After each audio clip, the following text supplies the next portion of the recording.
Okay, I think we're back. Hopefully everyone's still here. Fingers crossed. Let me know if you're still out there. Yay! Winter Vespers is there. Okay.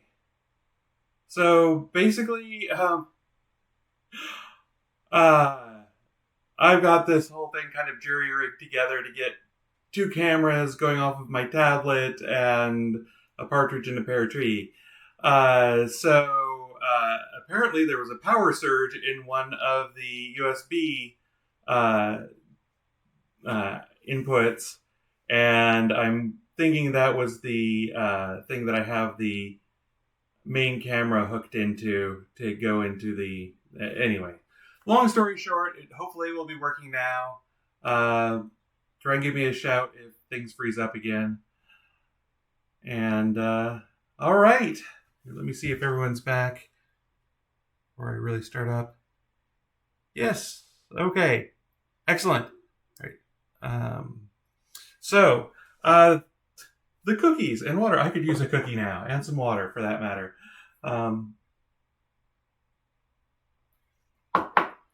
So, as you can see, kind of diamond shaped, not especially.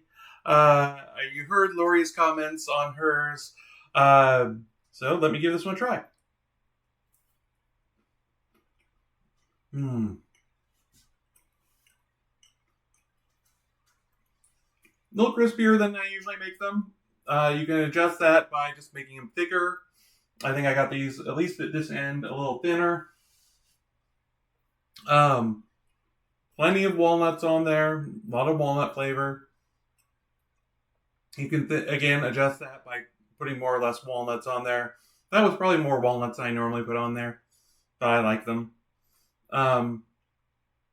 The cookie itself, oddly enough, you don't get a ton of cinnamon, but it does have a nice kind of almost butterscotchy flavor to it from the brown sugar and the butter.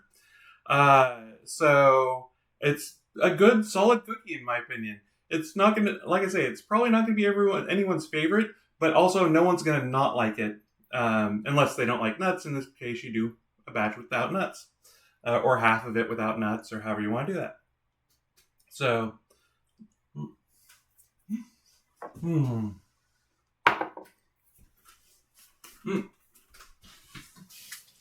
Here. All right, I started washing my rolling pin off because I had some time. It had threatened to install a Windows update, but I told it not to. So hopefully that's not going to come back to bite us.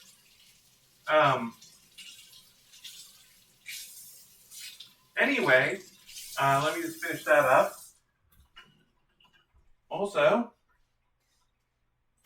we've been streaming for 2 hours. Yay! I want to take a minute to talk again about our charity donation. This is a charity stream that we're trying to raise money for Rainbow Railroad. If you're unfamiliar with my shows, I normally don't beg for bits and tips and all that. They're always appreciated, but not really something I normally bother to do. But this time I am going to be pressing everyone for donations to Rainbow Railroad. As you can see, just right above where you start typing for the chat, there is a box for charity donations. Twipt is heading out to do some of their own cooking, so I'll see you later, Twipt. Anyway, they are an organization that basically helps LGBTQIA plus people get from countries where it is not safe for them to live to countries where it is safer for them to live. So they're doing incredibly good work, incredibly dangerous work in some cases.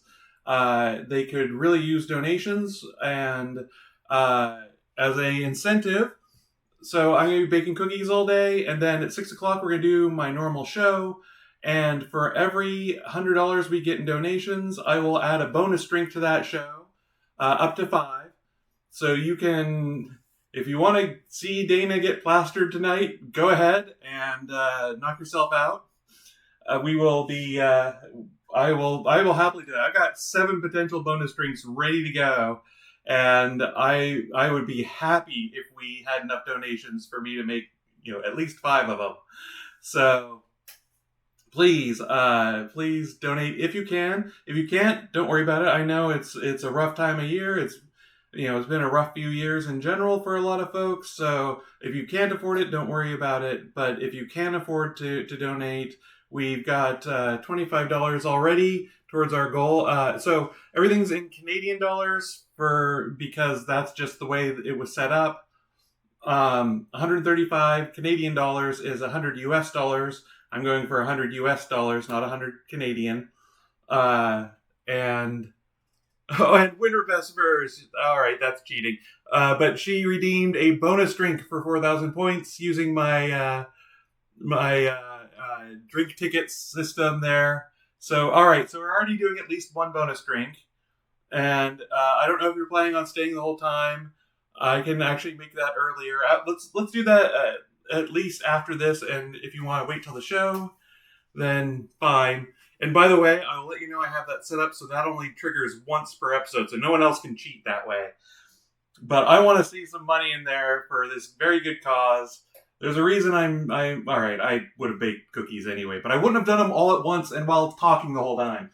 All right, probably wouldn't have been talking the whole time. All right. Speaking of cookies, back to this. All right, I need to get out. I need a bigger kitchen, but I need to get out mini muffin tins. That is the secret to this. This is about all I use them for. Actually, that's not true. I use them for quiche and that kind of thing too. Mini quiches are great in these. So we're going to take our dough and a 2-inch round cookie cutter. And what I'm just going to do is I am going to cut 2-inch rounds of that dough I just rolled out. And for right now, I'm just going to kind of set them on top of the holes there. Actually, see if I can do that. I can never remember if I do it that way or not. You want to get them as close together as possible without overlapping. So you have actual rounds. And there. We're going to do one of these for each thing here. Oh, which reminds me, I need to bake in a 425 degree oven. So let me preheat the oven here. It's still on from the last batch because I forget to turn it off. But so yes. And again, as always, you want these. Here, I'll just keep cutting. You want these to be about the same thickness. And like I say, you want them a little on the thin side. A, because that means you get more cookies. But also because I'm going to push these down into... Why don't I go ahead and do that? You push these down into the holes in the mini muffin tins. And the thicker they are, the less room you have for the filling. And let's see, I need to double check this, make sure... Yeah, you do not grease the pan. So, and so when I first push it in, I kind of push it in with 4 fingers, pushing the sort of corners of the round, if you will, into the round here. And then I flatten it out. And also, you want to kind of push it to the bottom. This is a place where fingernails really do not help. Because you don't want to punch a hole in the bottom, but you do want to get it flat. Otherwise, they won't sit flat when they're done baking. All right. So here, let me show you. So I kind of push it in at the corners like that. You can see it's kind of cross-shaped there. And then, I guess I can set that there.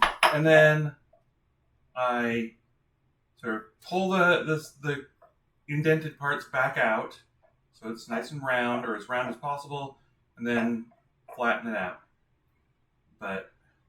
And if you leave fingernail indentations in there, it's no big deal because we're going to be filling this in a second, but you don't want to, like I say, punch a hole all the way through. So, I think one of my ends of this is a little thicker than the other, so I'm going to roll that out quickly. Just thin it out. Means I'm extending past the edge of the cutting board, but there's nothing that can be done about that now. Like I say, I cleaned the counters. They're not getting anything on them by that happening. And unfortunately, this is the part that's kind of a pain in the butt because it takes a while to do this. So normally I'd have, the radio on or TV going in the background. If there's a Seahawks game on, I'll watch that or listen to it at least. We don't have local cable here or any cable here, so I've been listening to them on the radio lately. And it's been painful. It's not that the Seahawks are losing lately. That I can take. I mean, I grew up as a Seahawks fan. I'm used to them losing. It's that they lose in the last 5 minutes every time.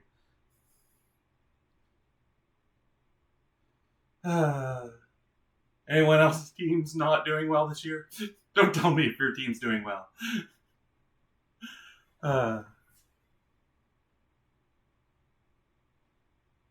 Alright, so we are cutting these, still going here.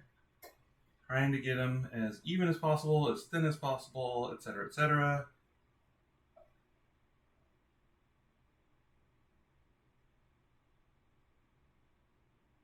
And obviously not everyone here is a football fan.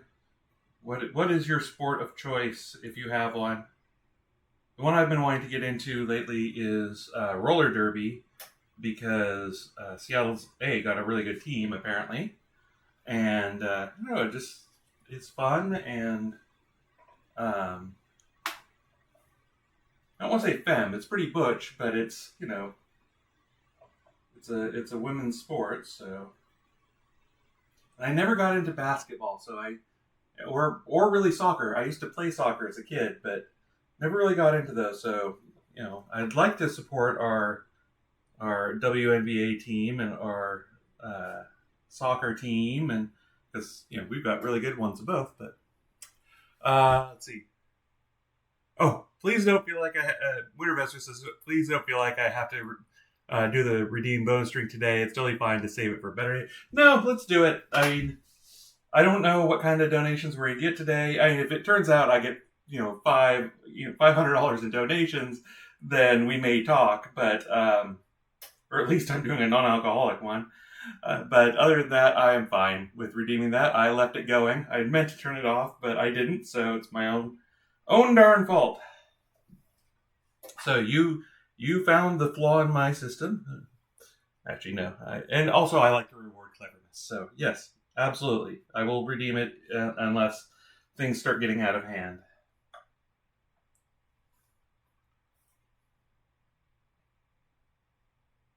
So, all right.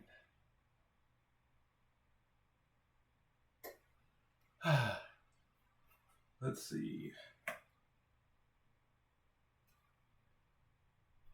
Anyone out there have any questions for me? Any thoughts?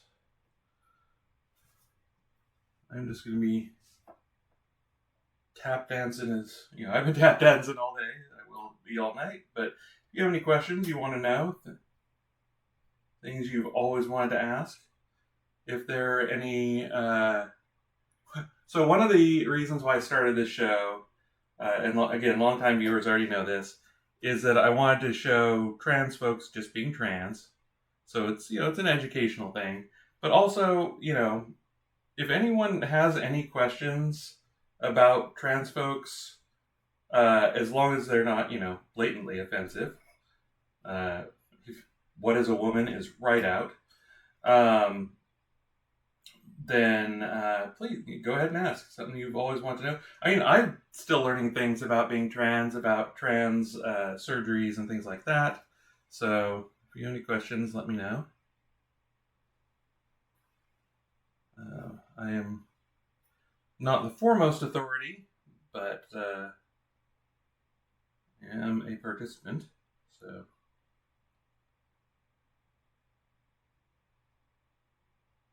Otherwise, I will just sit here and slowly fill this pan with mini crusts that I will turn into tasty tarts.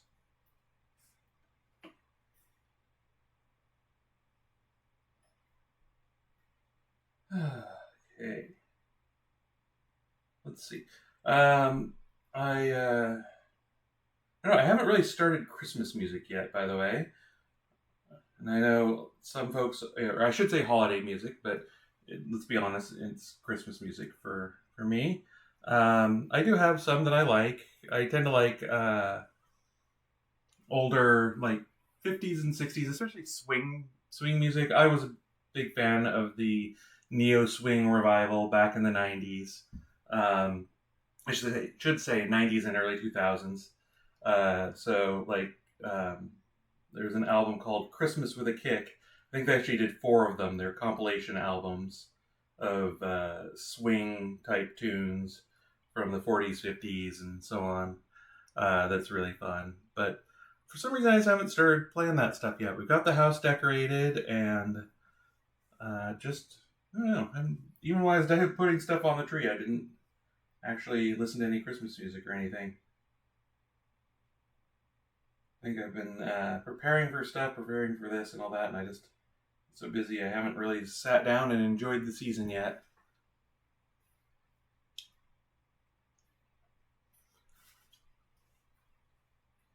All right, and I should say that folks on YouTube, if you want to donate to the cause, or first of all, if you want to just chat in the chat, well, I can't really do that because by the time you see this, we'll be done with the stream. But you can always leave messages. Always love to see those in the you can in the messages. Like and subscribe and all that good stuff. But if you want to donate, either you can come to this channel. The donation box will be there, even if I'm not. Just click on the chat tab. You can click and donate that way. Or if you donate through my Ko-Fi page, any donations I get there will also be donated. But again, Ko-Fi takes a cut, so the donation will be a little bit diminished. Unfortunately, doing it that way. But come to my Twitch page. There should be a link on the YouTube page, and you can donate that way. Or you don't have to just donate through the Rainbow Railroad's main page and mention it to me in the chat, or sorry, as a comment on this video. That's what I was looking for, comment. And I will appreciate it. I mean, I don't need to take credit. It's always nice to see that the folks who watch my show are doing some good out there, and I like to give credit where credit is due. So, although, like I say, I do know a lot of people like to be anonymous in their donations, so that is also perfectly valid. Let's see.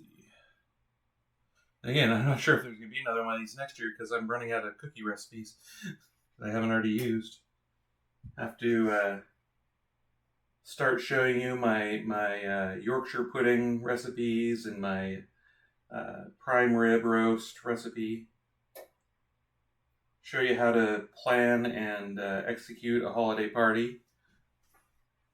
Actually, one idea I did have was that I just invite a bunch of friends over at some point, and I just start making drinks for them. I'll show you how to basically bartend a party on stream.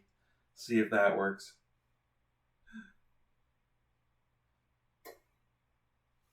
Maybe I'll do the charity stream earlier and say, if you donate this much, you get an invite to the party.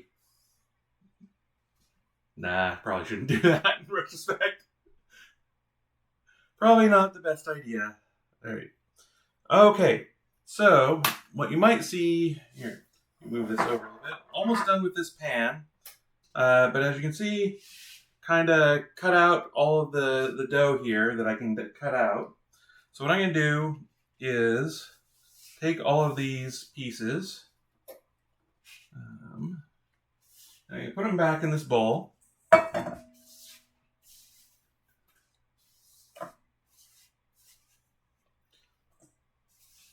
And scrape off the bits that are still on here. Don't want to do that too much because those are the really overworked parts. Put more flour on the cutting board. And we're going to reform that dough and get some more out of it. You don't want to let that go to waste. But the problem is the rest of this dough, because we're working it more, it's not going to be quite as good. It's not going to have quite... I mean, honestly, I say that and everyone says that.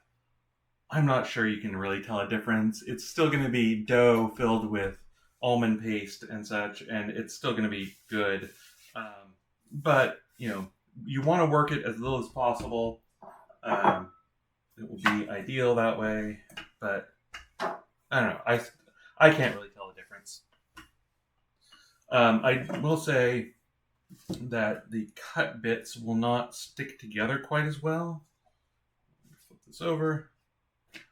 So you're not going to get one even sheet. You'll sometimes get cut pieces visible, but like I say, it's going to be on the inside, and no one's going to inspect every last inch of their almond tart before they eat it. So, all right, I'm going to fold it over in thirds like that, but I'm only going to do it once this time. Make sure that there's always flour on the cutting board.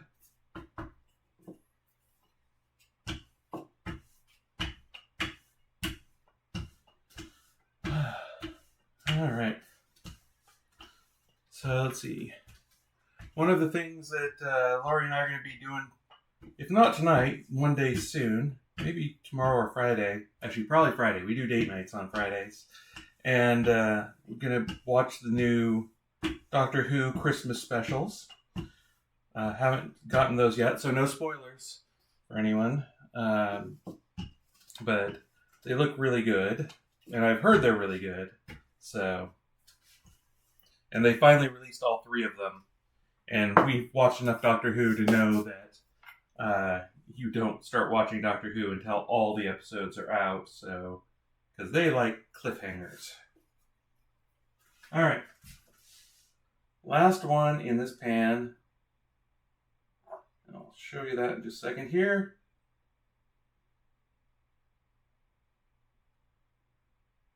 And so that's what the pan looks like. You can see just a bunch of rounds pushed into those. All right, that's going to sound dirtier than I intend. But anyway, you can see that the mini muffin pan is filled with pastry crust, like pie crust. It's all right, so I'm going to start doing the next one. Let's set this over here for right now.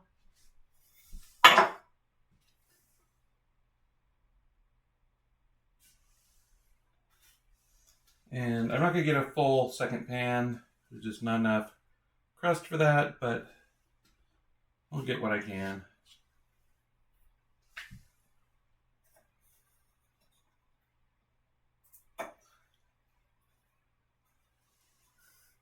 Whenever Vesper says that they're pretty, thank you. I do my best. I'm not sure how pretty they are. They're present.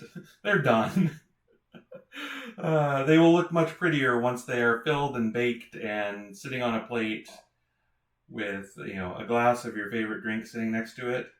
That's when they look the prettiest. When you're about to eat them.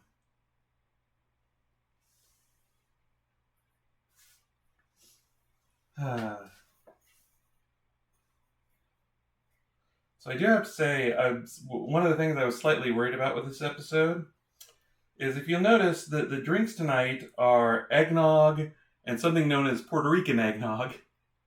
And I haven't put up the list of bonus drinks yet, but when I was going through a lot of the holiday drinks, sorry, not Christmassy, but holiday, even just a lot of the wintry drinks have a lot of cream in them. and they're very sweet. And I'm a fan of sweet things, and a nice creamy drink is one of life's joys. I was gonna get slightly worried that they were all gonna be super sweet and super covered in cream, and so I think I've done a good job, at least with the bonus drinks, of finding some that are not that way. So hopefully we will get to that.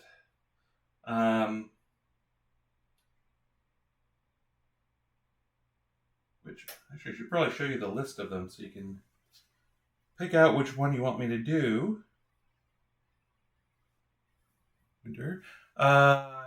Winter Vesper says, I'm looking forward to Doctor Who at our house too. We're also Yasmin Finney fans. Is Yasmin was one of the companions, right? From the last series. Is that the Yasmin? I couldn't remember her last name. So that's why I was thinking. I know there was a Yasmin.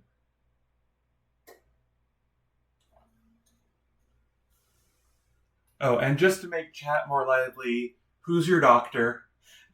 Mine is, for better or worse, is Matt Smith. I know he's not everyone's favorite doctor. Winter Vesper says, she was also in Heartstar. Okay, so she's the trans companion. Okay, the character name of one of the previous companions was Yaz. So yes, there is a trans companion. I'm huge. I am looking for that. I never saw Heartstopper. I am bad about watching queer and trans media. I think I'm still traumatized from the 80s and 90s. So like I've never watched Euphoria and that sort of thing. The other thing is that a lot of queer and trans media these days is unrelentingly grim. It's all dramas for one thing that I've seen anyway. So I don't know. I have not been watching those. But I support them. I'm glad that other people are watching them. I think we need more representation. It would just be nice to have a trans comedy. Anyway, Heartstopper is good. A good show. IMO. I'm glad. I have heard great things about it. I think it's fantastic. We have not been watching a lot of straight dramas lately, just in general. Like we're huge Sandman fans, and we haven't even watched the Sandman show because we were worried it was going to be too dark. There's a lot of. We've just been. It's been a rough year. It's been pretty grim out there for a while for a lot of folks. Around here. So we're just watching lighthearted stuff, comedies, escapist drama type stuff. I didn't watch the new Black Panther movie because it has to do with a father figure who died, and it came out right when my dad died. So things like that. So that's why we've been watching a lot of about as dark as we get these days is John Oliver, and that's really funny, but also he covers some pretty grim stuff. So. But yes, I believe Heartstopper is really good. Winter Vesper says, we love Sandman. Good Omens is nice too. We did watch Good Omens. We are big fans of Good Omens.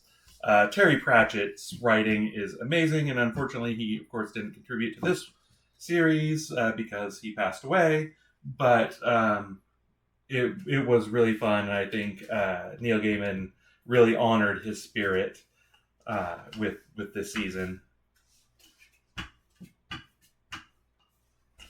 Although annoyed, just as a warning, it ends on a cliffhanger, which again, meh. Anyway, Just also says we don't care much for grim things either. Yeah, it is. Yeah. So all right. This is the third time I've rolled this out. Hopefully, this and maybe one more basically one more Punch Out's worth. We did watch the new Scott Pilgrim anime, and Lori's not an anime fan, so but we did like the original movie, and actually I had read the manga. A friend of mine was really into it, got me into it, and so I did read that when it was originally out. Um, he lent me his signed copies of them, which he's huge. So this is not just a retread of the movie or the books. The cast of it they got almost all the old cast back, which is amazing considering that every single person from that movie went on to be hugely famous. Like almost every single person in there. So, all right. One more here. Okay. See what else have we watched lately that's good. Yeah, we're a big fan of cozy mysteries, and there was one show we were hoping it was going to be a cozy mystery, even though we knew it wasn't. It's actually from Finland, and a friend of ours was telling about it. I can't remember what the name of it was, but the premise is that people from all sorts of different times, so like from Victorian times, from Viking times, it's in Finland, back to caveman times, just start reappearing in modern society. And the show follows a cop and the first time displaced person on the force, who is a Viking shield maiden. And we just heard the premise, and it was like, I just wish that would be a cozy mystery. That would be amazing. But of course, it isn't. We have had confirmation from friends who have seen it that no. And it's also not in English, but I was like, that would be the perfect fish out of water setup for a cozy mystery. I just could see the comedic potential of it, but nope. They decided not to do that. So, oh well. Alright. Alright, I'm going to try and get one last one out of here.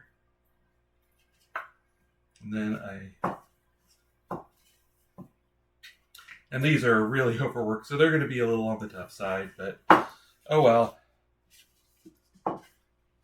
Better a tough cookie than no cookie. I think that's a saying. If not, I just invented it. Put it on a t-shirt and throw it in the merch shop. Speaking of which, if anyone's looking for last-minute Christmas presents, or other holiday presents, Yule presents, Hanukkah presents, there is a Drinking with Dana merch shop there.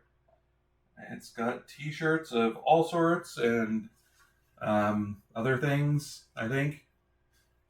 I think it's mostly t-shirts. I haven't gotten into it in a while, but it is there. You could be the first person to buy from it. Link is on there somewhere.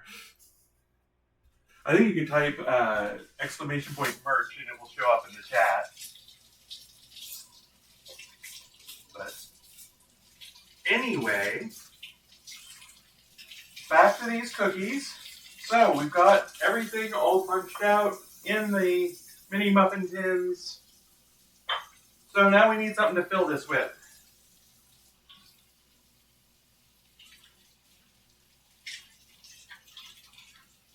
And that's what we're going to get to next.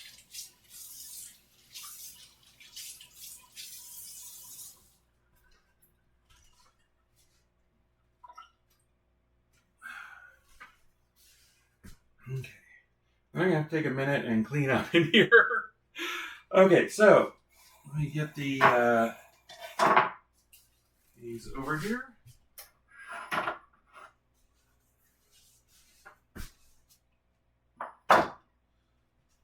And I am going to, I'm going to put these in the dishwasher. I know you're not supposed to wash wooden stuff like this in the dishwasher, But I've washed that rolling pin in there for a while, and it's not been a problem. I just set it in there. And I know the plastic thing's okay, though.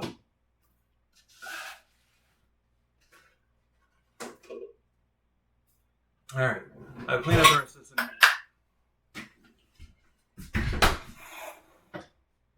So, I've got a small bowl. I need almond paste, powdered sugar, 1 egg white, and a tablespoon of water. So, back in a second here. Trying to figure out what I did with some of these things. There's that. And this. Let's start there. Alright. Yeah, my voice is ping-ponging up and down now, so you can tell. Alright, so for those who've been with us since the beginning, you may remember I said that I went out to get ingredients this morning because I couldn't find them at my regular grocery store last night. And one of the things was almond paste. And they almost always have almond paste there. They've had it since I've been going to that store. And I even thought that I had a can of it in my pantry. So I went and I checked the pantry, and there was a can of marzipan, which marzipan and almond paste are different things. But I was like, okay, maybe I can make this work. I looked at it. Well, it was best used by 2014. So that got tossed. And my local grocery store was out of almond paste. They had marzipan, but not almond paste. And so I went to another grocery store this morning that's nearby, and they didn't have it. They didn't even have marzipan. So I went to another store, and they didn't have it. And I finally went to Whole Foods, and they have it, but I need 8 ounces, and certain brands come in 7 ounces, and certain brands come in 8 ounces, and they only have the 7-ounce ones. So I got 2 packages of them, and we'll be able to make it, and just I'll hopefully be able to find something to do with the other 6 ounces of almond paste. And I'm going to actually make this in my little mini prep Cuisinart. I'm not actually going to use this bowl. Well, here, I'll do it. And I am going to stop and take a drink of water. Yes, you can. Lori is going to raid the cinnamon diamonds here. Oh, hello, Morning Wind. How'd your phone call go? And also, thank you, Winter Vespers, for posting the merch link. It's apparently HTTP for those watching on YouTube. First, like and subscribe. Second, it's at HTTP blah blah blah queenofnopants.threadless.com.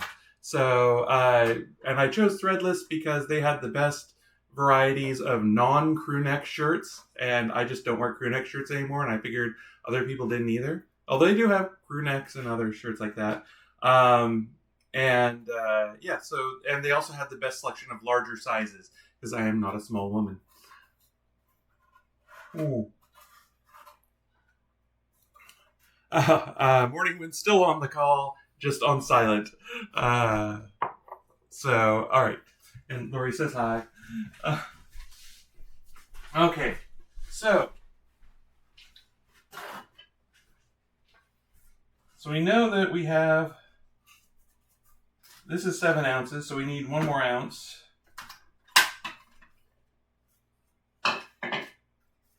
And this could probably be done with a hand mixer, or even probably by yourself.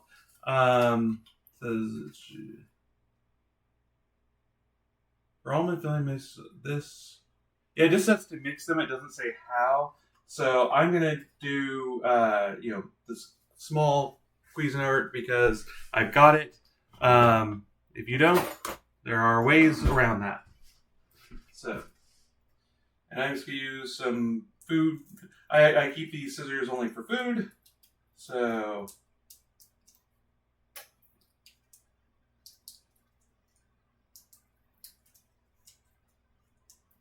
there's a little metal thing at the top here that I'm cutting off.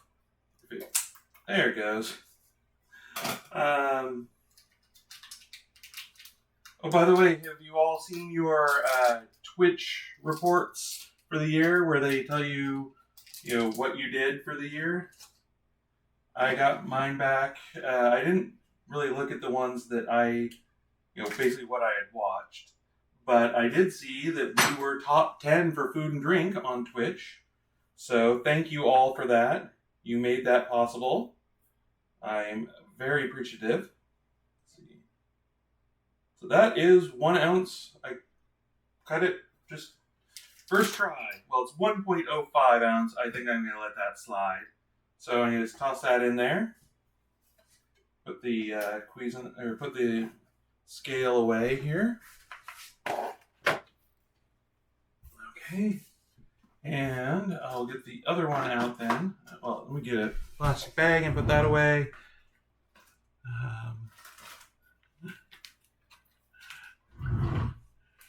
So thank you for coming back, Morning Wind. I appreciate that. Hopefully things went well, and I know family can be tricky at this time of year. But honestly, found family and the people you love are your family, as far as I'm concerned. Whether they're related by blood or not, that's honestly, being related by blood doesn't really mean a whole lot. As long as they're good people, they're your family. But then again, there are certain obligations that I know a lot of people can't have problems getting away from. And I'm also speaking from a very privileged position because my family was pretty amazing. I got pretty lucky that way, so I completely understand. And I love my family. They were amazing, and I still didn't come out to them until I was 47. So trust me, I know if there are difficulties there. Winter Vesper says, my report showed that my report showed that Twitch seems to think I watch a lot of trans creators. Funny that. Morning Wind, so true. It's who loves you and who you love, no question. Absolutely.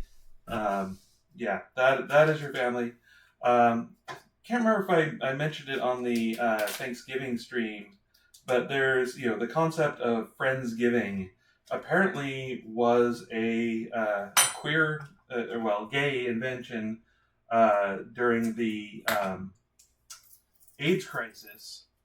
Is, because their families wouldn't accept gay folk, and so they would just get together with their friends and celebrate Thanksgiving that way.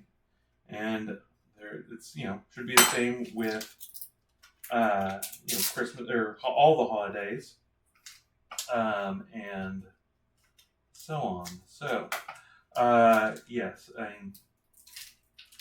as much as there are family traditions and family obligations, only let those be obligations if you want them to be. Only let them be traditions if you want them to be. There was actually something they were talking about on the radio day on NPR that was basically traditions should only be traditions as long as you want to do them. Once you don't want to do them anymore, there is literally no reason to keep doing them. If they become an obligation, find something else to do. So Lori and I, when we first got together, we basically started making our own traditions. Because, I still do the one. Obviously I still do the cookie baking tradition for my family, and we still put up a tree. But and we used to always get together on my folks' place for Christmas. This is actually our first year where we're spending Christmas Day at our own house and not going anywhere. It's going to be kind of nice. We've been married for 21 years, and this is the first Christmas we're doing that. but we also started up the tradition where every Christmas Eve we go out and look at Christmas lights, all the Christmas lights on the houses in the neighborhood, and drive around and see who has the biggest display and the most inflatable snowmen and what have you. And that actually started back when I hadn't come out, but I was in my just a crossdresser phase, and I put on the fanciest dress I could find and do my makeup up, and Lori would always put on her pajamas and like one of those big fluffy onesies, or whatever she could find that was and by onesies I mean the ones that look like have penguin heads, or reindeer or something like that. She put that on, and we'd drive around and look at lights, and then either we drive home, and originally we drove home and I'd fix dinner, but then that kind of either I had to put the dinner in before we left, or we'd end up eating really late. So we stop at whatever restaurant we feel like that's open and get takeout, and I'd go in, and it was one of the first times that I could go into a place dressed as myself and do stuff, and it was kind of it was okay. So we have a new person, Luke Perry 124. Hello, how are you doing? Good to see you. Winter Vespers says, oh wait, there was something up here too. Yeah, okay, that was coming on. Thank you very much for following. I'm so glad you could make it here. I appreciate that, Luke Berry. So Winter Vespers says, many years back we rented a limo with some friends so we could all tour the holiday lights. That's fantastic.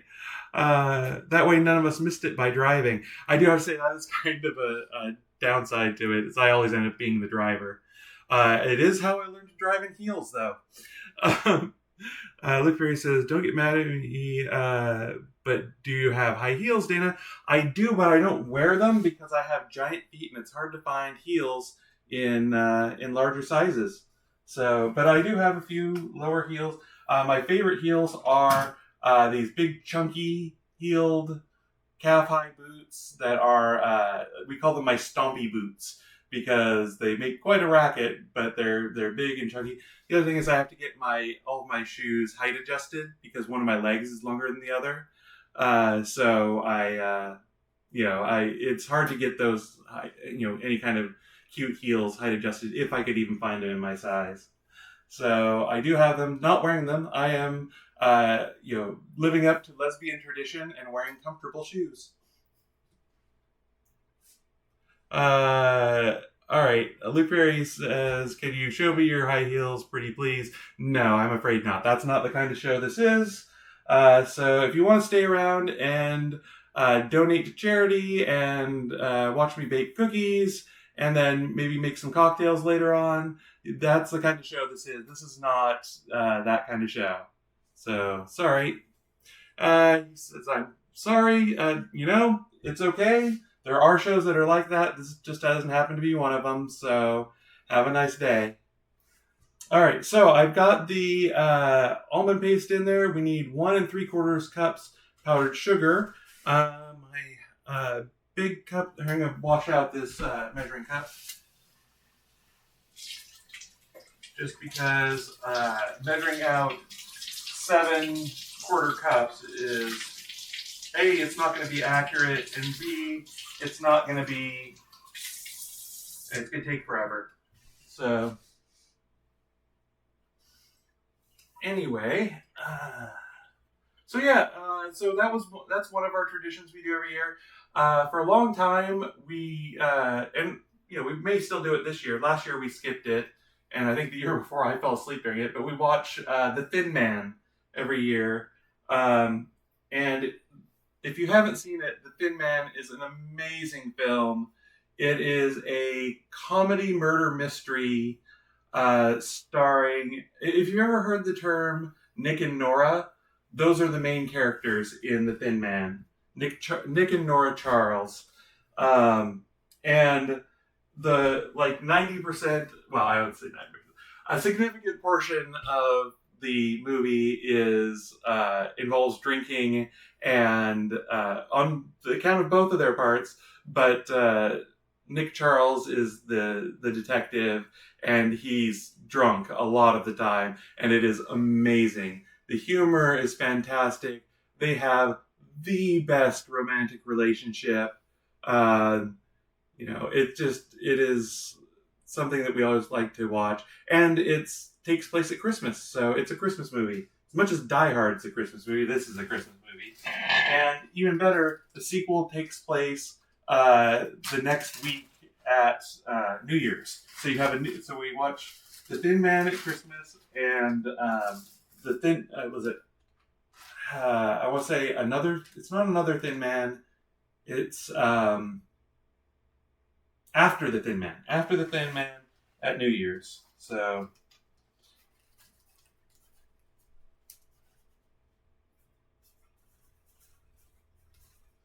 All right. And so I'm measuring out 1¼ cups of powdered sugar. And I'm not going to sieve this.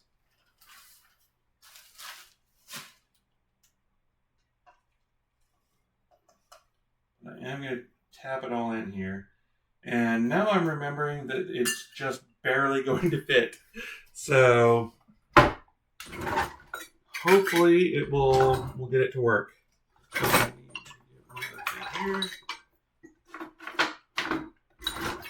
All right.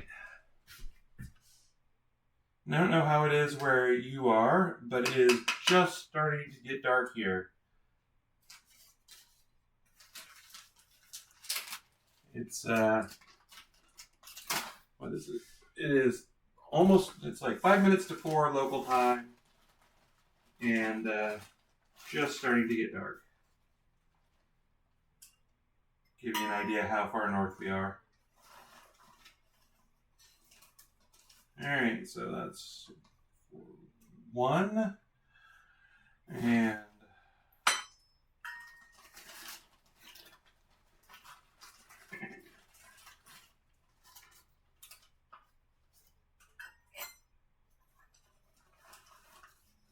two,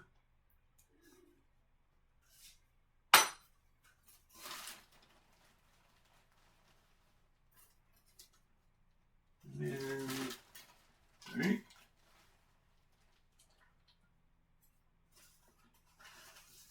three.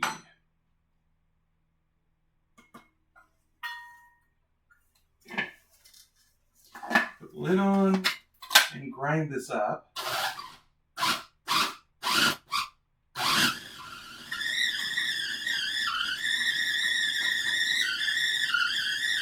We're losing a little powdered sugar out the sides, but I think that's okay.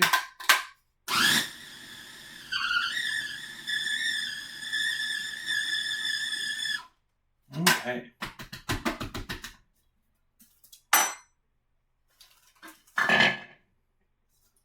Want to mix this up a bit just to make sure we're getting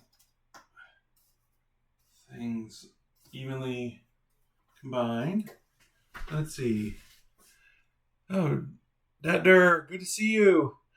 Makes me so sleepy now that it's just getting dark before 5. Yeah, no, it's up here. It gets dark and around, and depending on how cloudy it is, it actually was sunny and gorgeous today. And cold, very cold. But that's kind of how it is here during the winter. Is that we get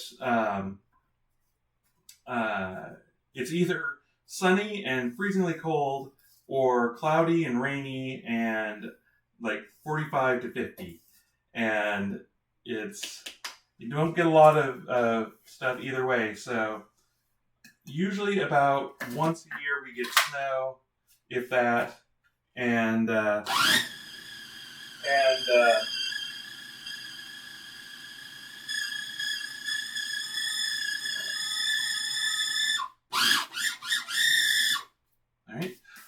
and when it happens, the whole city shuts down. And everyone just calls it a snow day and calls it good. All right. So let's see. So yeah, you mix this together until it's the consistency of cornmeal. And I think we've pretty much got that. I'm going to shut this up.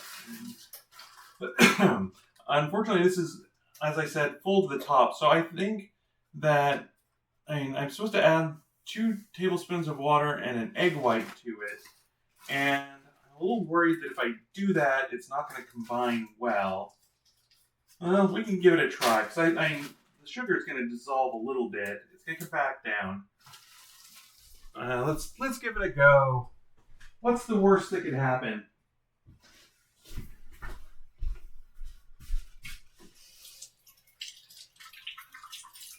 All right.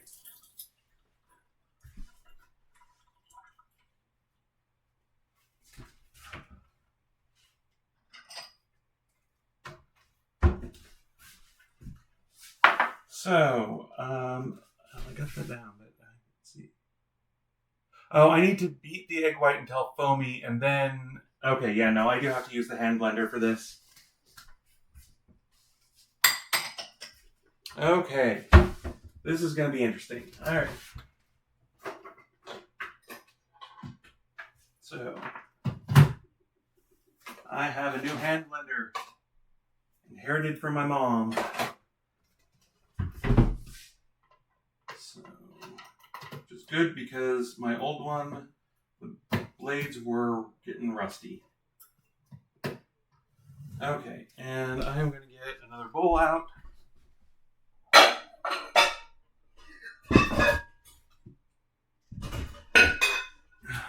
Actually, 4 o'clock. We not sure how many more cookies we're gonna get through. All right. So, oh wait, I'm not gonna add this to that yet. Out of the way though. I am going to unplug whatever this is. Let's hope it's not someone's heart monitor. Then I'll get this out of the way. All right, I'm kind of just muttering to myself at this point. Yes, we have reached that part of the stream. I remember this. This is where I've run out of things to say and actually kind of need to focus. And also my ADHD meds have worn off. So, sorry. Okay, I put the eggs away. Let me just get 1 egg out. That's all I need at the moment.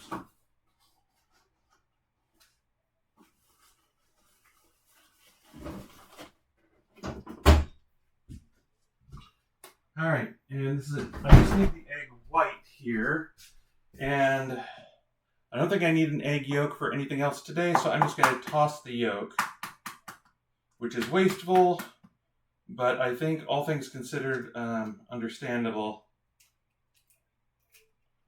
All right, so again, being very careful to separate the egg. There we go.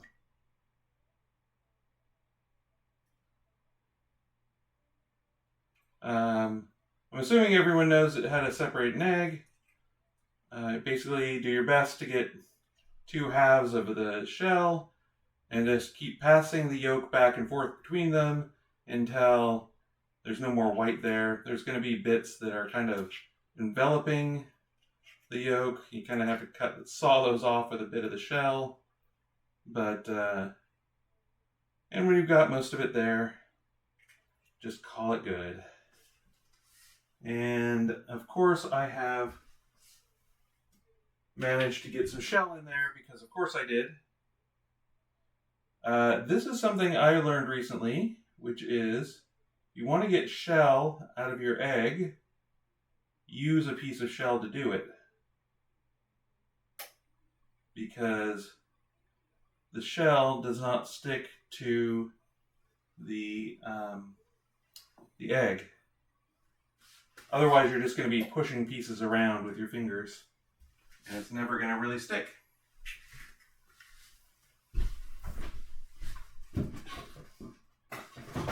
But honestly, the number of times I've cracked eggs on this show, and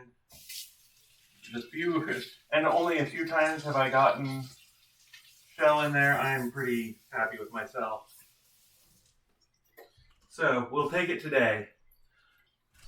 Alright, so I'm going to beat these to, I believe it said stiff peaks. Beat egg whites until foamy. Okay. Actually, this way. So, got the hand blender. I am going to, let's see here. Here we go.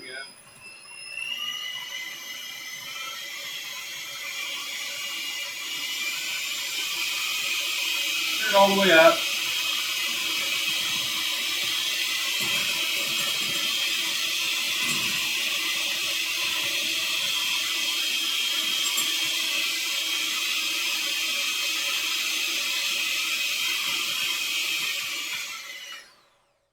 All right, so as we all know, there are various stages of when you're beating egg whites. Foamy is the first stage. It's where the egg whites are foamy, but not really. Not sure you can even see it because I'd have tilted too far, but you can see sort of there. It's foamy, but it's not really forming peaks or anything like that. It's just foamy, just like it says on the tin. All right, so I'm going to add 2 tablespoons of water to that. I presume they mean cold water, but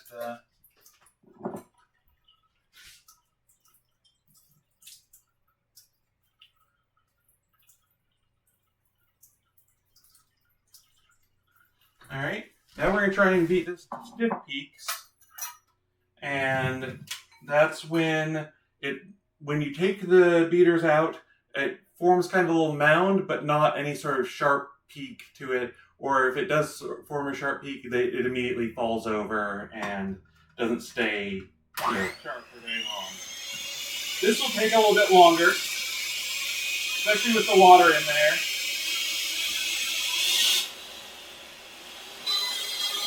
Fortunately, the hand mixer has a turbo boost feature.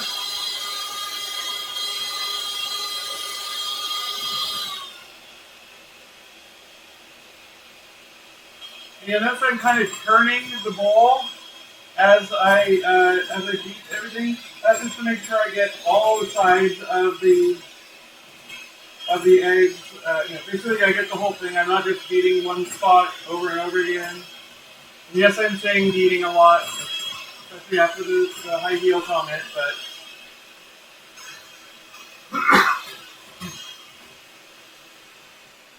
I'm going to turn this off and see how we're doing.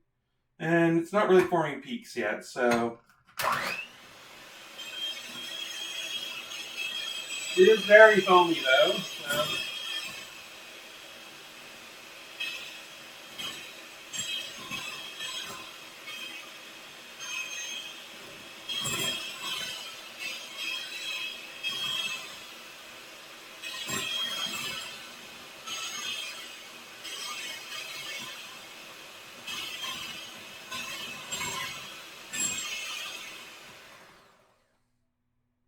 Okay, that's soft peaks.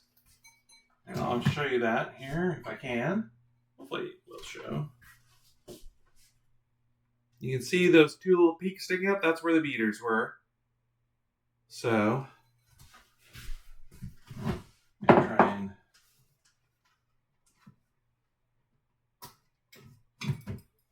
this is not a lick the beater situation. So let's try and get as much of this off as possible. No, I'm not going to break out a spatula or anything, but I am going to try and knock it off there. All right, stick those in the dishwasher.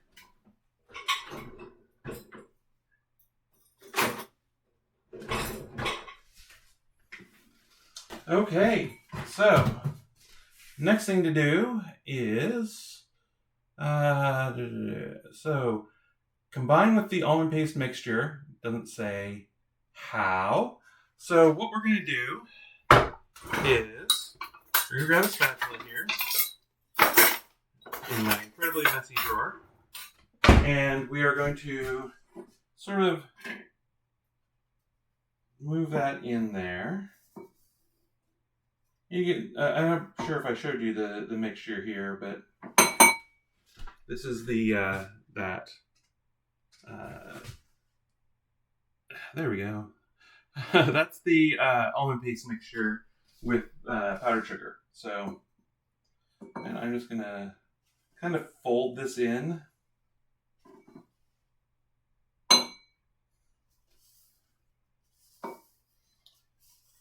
And you might be wondering why you don't just, combine the egg whites and the water and the mixture. Why do you bother beating it first? And that's because you're incorporating a lot of air in there. And that makes the filling then kind of puff up when it cooks.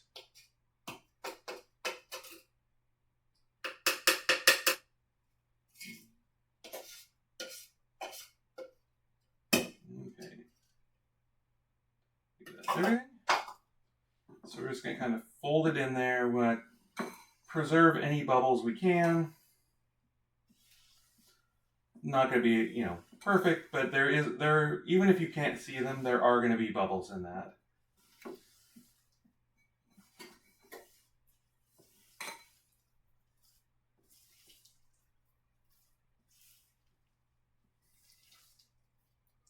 All right. Which again, this is a try not to overwork it, but make sure everything is wet situation. Which, again, that's what she said. All right, so... Oh, it's just going to get worse from here, isn't it? All right, so I'm now going to grab a spoon, and basically I'm just going to put... Oh, here, I'll show you what this looks like first. There you go. That is the filling now.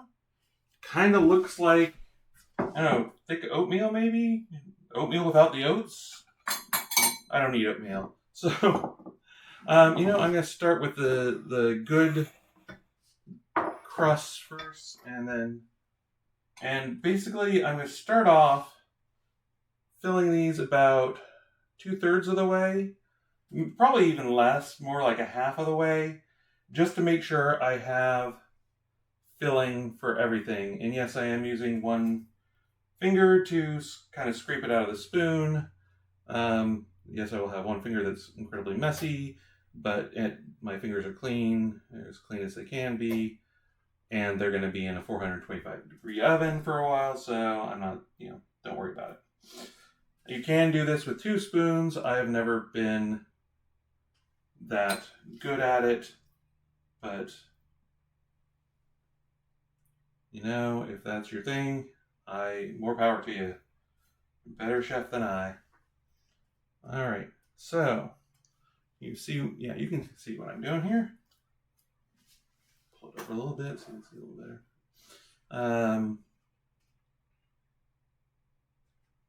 And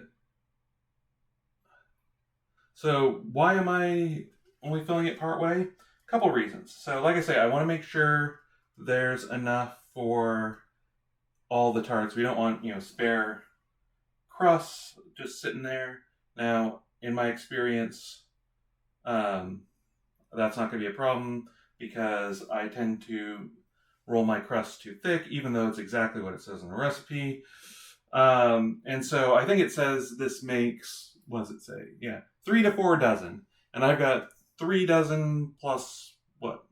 Actually, wait. No, 3 dozen plus 1. So there's always a little extra filling. So I'm not that worried about that. But the one problem is if you overfill these, it can go down the sides of the crust and basically glue it to the pan. And it is a pain to get them back out again. And it basically destroys them. So just don't overfill them. And also when you put it in, it takes a while for the filling to settle to the bottom. It's a very thick filling. So what looks like it's filled almost to the top will actually only be filled like half or a quarter of the way once it settles. So, it's always worth it to go through, a little light, and then refill once you've got all of them. All right.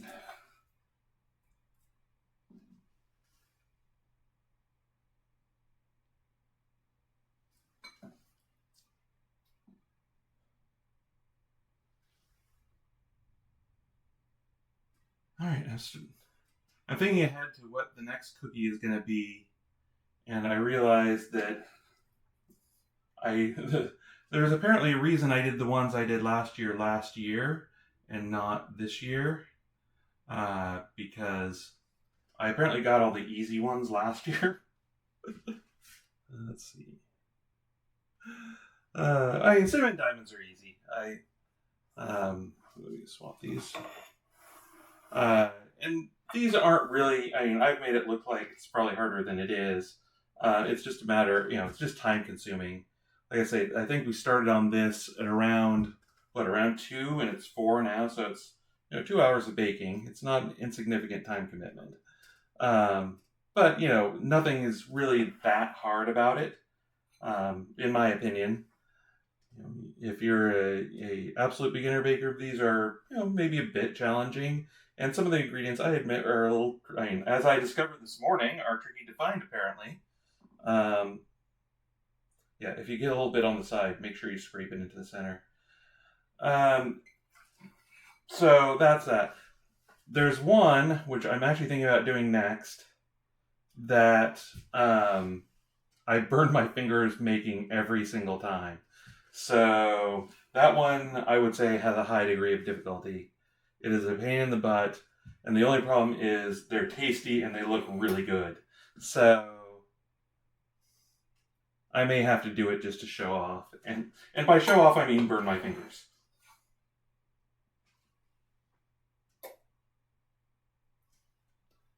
All right. I just realized over on the East Coast, it's probably after dinner time now. So.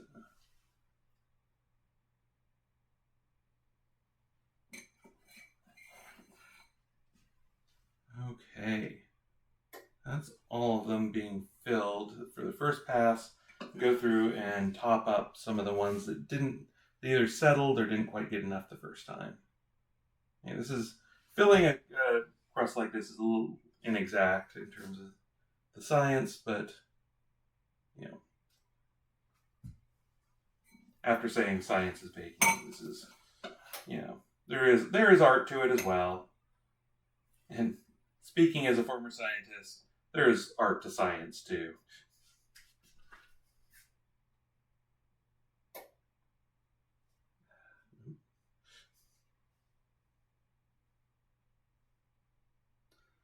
For example, you will never find a group of more superstitious people than scientists.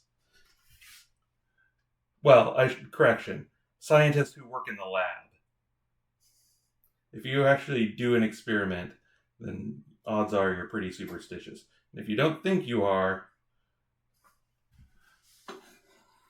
ask yourself what you do to make your equipment work every time.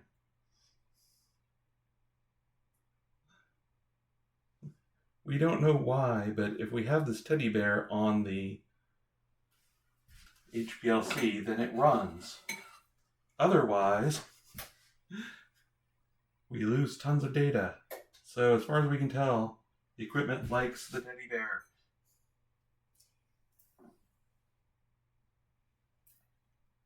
There's a great article I read one time that was what they say in the report and what it actually means. And one of it was, actually I think, several people commented. It was a Twitter thread back in the day. And I think my contribution was something along the lines of, the sampling schedule was designed to maximize efficiency or something like that. And what it actually means is I didn't want to come to work on a Saturday.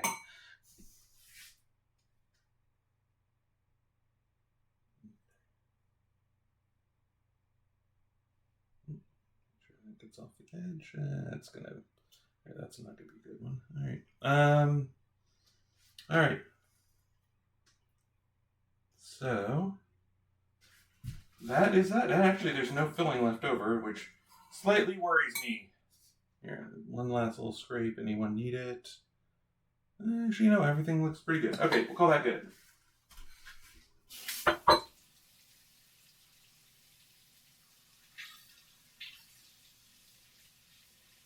So, these are now going to go into the oven for how long?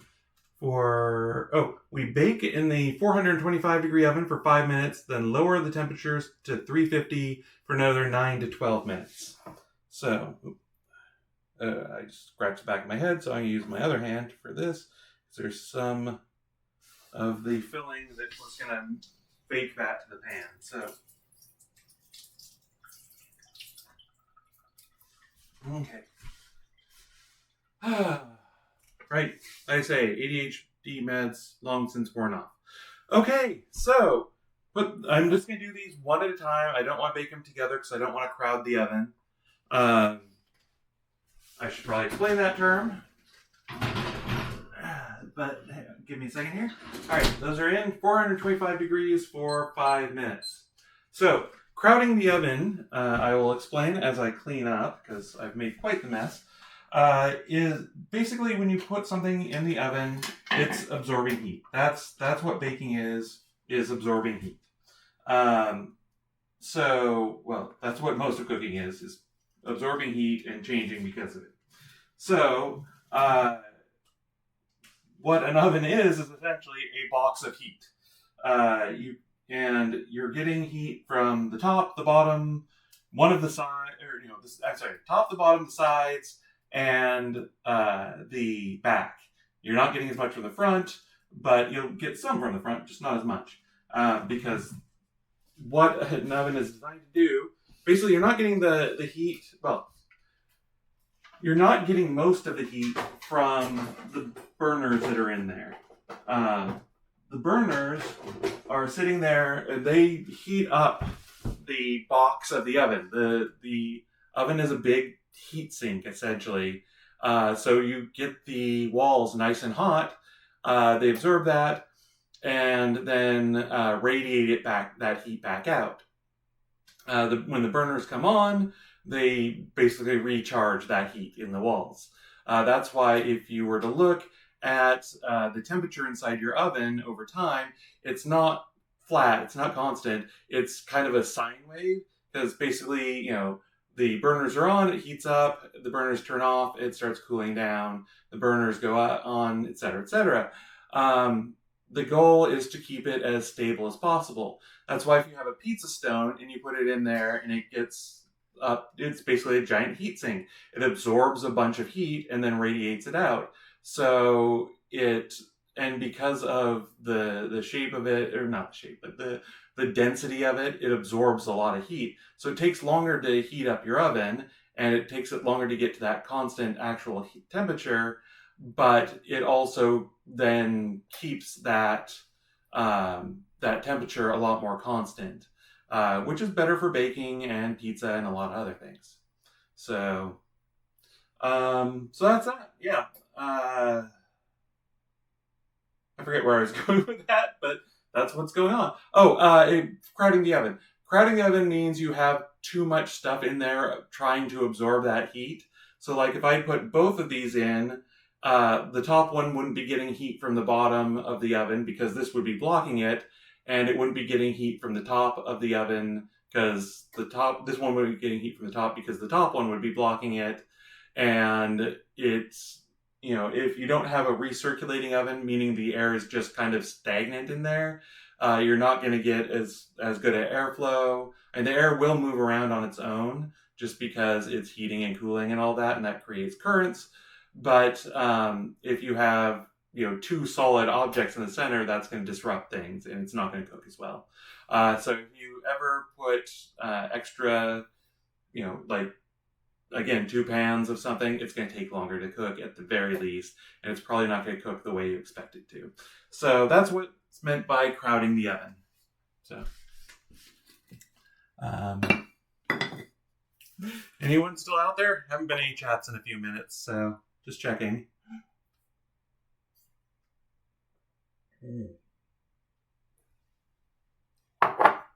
Okay, Winter Vespers is still here. Good. I appreciate that. Let's see. So, just to let folks know, I'm loading up the dishwasher here. I'm probably going to run it next, just because I want to get some of these things washed. But I'm going to wait until the the mini muffin tins from that first batch are done. And fortunately, our dishwasher is pretty quiet, so hopefully it will not disrupt anything. I'm just playing dishwasher Jenga, or dishwasher Tetris, I should say, and trying to make sure everything loads in properly.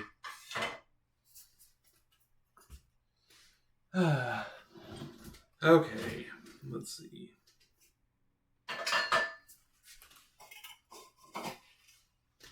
Oh, and Morning Wind is still here too. Good, thank you. I appreciate that you are both still here hanging out with me for this afternoon. It is always nice to know. I mean, and, like I say, we're recording, so other people will be there. All right, so that's been 5 minutes.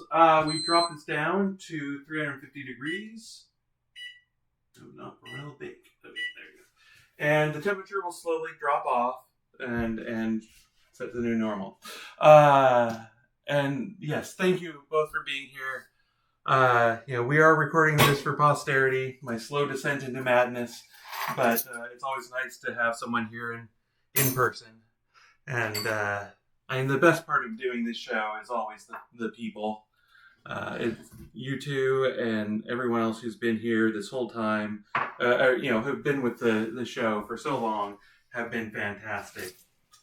I really appreciate you both and everyone who's been here, even for a little bit. I don't expect everyone to be here the whole time. And let's see.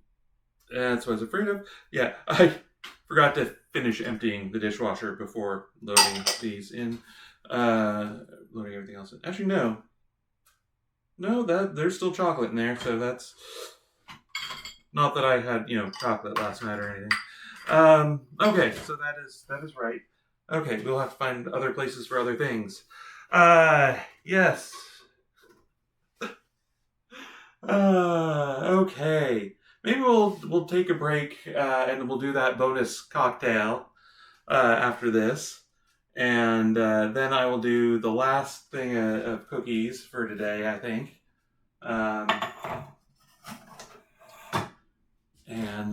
Yeah. All right. So, like I say, right now I'm just cleaning up.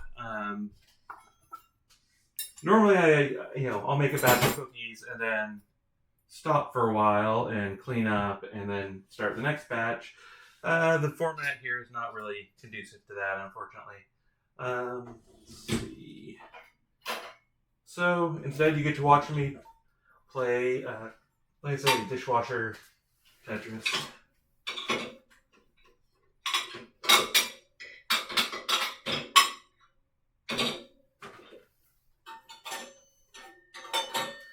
Okay, I think that's everything. Now it's just all the crud everywhere. Alright. Oh, and I need to put these cookies away from earlier. And, well, also clean off the counter.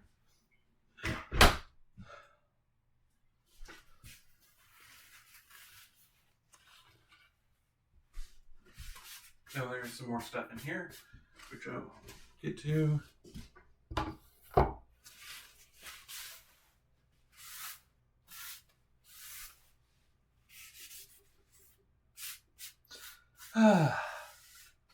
Okay.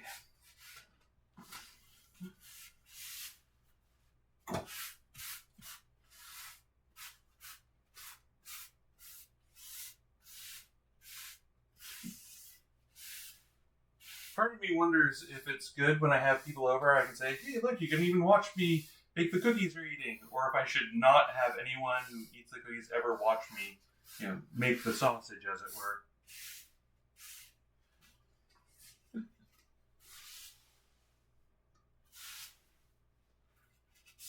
I mean, I'm not a germaphobe or anything like that, and I was raised by someone who, let's say, I think I've mentioned this before, but one of my favorite kitchen towels I've ever seen was,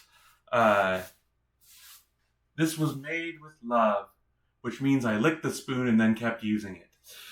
That wasn't entirely my mom was a little better than that, but the thought was there.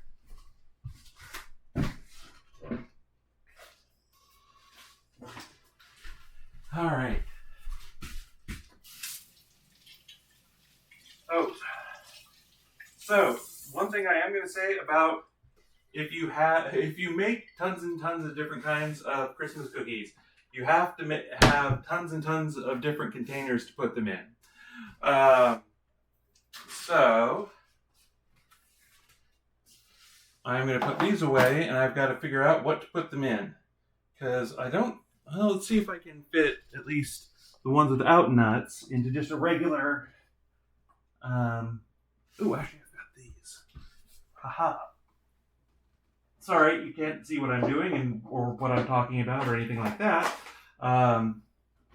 So just trust me that it's important and I'm doing the right thing. At least I hope I am. Aha, that one. And then I have another one of those. Oh, no, that's the wrong lid for it. But I don't care about the lids right now. Trust me, this will make sense in a minute.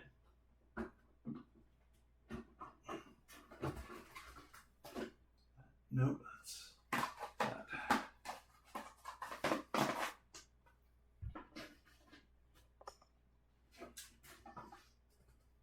Okay.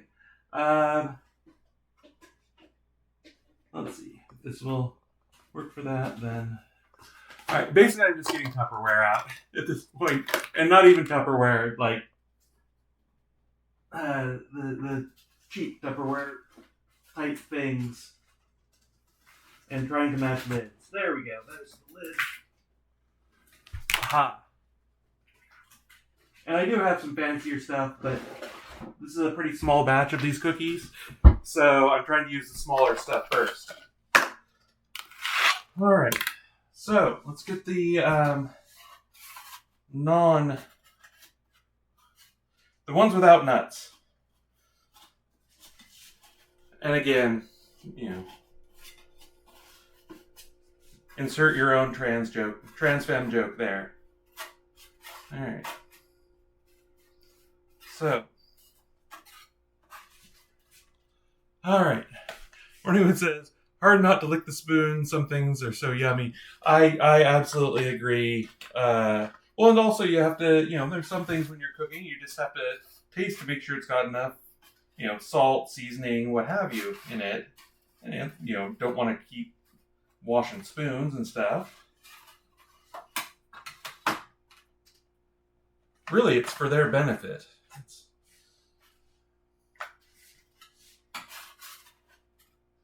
They want to be persnickety, think that you're diseased. No, I'm being silly. Obviously hygiene is important, especially these days. And by the way, if those are watching, this is a pro-vaccine channel. Please get vaxxed. I want to be able to go out to restaurants again.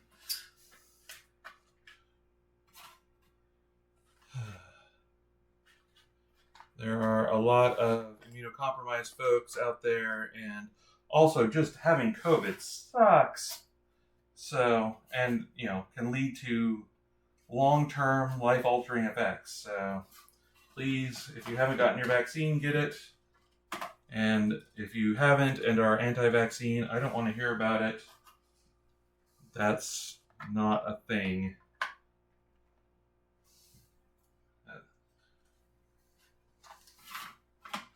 Anyway, sorry. Again, try not to bring up that kind of stuff, but I don't know. I'm running out of things to talk about. And yeah, these should probably have taken these off a little bit earlier, but they're fine. Okay, so yes, the big container here is going to be okay. I'm going to need a different container for the other ones. Okay. Oh no, you're freezing up too? Um, There's been a lot of that going around today, and on my end as well. So, I don't know. Uh, Hopefully, we should have tons and tons of bandwidth here, but yeah. In retrospect, this is something I should have done ahead of time, but what's this? What's that? The thing is, I've got a ton of containers. They're spread all over the place. So you know what? I'm gonna use one of these for right now. They're easy and they're here, and I don't want to keep people on stream waiting. Okay. So these are the non-nut ones.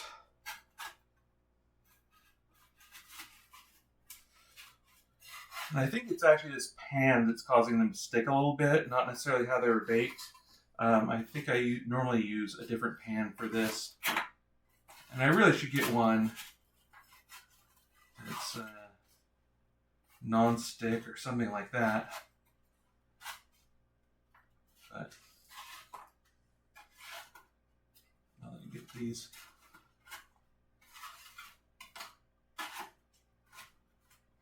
Yeah, this is the pan I used to use for bread all the time, and it got some spots on it that just never got clean, and so I think that's why it's sticking to this pan. But they still taste good.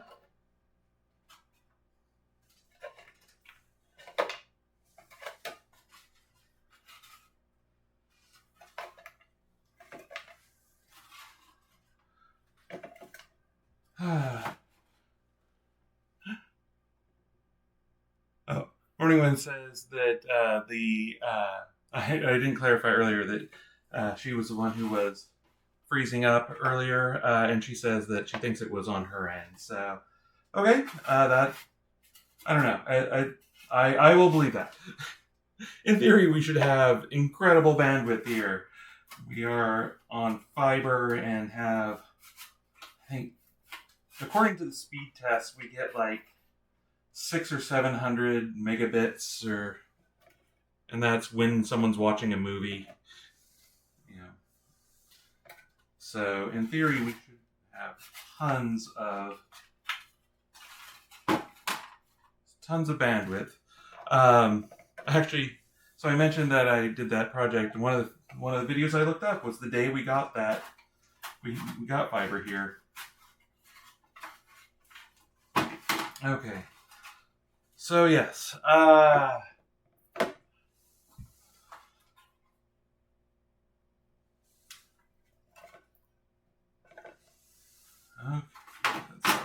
This is almost done.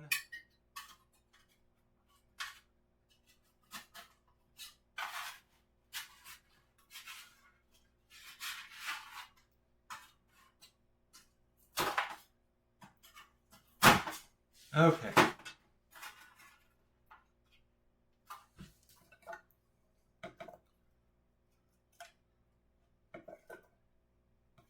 And of course, once you get everything into the containers, then you have to find a place to store the containers until, after Christmas.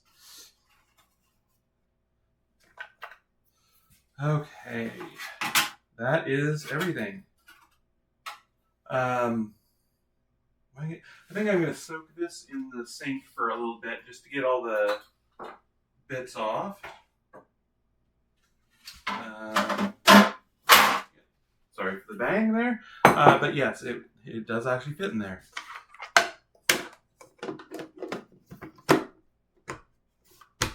There we are. Okay, let me put this in here. There's room for it.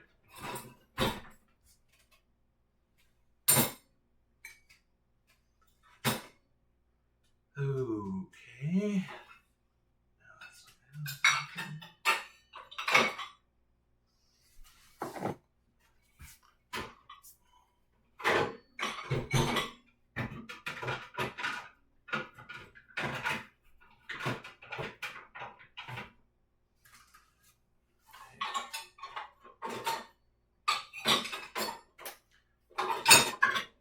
Okay. So Morning Wind and Winter Vesper, since you've been with me the whole time here, I'm going to ask you your opinion, because I still have to bake that other set of cookies there. What shall we do next? Do you want to do your bonus drink now, or do you want to do one more round of cookies before we get to that? It's about 20 minutes to 5, and we're going to do the show at 6, so I think we have time to do both. Which one do you want to see first?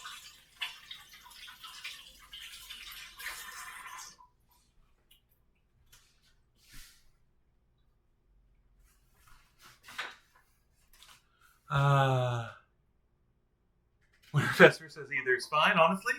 That's okay, that's fine. Morning Wind, do you want to chime in, or is it dealer's choice here? Same, okay. And Winter Vesper says, I'm not helpful. Yes, you are. You're both very helpful and wonderful people. I will, maybe not decisive. I can go with not decisive, but you are wonderful, helpful people.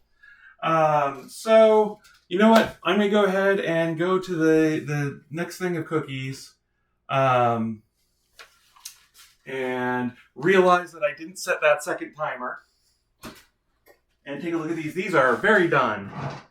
Okay, well, you know, it was bound to happen eventually. They're not ruined by any stretch of the term of anything. All right, they're a little brown, but that's fine. These actually look really good. So there we go. Those are our butter crunchen. Now they're all puffed up right now. They will collapse as they cool, but I'm gonna put them down here. Those actually look perfect. Okay, so we turn the temperature back up to 425 and give that a few minutes to preheat before we do the other. Sorry, I'm kind of out of camera here. All right, so in that case, yes, definitely. I kept wondering when those were going to be done and how much time we'd have. So yes, we're going to do the other last batch of cookies here, and then we will get to the drinks, and then we'll get to the show. Okay.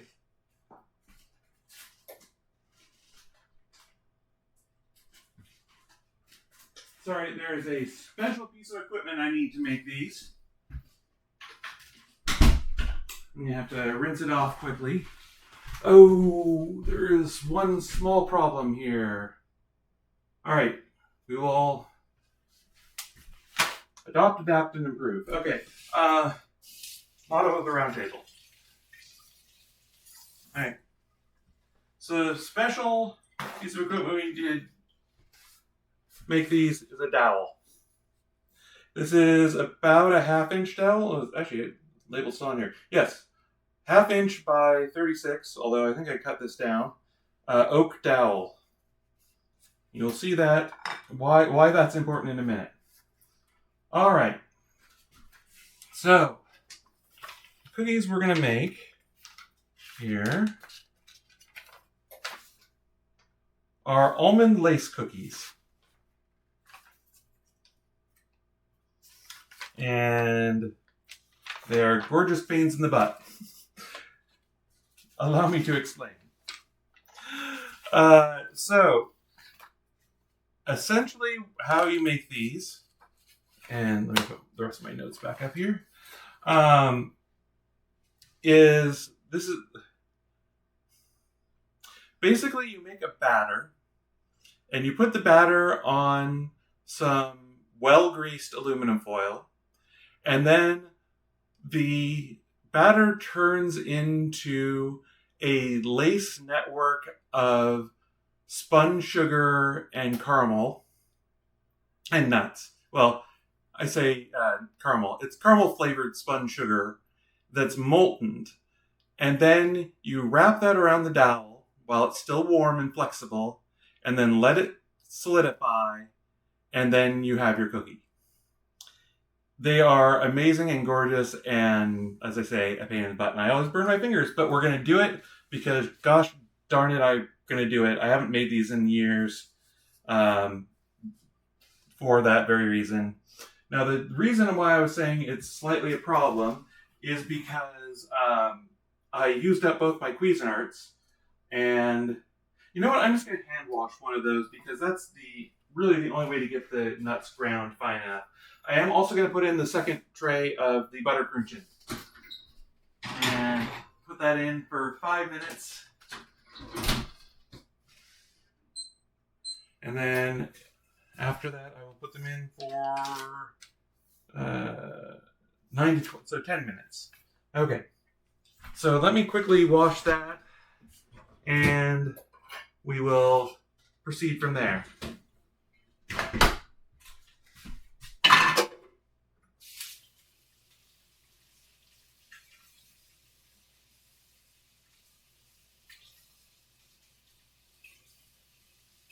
See, this is why I need to get a bigger kitchen, is so I can have like a third Cuisinart for days like today.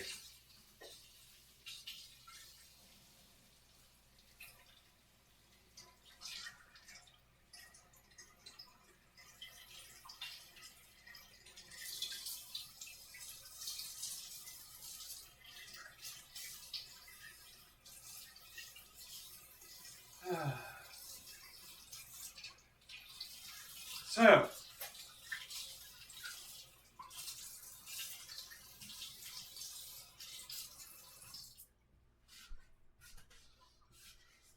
all right. You know, I saw that one person, I think it was Vespers, you put your Twitch countdown for the year up. And I'm sorry, I was in the middle of stuff and I did not follow up on that. Thank you for doing that. I was just saying that, so if people want to put that up, that would be cool. I was just saying that, this, oh, that's right, you said that you saw a lot of trans creators, which, yay. There are a lot of trans creators on this site. There are quite a few trans DJs. I think we rated to one, was it last week or the week before? It must have been last week. So that, there were, unfortunately, a lot of the DJs that I used to follow stopped doing stuff on Twitch. And I think it was because they started getting more real life gigs, which is great. Those pay better. So,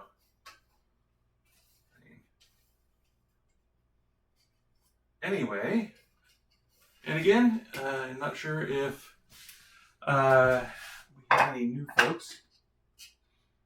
And if you're a lurker, don't be shy. Come on out and say hello. If you're just listening to this while doing other things, that's great too. We love everyone here. And if you want to come say hi, we don't bite. So we are a friendly bunch. And no.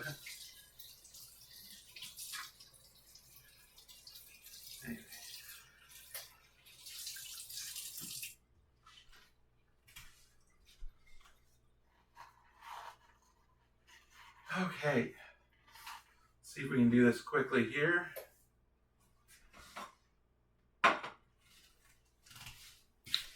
Okay, so we need, I believe it's 2/3 of a cup of ground almonds. And yeah. Okay, and we're going to make this in a saucepan. I tell you, this is a weird recipe, but so good. Alright, so I am going to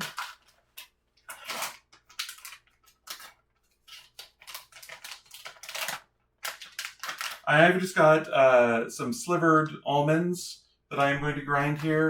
Sometimes you can find ground almonds, but it's not easy these days. They're not used very much. It's been kind of weird watching ingredients vanish over the years. I'm just going to grind up, this was 1 cup. I'm going to go ahead and grind the whole thing and not worry about the stuff that I'm not using, just because I don't want to grind too little, and I don't think I have any. And otherwise, they'll just sit in my pantry and go bad until I, throw them out. So go ahead and do this. Anyway, sorry, this is loud.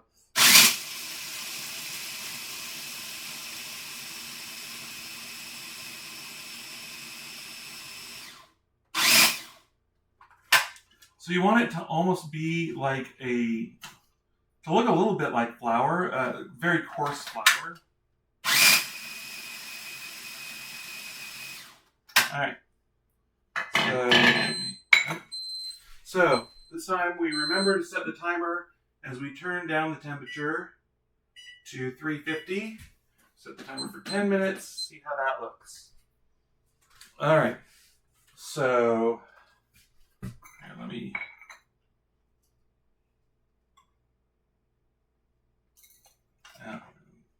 Try doing it this way just for a second.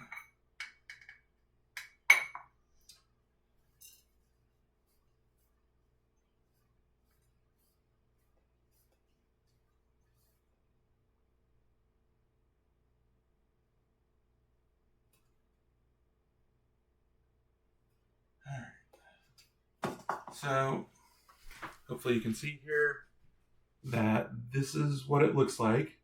So I don't know if you can, always horrible at doing this with the camera. There we go. So sort of a coarse ground meal out of the nuts. A little bit more in there. But yeah, that's closer. All right, so let's combine the ground almonds, butter, sugar, and milk. All right, that's one. And two here.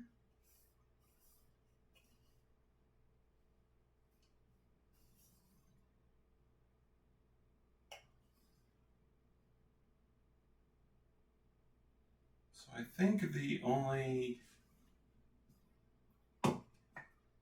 I'm going to try and show the camera, but it's going to have a different recipe on it. It's for the cocktail tonight, one of the drinks tonight. But I want you to see what I'm doing on the stove with this. Actually, it's just melting and combining, so I can show the camera here. So that should be okay. So we'll just do it that way. So we need a half cup of butter, which is a stick of butter.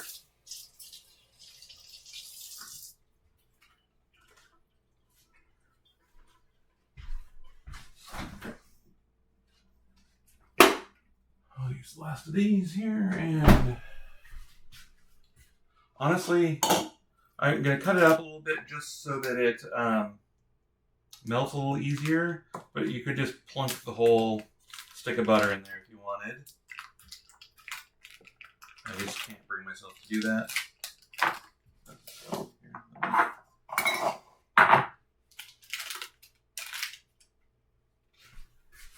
And as always, please shout out if there's something I'm doing that's not on camera that should be on camera.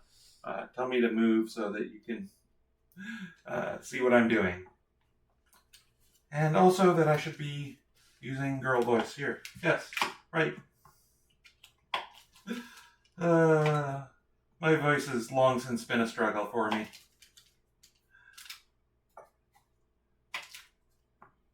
All right. Hopefully it's not too annoying. All right, so I'll leave that there for a minute. So we've got a stick of butter, two-thirds of a cup of ground almonds. And you can use margarine in this instead of butter.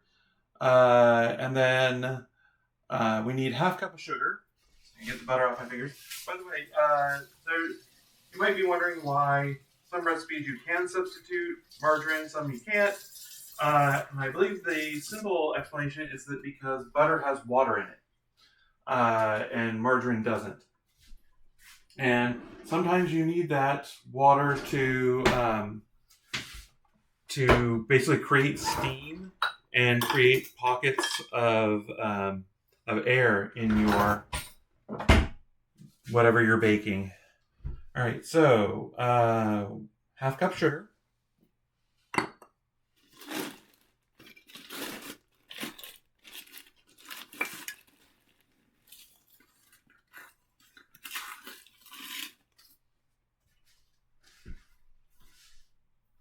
dump that in. And then we need 2 tablespoons of milk and 2 tablespoons of flour.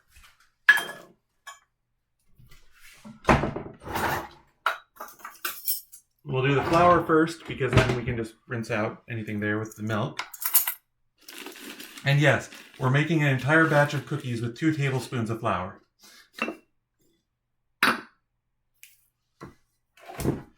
All right, so, but it's, this is largely sugar and butter with a little bit of milk in there, which is also on some degree a kind of fat. But you might notice this as being very close to the recipe that we had for caramel, because that's kind of what we're making here. But we're making caramel that will solidify very quickly, as I recall. All right, so milk. So here we go. All right.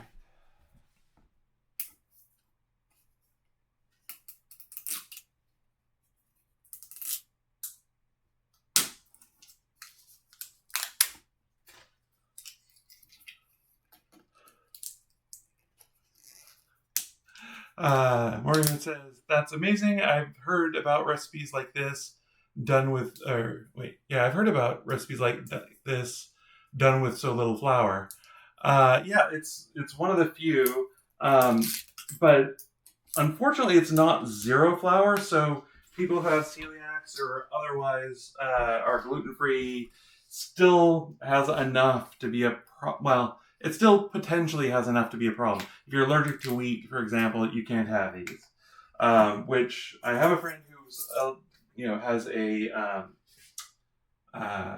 gluten intolerance, and I was like, I'm not going to risk it. I do have one that doesn't use any flour, and I'm trying to remember which one that is.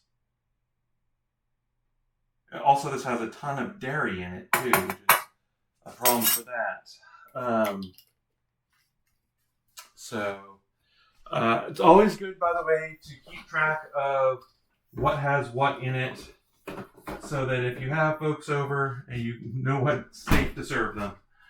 All right, so I'm going to stick this on the stove, and we're going to just on low heat. And yeah, I'm going to go ahead and turn this camera on and get it pointed, the right direction, and then I'm going to turn it on. Let's see. So apologies that you're going to see a preview of Drink 2 tonight.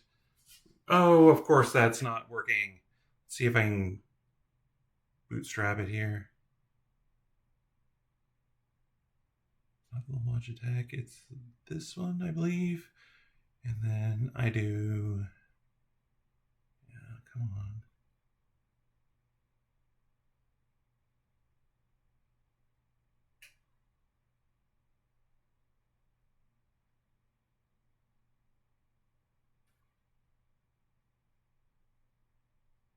There we go. So, it was originally set up for a bigger pan. Anyway, it's just, right now it looks like a bunch of gunk in a pan, including chunks of butter, some milk that's sort of dissolved with some sugar.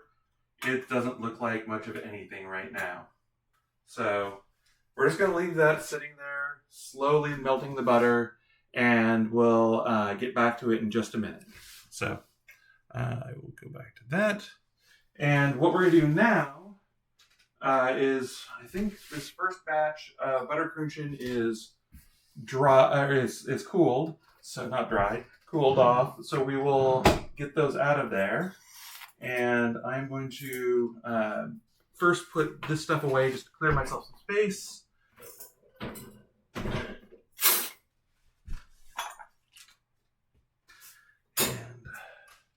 And I'm probably going to, well, no, I have to get that in there. Okay, so.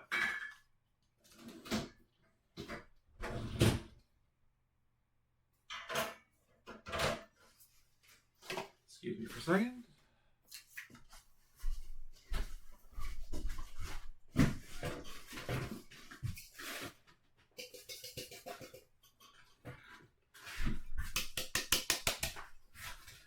All right.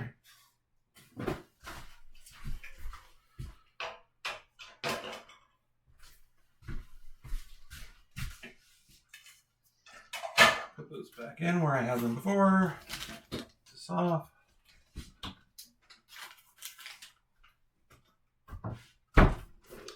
Okay. I'm disappointed, but the fun house cleaning section's over. So, what I'm going to do is make a lot of racket. And I'm going to check those Buttercrunchen and see, yep, those are definitely done as well. They're coming out a lot darker than in previous years, but, you know, I'm happy about that. They look pretty good. So, there are a few ways to get these out. So, that's the new pan, the partial pan looks basically like these. Except, as you can see, these have kind of, actually here, let me see if I can show you side by side. So, these have just come out, and these have been there for a while, so you can see that these are kind of puffed up a little bit, and they'll start slowly collapsing over time. All right, so let me give this a quick stir. The butter is starting to melt a little bit.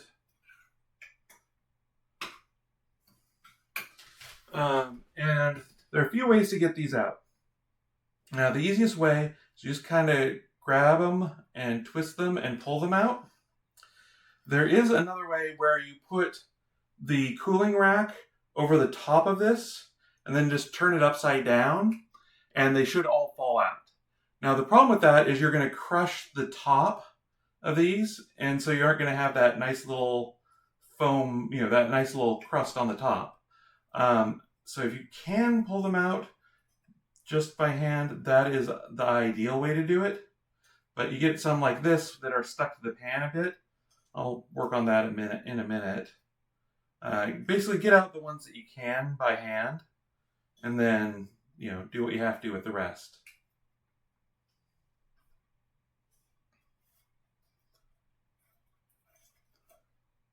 So I think last year we got through 4 kinds of cookies. So this year's 3, but the Buttercrunchen are time consuming to make. But in my opinion, worth it. And basically I'm just taking these out and we're going to let them fully cool. So they won't fully cool in the pan here. But eventually I will get out another container to put them in, because I'm having them sit in my prime working area, which is not the smartest thing I've ever done. All right. But it's what happened. So.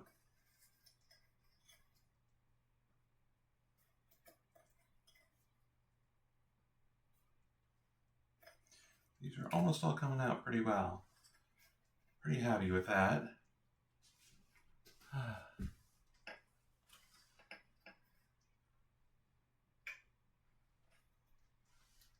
I can hear the batter for the almond lace cookies in there.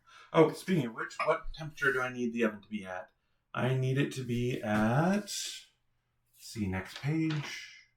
350. Okay, so it's already at the right temperature. Okay, so I think I can just, there we go. This one got free.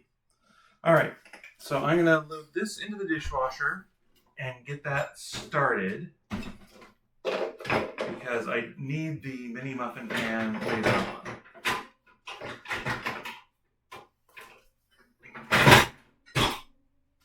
Crash, bang, thud. And I will tell you what these taste like in just a second.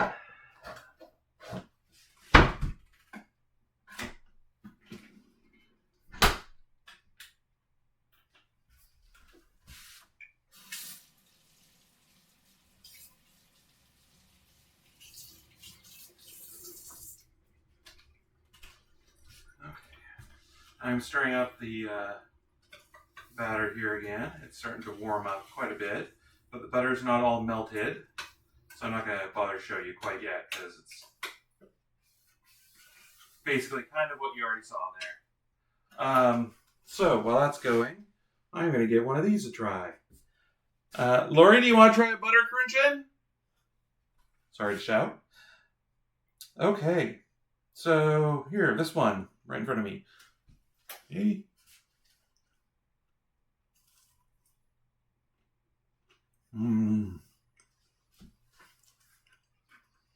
So, the crust outside is basically like a pie crust. But the egg in it, and just the way it's folded and all that, give it a extra flakiness, extra texture. Like the same way that a croissant is different from French bread.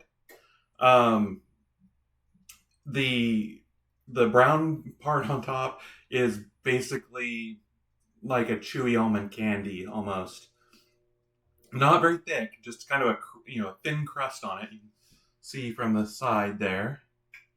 And then the filling is just warm, gooey almonds. It's just lovely. And I will say, even when it's cool, it's fantastic. But warm, it is amazing. So, yes, I highly recommend these. It's a lot of work, but they are worth it, and your friends will be blown away by them. So, and again, I have no idea where this recipe came from. It is just best butter crunchin'. I will give you the formula. It's for the crust. It's 1 cup butter, 2 cups flour, 1 egg, 2 tablespoons cold water, and then for the filling, it's the 8 ounces of almond paste, 1 3/4 cup powdered sugar, 1 egg white, and 2 tablespoons of water. And yeah, very good. Highly recommended. Wish I could tell you where I got the recipe. Honestly, if you look up best butter crunchin' online, you might find it. I have a sneaking suspicion it's Bon Appetit or something like that. My mom had a real, enjoyment of Bon Appetit back in the day. Like, she used to get the print magazine of it. Oh, good.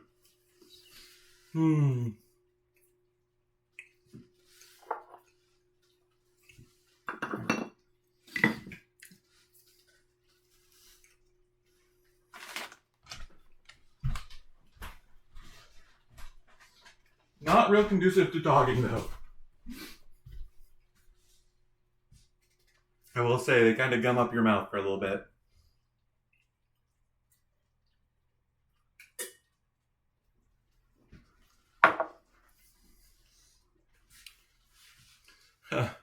Okay, Morning Wind's gonna get a little hungry and might have to grab something. Please don't starve yourself on my account.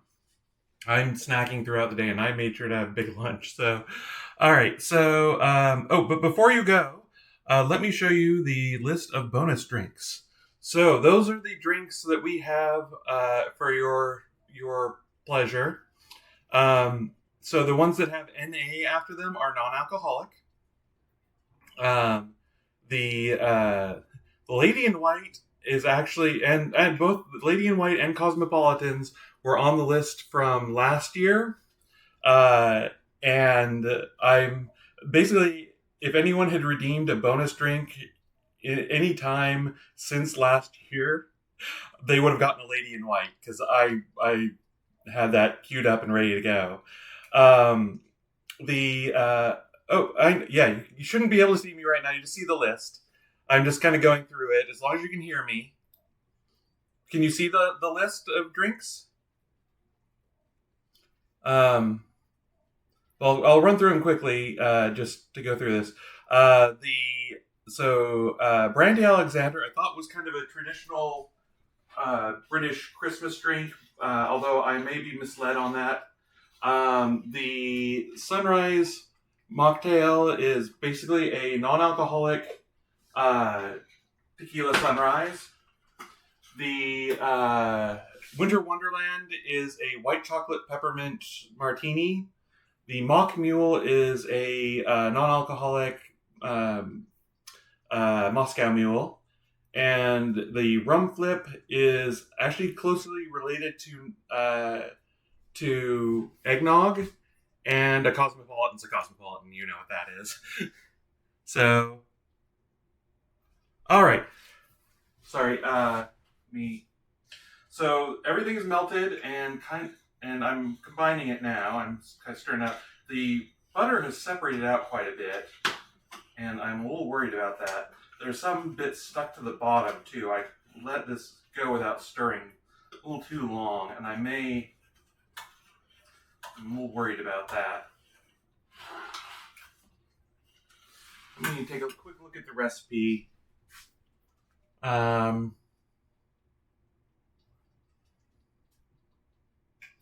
Yeah, until the butter just melts and the green syrup left.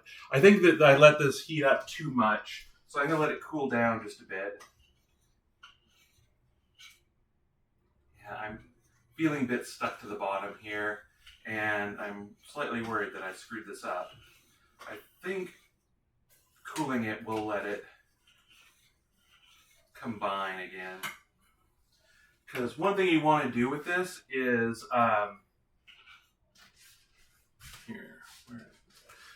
one thing you want to do with this, and I'm going to switch back to the main camera again. There we go. Is basically as it melts, it releases the butter, and not only does that help it form a caramel, but it also helps it from sticking to the pan.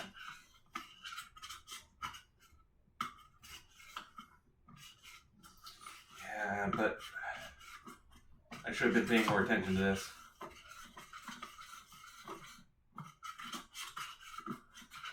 I'm tempted to add a little more flour just to help absorb some of that butter, but I don't want to throw the ratio off here. So I'm just going to keep stirring this while it cools.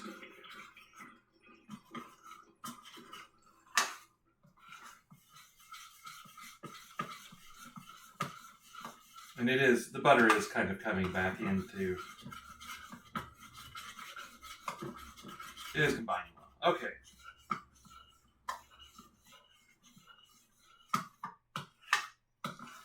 Alright, so while this cools a little bit more, I am going to grab something to put these butter crunching in. There we go.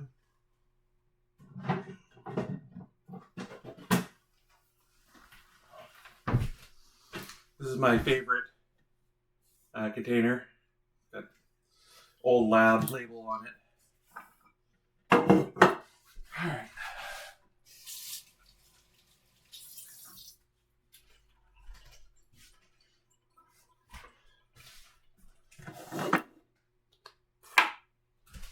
Stirring this.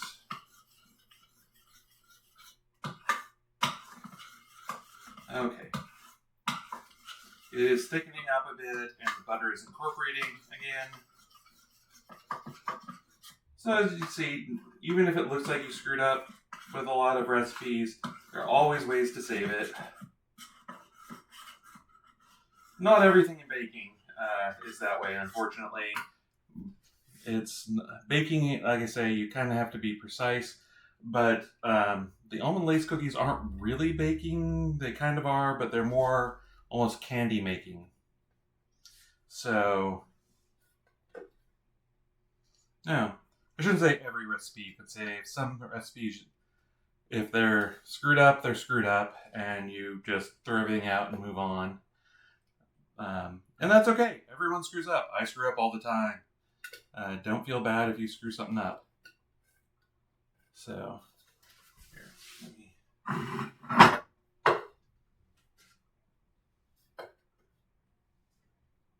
Alright. You want to be gentle storing these, the butter crunching, because they, you don't want to crush the tops of them.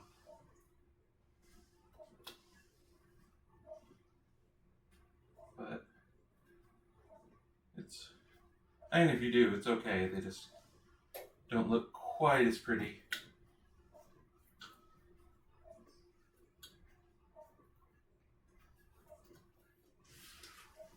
All right, and I'm gonna get the other pan out and cooling.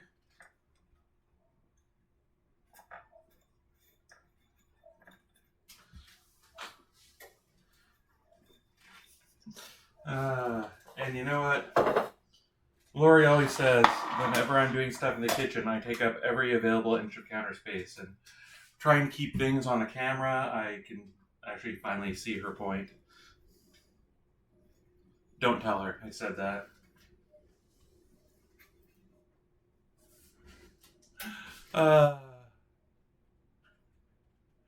Winter Vesper says, I always liked the Bob Ross happy accident thing and Morning Wind agrees. I agree as well.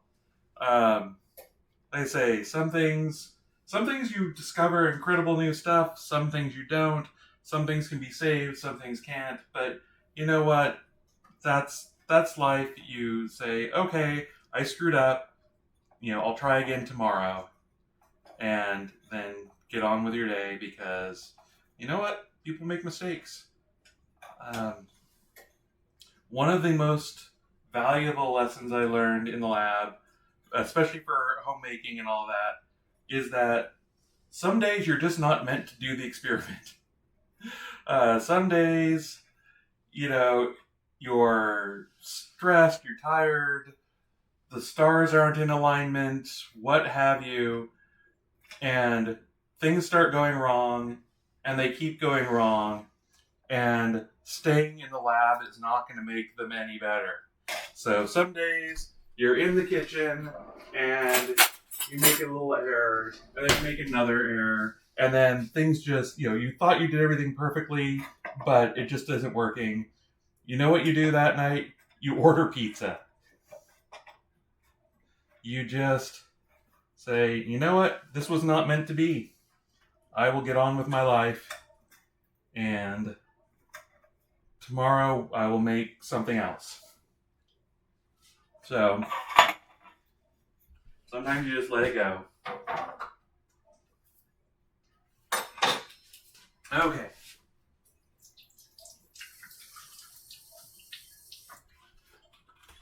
Okay, so, it was Winter Vespers who redeemed you redeemed the drink, right? Did anyone or anything on that list jump out to you for it? Yes. Okay. Did anything on there jump out to you and say, this is something I really want to have?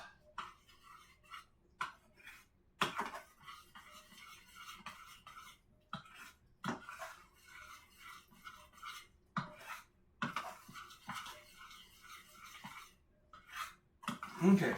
Also, I think I have stirred this up enough and it's chilled a little bit, so I think this batter is just about ready. So that's what it looks like. That way, yes.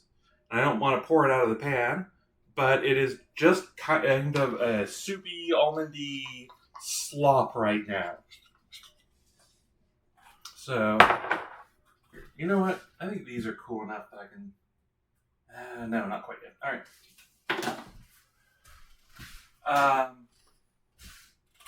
So,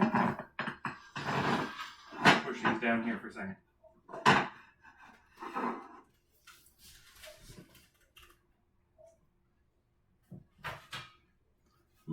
Okay. Dealer's choice. Okay, fair enough. I will do that. All right. So one thing about these cookies is that I usually only make one pan. Well, I usually only make one pan at a time, and you'll see why. And we can, I can futz with that if we need to. But let's see. First, I'm going to use. Where's my? Oh, I have 3. Of course, I got 3 of those. All right. Sorry, I overstocked on parchment paper. And Wintervestors gave me a blowing a kiss emote, and thank you. I appreciate that. And no, I am here to provide things. I think what I'm probably gonna do for your bonus drink is the mock mule, and I think you'll see why when we make it. One thing, it's a non-alcoholic drink, and I know you're not a drinker, so and also I think it's a really good drink, not just on a, and this is gonna sound really patronizing because I don't mean it that way. A lot of mocktails and non-alcoholic cocktails just taste kind of like, okay, I got some juice, or I try and avoid those. And so the ones I try and find are like the Neruda, which I think is one of the best non-alcoholic cocktails we've got, because they taste like a cocktail. It tastes like a cocktail that you couldn't find the alcohol in.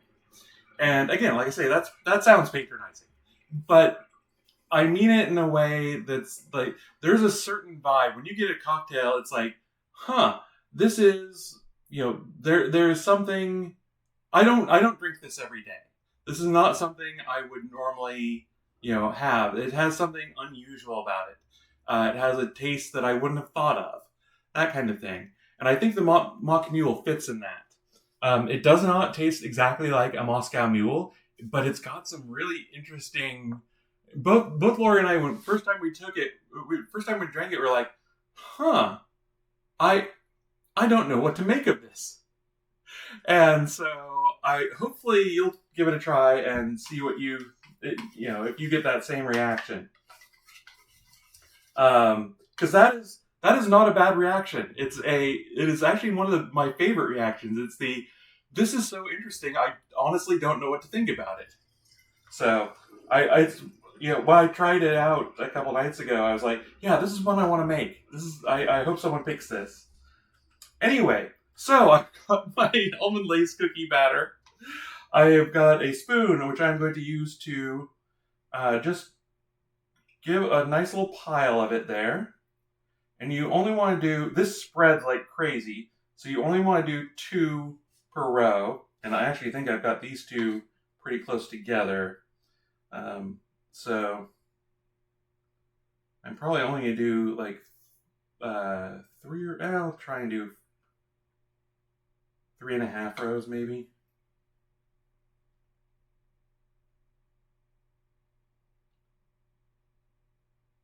So I don't know if you can see this. So I'm basically just making a little puddle of this. Because, if you try and do a stack like normal cookie dough, it'll just spread. So, even before you get it in the oven. Yeah.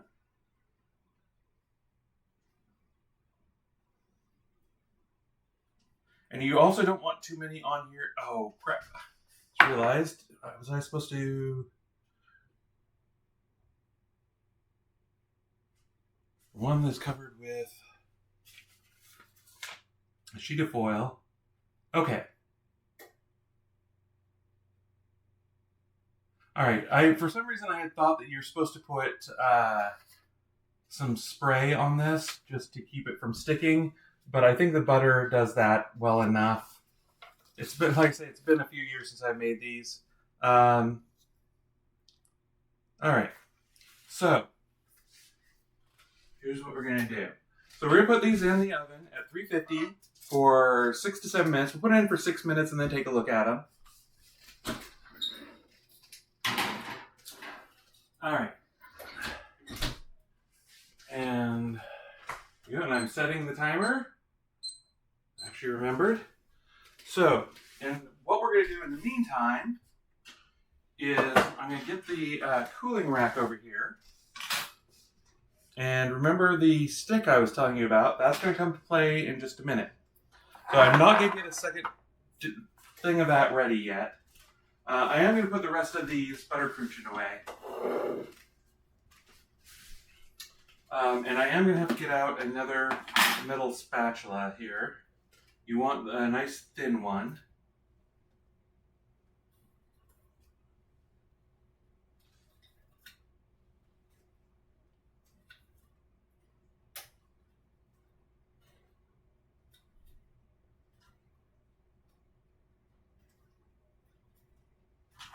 All right.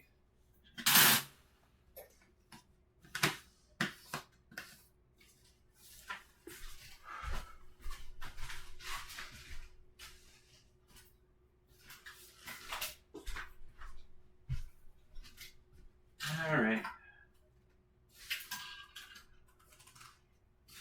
You know what? All right, it's 5:22.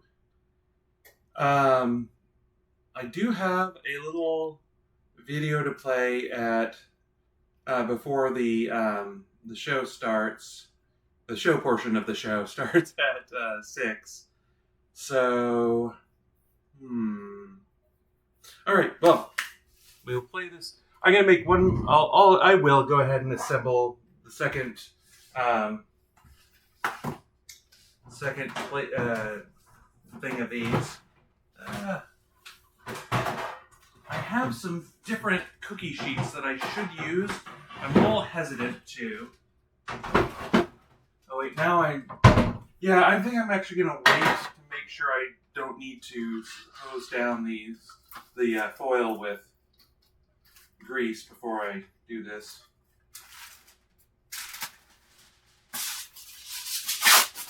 And I'm using heavy duty foil, by the way, because otherwise it's really easy to tear the foil when you're taking these off.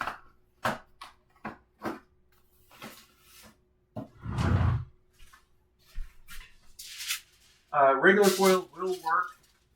It's just a little bit more of a pain to get them off without tearing the foil.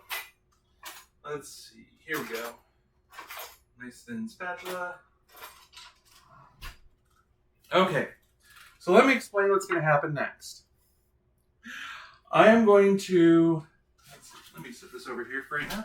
I'm going to take these out of the oven, and they are going to be sort of caramel brown, lacy discs of caramel with nuts in it and such.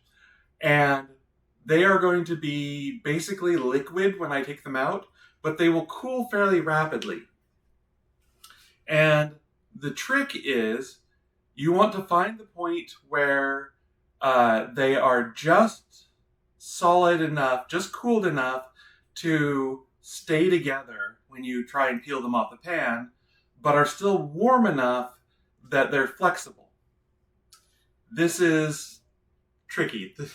And then you take them off, you wrap them around something round like this dowel, which has, by the way, as you can see, been impregnated with oils from thousands of previous batches of these. Well, dozens anyway. You then let it cool. Basically, the wrapping it around this dowel will keep cooling it. And then you take it off the dowel and set it down on the cooling rack to finish cooling. You want it to be cool enough that it stays spherical or cylindrical and not actually collapse the moment you take it off. So meanwhile, you've got 5 or 6 others there that are still cooling as well. Hopefully the residual heat in the pan is keeping them warm enough that they're flexible. So you can see why I burn my fingers every year. Okay. Historically, so Wintervester says, historically, my primary goal in ordering something has been to look like I'm drinking something. So if it tastes nice, that's a big win. Sadly, Shirley Temples don't work because they're so recognizable. That I get, yeah. And Morning Wind says, I'm pretty much in the same boat as Winter for the drink. Shirley Temple's about what I know. Actually, and this is absolutely a tightrope to walk with the cookies. Yes. So yes, no, absolutely. So that's actually one of the reasons why I've been trying to include more non-alcoholic drinks. I'm not hitting 50-50, but both of the drinks tonight on the show can be had with or without alcohol. And then, like I say, I hit 2 of 7 on the bonus drink tonight. So sorry about that, but we will definitely get at least one. But yeah, no, I 100% agree. There should be more mocktail and non-alcoholic cocktail recipes, or not recipes, but sections of bar menus. It's just, for one thing, even if you do drink normally, sometimes you have to drive people home, and you want something interesting. All right, I'm gonna leave those in for another minute. They weren't quite done, and I would show you that, but it's tricky. But yeah, no, I agree. I've been seeing a few more places have mocktail sections. A few restaurants in town have been like that. So hopefully we'll see that more and more. And like I say, I am going to try and include it on the show. I found a few places, but they're kind of hard to find. Or if they are there, they just say make a regular cocktail and insert non-alcoholic booze. Non-alcoholic gin or non-alcoholic whiskey. And I was like, yeah, that's not the same thing. So I will continue trying to find for you interesting cocktails that look and act like cocktails. Ones that, even your friends who are drinking, fully leaded cocktails are be like, wow, that's interesting. I want to try that. Because, here we go. All right, we are on. This is what they look like coming out. And we'll set this on the cooling rack. Oh, wait. That's right. I need both cooling racks for this operation.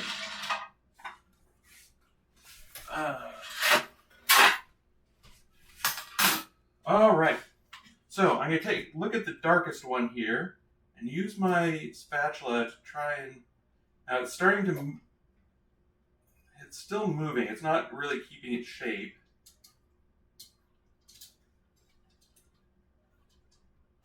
Yet, but as I'm starting to get the spatula under it, it's starting to cool a bit.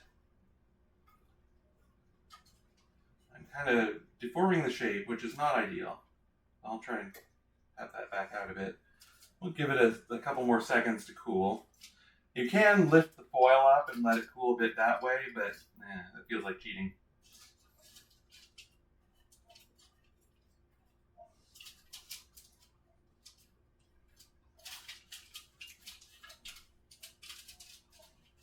Alright.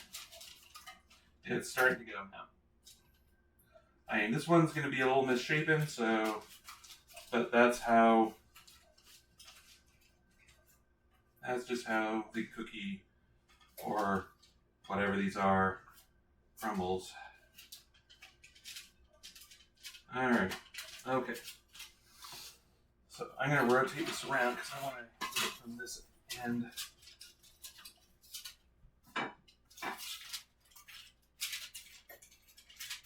Yeah, I think I should have put some... Alright. Starting to think I should have put some Pam on this, but...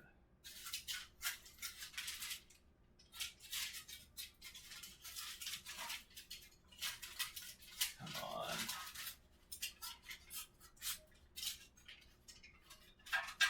Alright, well, that is not going to be the right shape, but it's at least going to exist. Alright.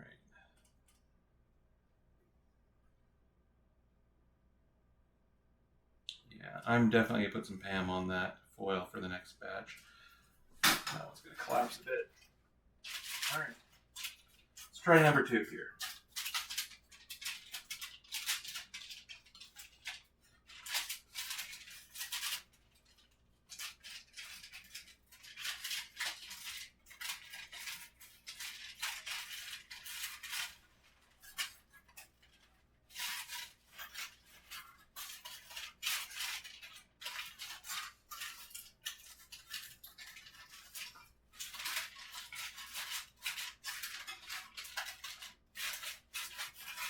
Sorry, I'm kind of concentrating on this. I'm not talking.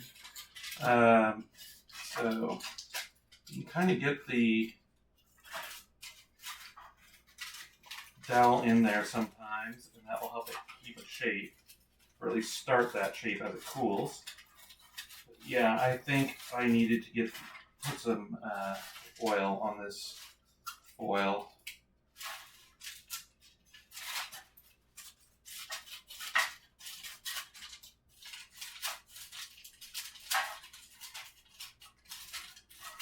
I am really glad I used the heavy duty foil though.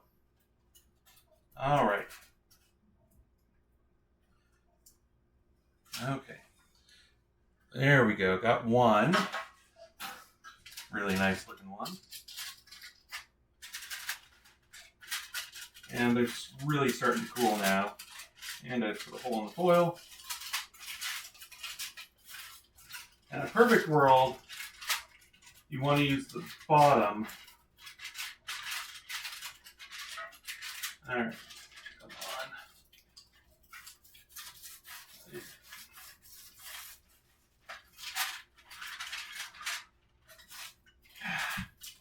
That foil ripped.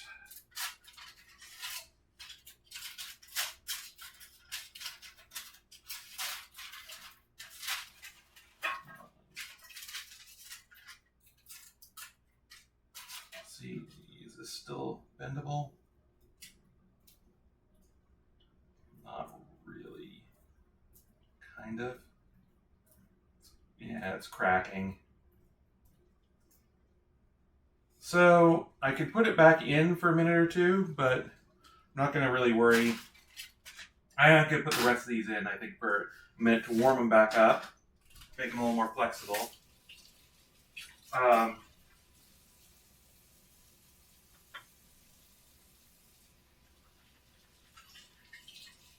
the next batch, I'm definitely going to spray some Pam on that.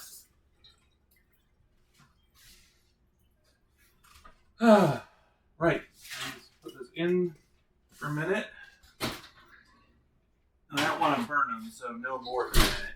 I just want to warm them back up. So, if all goes well, this is kind of what they look like. Now, there are a few tricks you can do with this. The first is, you can just leave them as flat discs. That's arguably the easiest way to do it.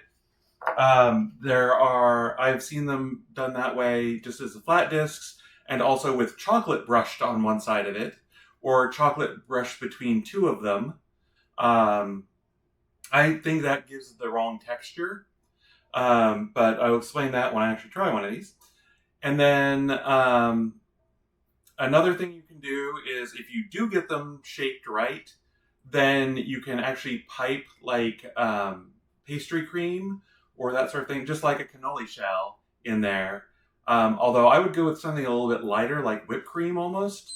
But you can, in fact, do that. All right, let's see if this helps. All right, I'm going to set it not on the ceiling rack this time, because I want to keep that. All right.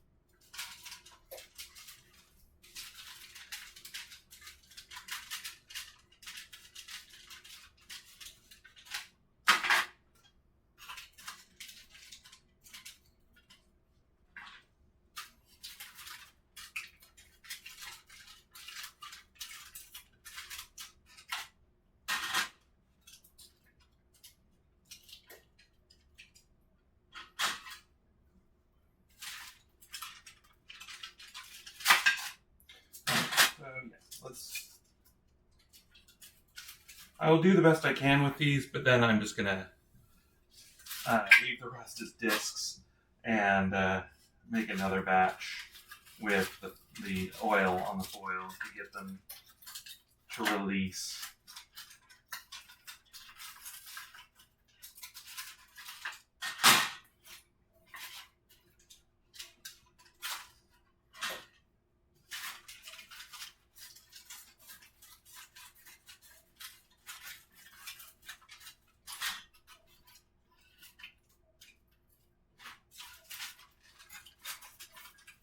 And you can also see how you wouldn't want to make these too big either, because that's just more that's sticking to the pan that you have to get off before you get them to release here. I will also say that you should by now be aware that these are going to be a pain in the butt to store. So,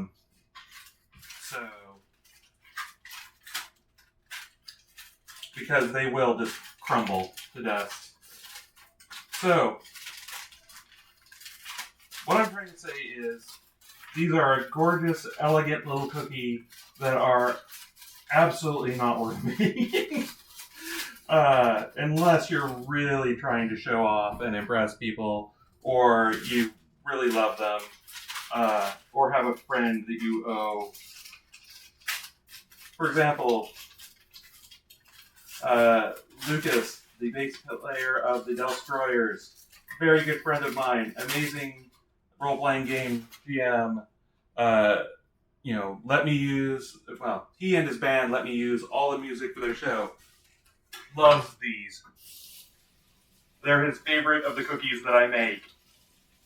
And so I will make them just for him. So,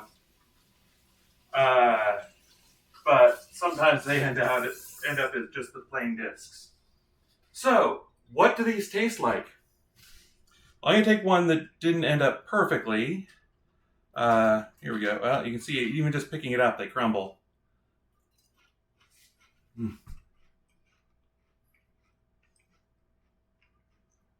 So, somehow, they both melt in your mouth and crunch at the same time. They taste like almonds and caramel, and like a really buttery caramel. And the almonds aren't a real dominant flavor there. They almost just provide texture. The main flavor is a really buttery caramel flavor that's just, that's, like I say, both dissolves on your tongue and crunches at the same time. They are a kind of unreal cookie. So if you want to see a little bit closer even what they look like, that way, that is what they look like up close.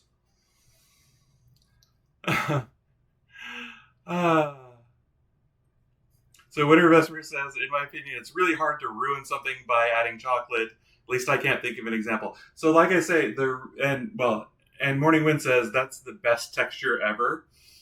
That's kind of it. When you add the chocolate, you take away that texture. So the flavor is really good, but then you get sort of a crunchy chocolate as opposed to that dissolving crunchy, just almost nothingness, but you're still eating a cookie. It's hard to describe.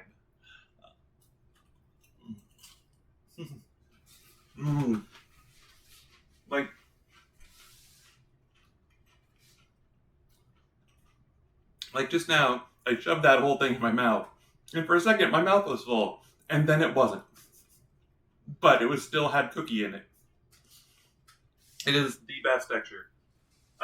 But they are miserable. I love and I hate them. So, all right, let's try one where we spray the pan down, and then we will move on to something else because we are almost at the appointed time for the show. So, let's give this a go.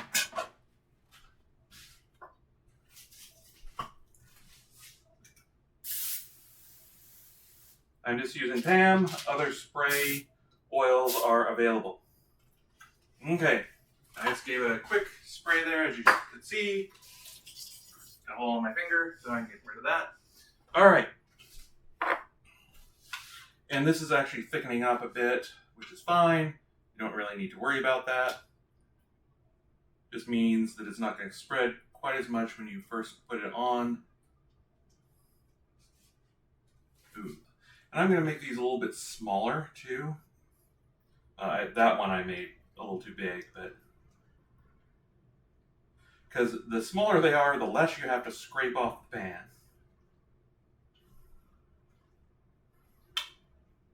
I'll make a variety of sizes actually here.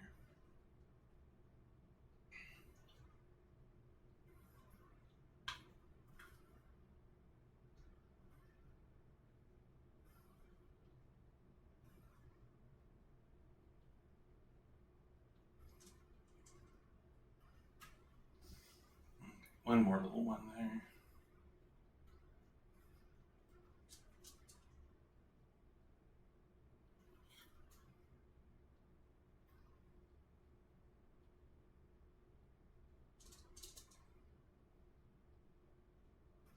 Oh, come on. There we go. All right. Call that good. Some big ones, some nice little ones. Put them in for 7. I'll put it in for 6 again because I have those little tiny ones in there. And again, I should probably have made them all the same size, but it didn't happen that way. All right. So I think I will make these until 6:50, and then I will put on the video, and then I'm going to go use the restroom and a few other things. So, and then we'll get on with the actual show. So thank you both, and thank you everyone out there who's been sticking with me the whole time. We are, almost 5 hours into this, and we've made an entire $25 for the Rainbow Railroad charity. So, not as much as we'd hoped, but hopefully things will pick up. Made a lot of cookies, some better than others. And so, yeah. Yeah. Sorry, it's gonna be one of those nights. All right. So while I'm waiting for those to come out, I'm gonna actually put this away. I'm gonna put the lid on that, and I'll stick it in the fridge. I will finish those up tomorrow, I think. Hopefully that will still work. So what did I do with the lid for that? I put it back here. Okay. And then I will start laying things out for the show.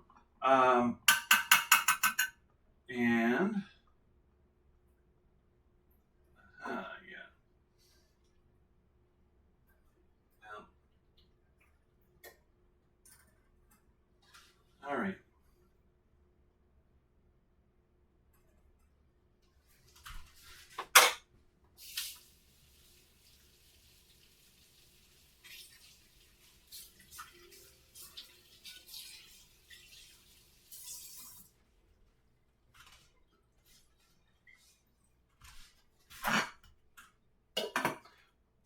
Unfortunately, our fridge is actually really full at the moment.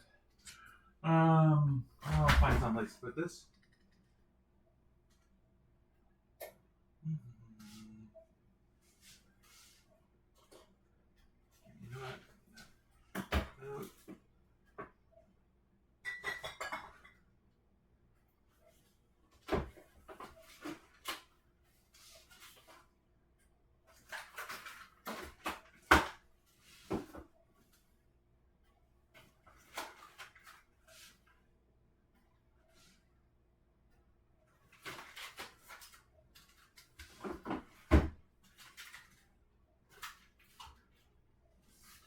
All right. Sorry about that. I'm just putting things away, and now I need to figure out what I need to see. We've got another 3 minutes before we can see how it's doing. Put this cooling rack away. I'll put those because I think they're already cool. That's the other thing, is these are so thin they cool in just a fraction of a minute.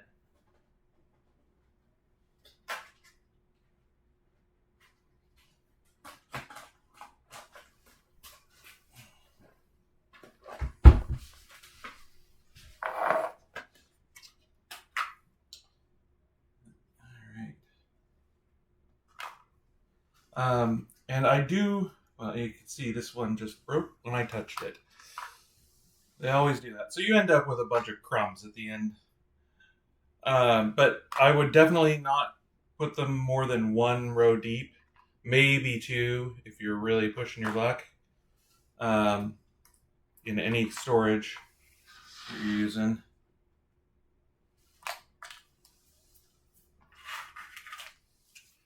All right. Oh, and make sure that they are airtight in there because moisture will make them chewy. You lose that good crunch.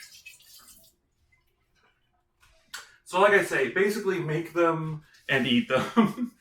I think that's the best. And I think making them in a disc and just leaving them that way is perfectly fine.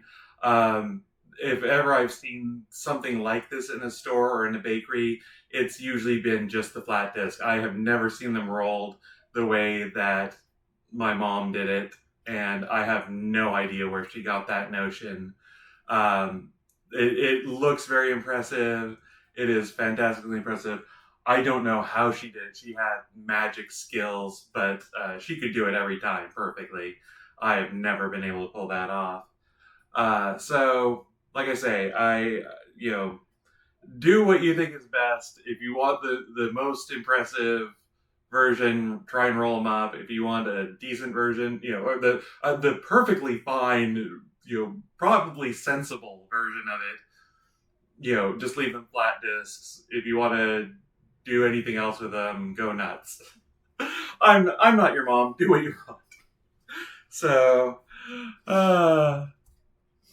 Marguerite says she really did have the magic skills. This sort of thing is really hard. She did. I don't know if she had some special version of ADHD where she just picked up crafts and could do them amazingly well and then just had that in her bag. She had ADHD without the forgetting part. All right, let's see. Actually, these look good right now to take out. And then turn off the oven for a minute. So you can see that big one there. Well, here, let me show you. The big one there is very light colored in the center. That means it's not completely done. But since the other ones are, I am going to I'm going to take these out right now. And I can always put I'll do the small ones that cooked all the way through first, and then I'll do put the bigger ones back in, and that'll heat them up again. So they're coming off much easier. So yes, definitely grease the pan there. All right, I am gonna cool this down a little bit on the cooling rack, just because I'm being impatient. Yeah, that's what I'm expecting to see. They're starting just to hang together, but not quite. But they're a little too soft to do anything with yet. There we go.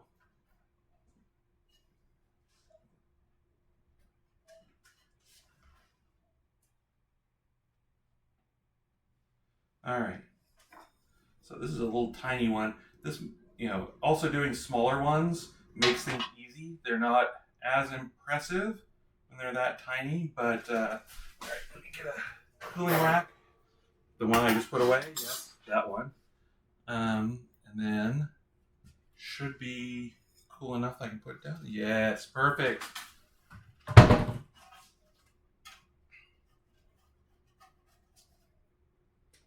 Okay, and if you can do it so that the bottom is the thing you wrap around the rod, so that basically the nut side out, then they'll look even better. But do what you can. So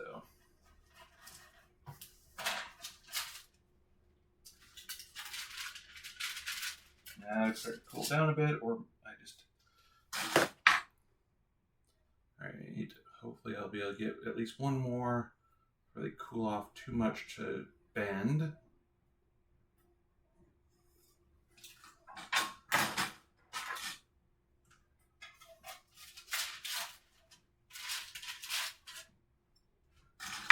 Is that going to be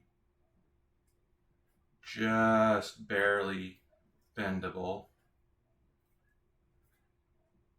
Not really going to be a nice cylinder, but it is going to be more or less there. All right, so these I will put back in for another minute. And then, now this does get a lot greasier because I greased the pan. But, yeah, this is the kind of thing where you make a few of them for a party to show off.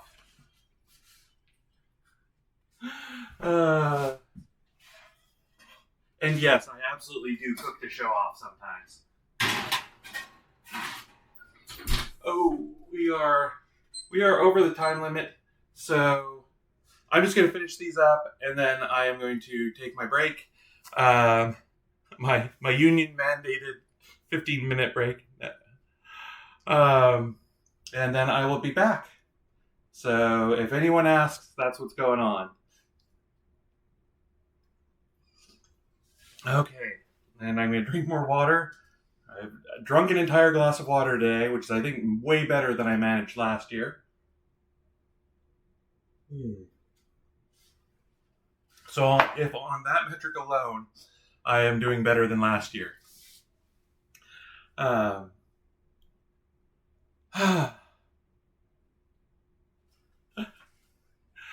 Your Wintervester says thank you so much and gives the trans hand heart. I say thank you for being here. You are keeping me sane. If you all hadn't been here, because I'm assuming there are people lurking because I always lurk on streams. If you folks hadn't been here, I would have, called it quits ages ago. So I appreciate you being here. I really do. It's just, you make it worthwhile. And, we're doing our best and trying to help folks out. So, and, even if we don't get more donations, we will have done something today. At least you can say you were there when Dana went completely mad. It's not everyone does these, and not very few people tune in for all of one. So I really appreciate that. That is, just remarkable, and I am very grateful. So thank you.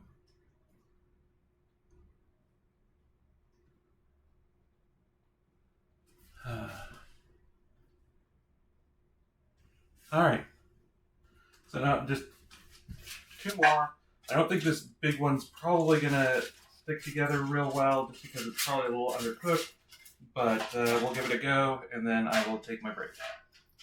And I will put that... All right. Oh, I do have to warn you. So like I say, I've got a video to put on while I'm gone. And the only thing I will say is, if you're... I filmed it all myself on my hand camera. So if you... not on my hand camera. On my phone camera. So if you start feeling a little motion sick, I'm not offended if you just listen or turn it off or whatever you need to do. Last thing I want is people getting nauseous before my cooking and cocktail stream. So, but it was the best I could do, and I hope you enjoy it. So, all right, last one here, and I will put that, I'll wash my hands, and then I'll put that on. All right, so yes, putting the oil on there, key, if a little gross when you have to wash your hands. And my voice was completely gone. Okay, got it.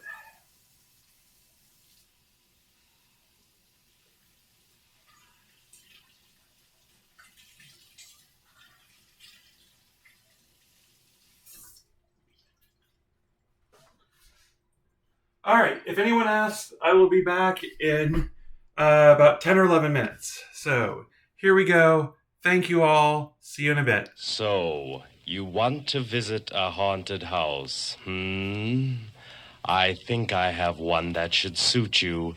That is, if you dare.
Enjoyed your visit.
So, you want to visit a haunted house, I think I have one that should suit you. That is, if you dare.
Okay, we're back. Morning Wind says, what a beautiful tree, it's stunning. Thank you very much. We've collected a lot of different ornaments over the years, and you can, I think, kind of see that they're us in there. I hope you enjoyed the video and that it didn't make you too motion sick. So, I'm gonna get another thing, just put these last few away, and then we will get on with the actual show. Thank you, Winter Vespers, who says it's so pretty. I appreciate that. It's always fun to do that every year, and it's always nice, especially in these plague days, to let other people actually see our tree for a change. We used to do a big Christmas party every year, and we were thinking about doing it this year, but I just ran out of time and energy and everything else to get that done. So, all right. So, Morning Wind says, no motion sickness. The movement was gentle. Thank you. That was literally me just going around our house, trying not to back into things. Our house is very small at the best of times, and with all the Christmas stuff up, it's really tiny. So, all right. Okay. So, as you can tell by the lack of apron, cookie baking time is over.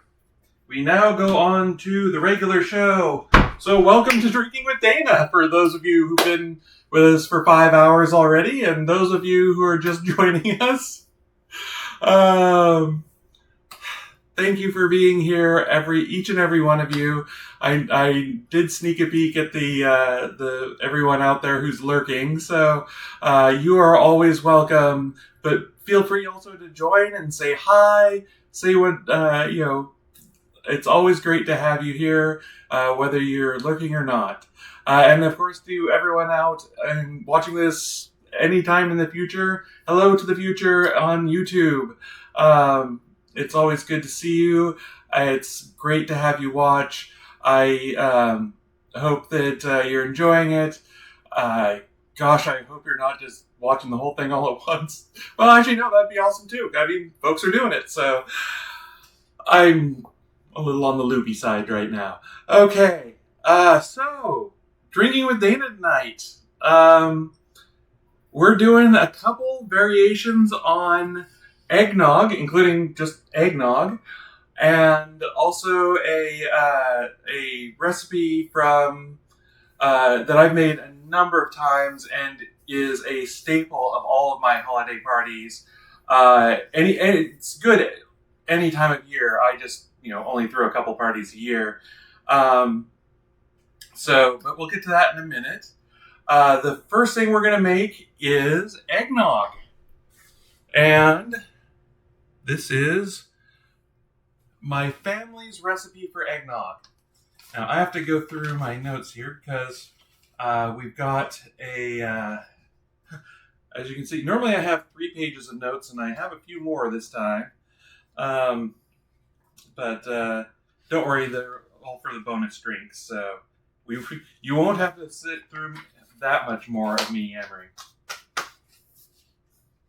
Webster's defines eggnog. No, so I have to admit that some drinks I do on the show have like a page, a paragraph or two of history to them. Like you figure out who made it, you figure out where they made it, and some notable facts about it. And some of them are just like, well, I found this drink on this website. That's all anyone said about it. It might say who made it, or it might just be part of the website staff.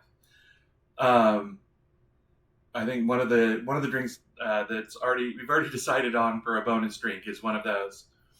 Then you get to ones like this where I've got a full page of notes and I'm skimming.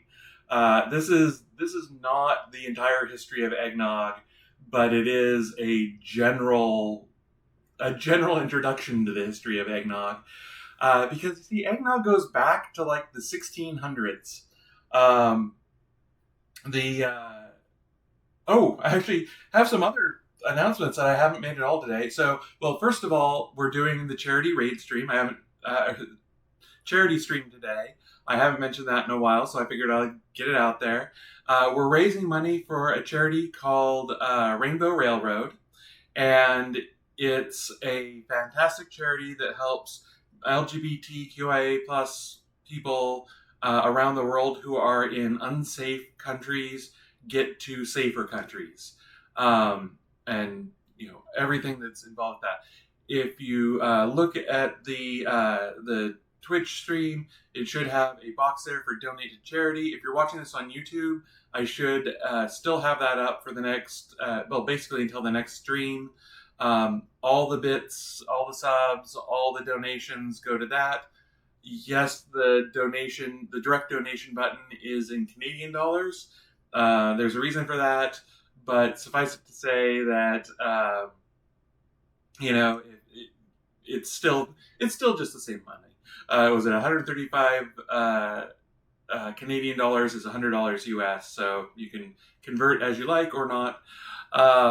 For every $100 we get in donations, I'm going to make a bonus drink. Right now, we're sitting at $25 of that, and I have it as 135 Canadian. We're at 25 Canadian on that. But since we've had so few donations, if we get to $100 Canadian, I'll make the bonus drink. We've already got one bonus drink sneakily redeemed by Winter Vespers using our usual drink ticket scheme. So I will be doing at least one bonus drink today, but I'd really like to see some donations if at all possible. And again, obviously, if you don't have the money to donate, don't worry about it. Put on your own oxygen mask first before helping others. But if you do have some extra money, and I know the holidays are always tight for folks, but if you do have the money, it would really help people out, and I'd really love to see it. So, thank you. And now let's get to the history of eggnog. Oh, sorry, that last thing is that there is another drink that I made a recording for another charity raid stream, a raid train. This is basically a system where basically as soon as your stream is done, you go to the next stop on the train, and they do a stream for a while, and then they pass it off. You often see DJs do it. This is put together by someone named Gender Meowster. I actually know them. They're great folk, and it's all queer and trans content. I haven't actually gone through the whole list, but it goes on for, I think, 4 days. It starts on Thursday and ends on Sunday. 24 hours a day. So it is a huge raid train. One of the organizations I work for, which is All on the Table, they do tabletop role-playing game streams, card games, board games, that sort of thing. They've got the noon on Saturday spot, and I recorded a brief video showing basically how to make a drink that goes along with the game they're playing, which I believe they're running right at the beginning of that time slot. So if you want to tune in, you get a bonus drink by me. Otherwise, the whole thing is very cool, and their charity is for a clinic that's basically the only clinic for like 5 counties that provides gender affirming care. And so they're basically filling a unmet need, but because they're not part of they're an independent clinic, and so they don't get support from hospitals and things like that. And because they treat people who are lower income, that sort of thing, they don't have the money that they need to keep the clinic going. So we're trying to step in and fill some gaps there. So lots of good charities, this time of year. Those are 2 of them that I'm contributing to. So hope you can help. All right, is that everything before I finally get to this? Okay, yeah. Yeah. So the name eggnog actually goes back to 1775, but the drink itself goes back even further than that. There are a lot of theories on how the name eggnog happened. One theory is that it's a variation on egg and nog, egg and grog, and the grog is of course ale or any kind of alcohol. Occasionally, often rum, but most likely ale or some sort of beer. Others think it's a variation on a Scottish word nug, which means to be warmed with a hot poker. Another word for basically grog can also be just the name of the kind of mug that you used to serve alcohol in. But nug means to be warmed with a hot poker. So nugged ale is ale heated that way. Let's see. An 1869 dictionary entry for eggnog defines it as a mixture of wine, spirits, eggs, and sugar. There's no mention of dairy products back then. But as always, drinks evolve. Originally, I said it was, made with ale, and then it goes to wine, then eventually goes on from there. This probably originated as a early medieval British drink called a posset, which is hot milk curdled with wine or ale, and that was used as a flu or cold remedy. And then eventually they started adding in things like figs and herbs and spices and that sort of thing. And there are like 2 or 3 different drinks that can trace their roots back to that, eggnog being one of them. And you might, be noticing, by the way, that all of these are hot drinks that are at the root of eggnog. Hot eggnog is the original kind of eggnog. I actually remember having hot eggnog as a kid, and the recipe I'm going to use today can be heated, although you have to be kind of careful with it. But I remember having hot eggnog as a kid. Let's see. Rum was eventually substituted for wine due to the slave trade. Basically, rum was easy to get and cheap because you had your slaves make it, which is horrific, but true. And then Americans substituted their domestic whiskey when they basically went to war with the British and lost easy access to rum, so they substituted in whiskey and eventually bourbon, which they made themselves. And also sometimes moonshine if you couldn't get either of those. And it was also Americans who originally tied it to the winter holidays. We are actually also the folks who gave it the term eggnog. That's what we called it. And so, yes, more American ties to this. It's a very American drink, even though it's got British roots. But then again, so does the country. George Washington served an, quote, eggnog-like drink, end quote, with rum, sherry, rye, and brandy in it. And yes, I do have the recipe, and yes, I am thinking about doing this on a show for next Christmas. And in 1826, cadets at West Point, including Jefferson Davis and Robert E. Lee, rioted after downing too much contraband eggnog because alcohol was banned at West Point, but of course they snuck it in anyway because, they went on to form the Confederacy, so you'd expect. Um, or at least be part of it. Anyway, but yes, it was a huge riot at West Point because they got a little too much liquored up. Let's see. What else do we have? Lots of variations and spin-offs, lots of historical names. I'm not going to list all those for you.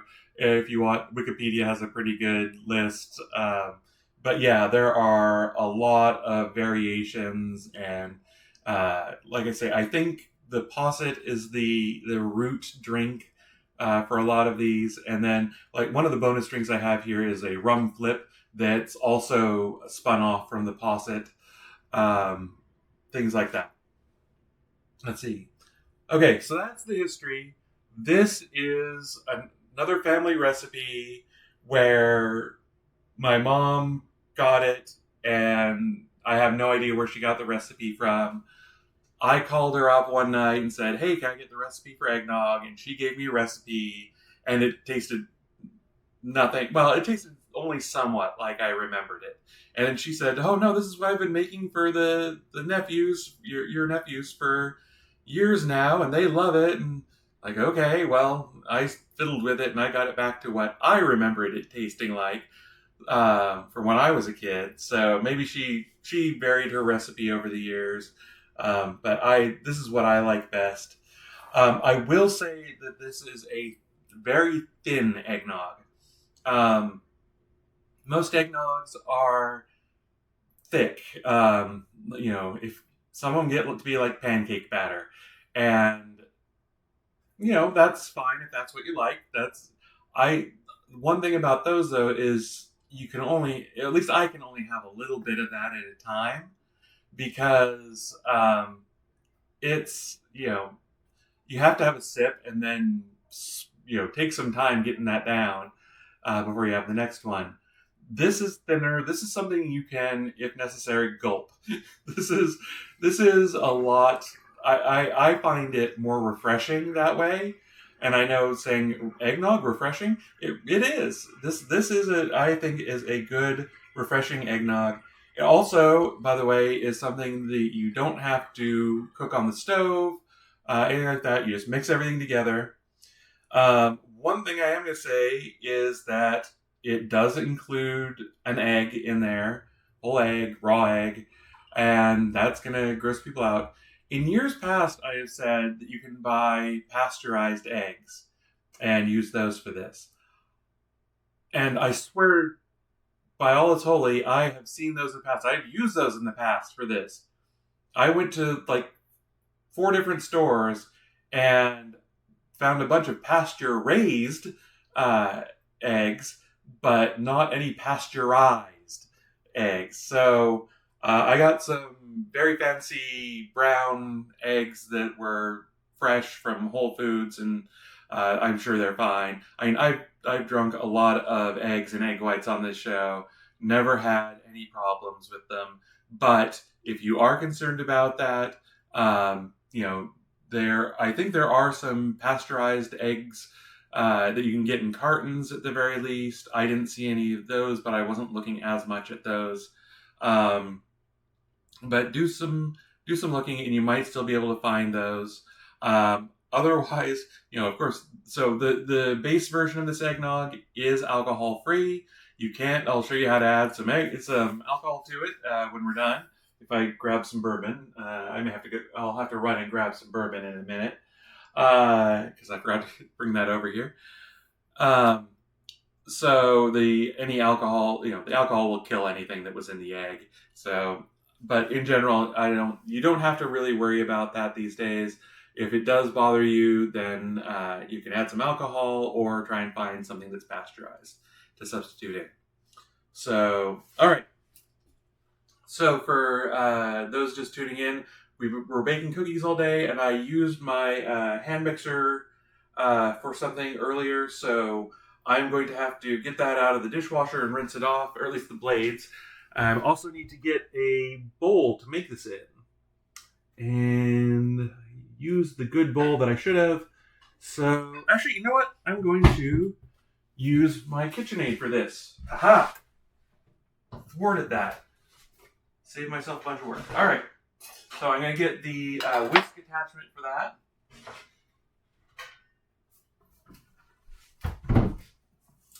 And it's going to be a pain to pour out of this because I have the giant supermodel, or not supermodel, giant professional model, I guess it is. Just the really big KitchenAid mixer. So, and of course I've been doing, oh no, I did have the recipe up. Oh, thank goodness. So, let me get the ingredients out. And in case you're wondering, yes, I am a little bit off my game, but that's fine. That's fine. We're going to do this and not worry about that. Okay.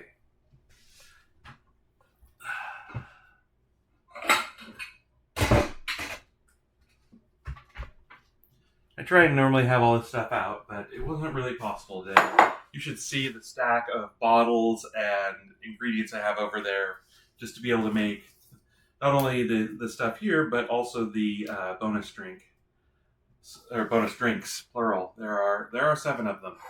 So, all right, we're going to start with 3 cups of milk, which for those keeping track at home is 24 ounces, which is a little bit less than a quart. Well, it's 3/4 of a quart. So almost one of a bottle of this size. All right.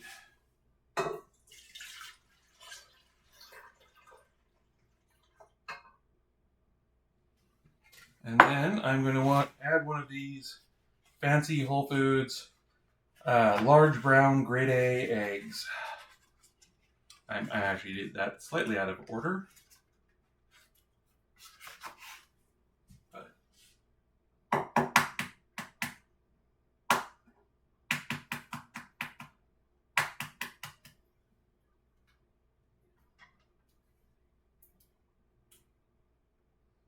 Come on.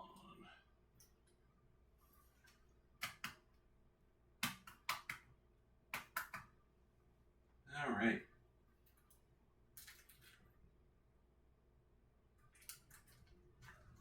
There we go.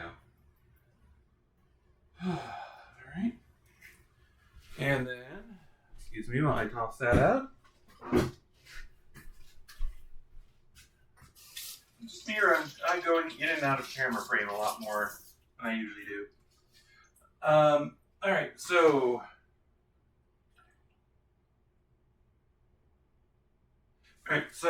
next it calls for 4 tablespoons of sugar, which I don't know why I listed it that way. It's a 1/4 cup of sugar.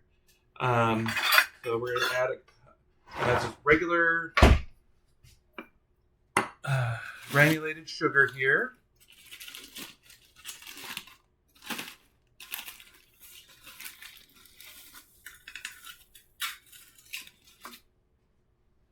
And just dump that in. That's the other thing I like this recipe. No separating and doing little bits here and little bits there. It's just everything dumped in, mixed up, and there you go. Oh, and I need to get my spoons out of the dishwasher. That I do have to clean. Excuse me here.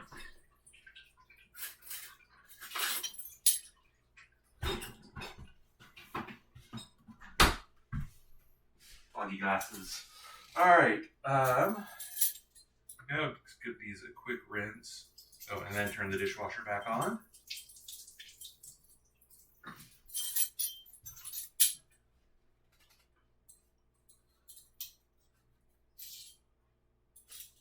All right. So stir. Okay, so it's half teaspoon of nutmeg and half teaspoon of vanilla. Now I'm going to use some fresh nutmeg in that because I think it's much better.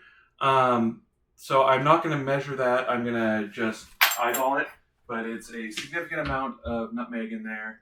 Oh, I've already got the nutmeg out. Ha. And let me get, do I already have the grater out? No, I do not. Okay, of course, that's underneath all the cables. All right. All right. See, the camera is still working this time. Excellent. So, and of course, any of the ingredients here you can adjust to taste. This is just how I was raised on it. You do want a fair amount, like I say, of the nutmeg in there. One thing you will notice as you start having holiday drinks is the absurd amount of nutmeg that gets used at this time of year. Just about any holiday drink worth its salt wants you to garnish it with nutmeg.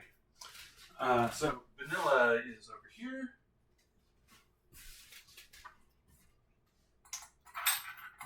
Again, half teaspoon.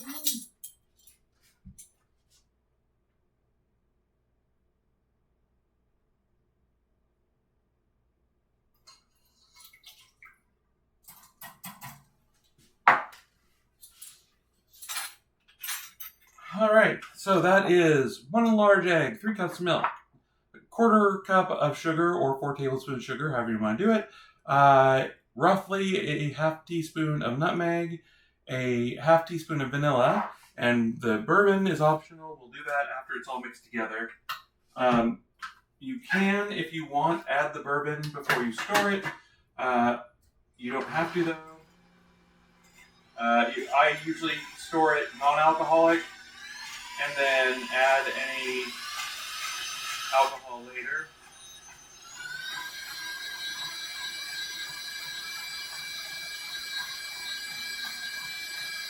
And I'm just making sure it's well mixed. I don't need to froth this up too much, although I just did, because there is an egg in there, so you get a nice froth on it. All right, so, is it, excuse me here, Jazzar8, thank you and welcome. Glad to see you. Thank you for joining and saying hi. Let me grab a glass here. And, you know what, I'm going to grab, well, let's see if I can just pour this from the, yeah, I probably over-frothed this a bit, but that's okay. This is, like I say, normally I would just use a hand mixer in a bowl just to make sure everything's combined, but that's in the dishwasher, so I tried to use what I had. So, how is it? So, first of all, I'll let you see. Looks like there's a couple of flecks of egg yolk still sitting on there, and might just be the eggs I got, might just be the way I mixed it. Normally you do not see that. So hopefully this is as well mixed as I think it is. But you can see it kind of still looks like maybe an off-white milk. So, but it doesn't taste like that. I'll admit that this actually tastes a lot more vanilla-y. Let's grate some nutmeg over the top of that. Because I usually do that as well. So here.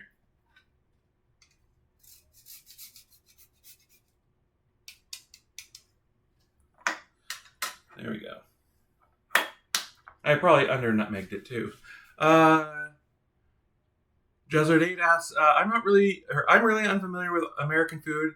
Eggnog is a dessert? No, it's actually a drink. It's a holiday drink here.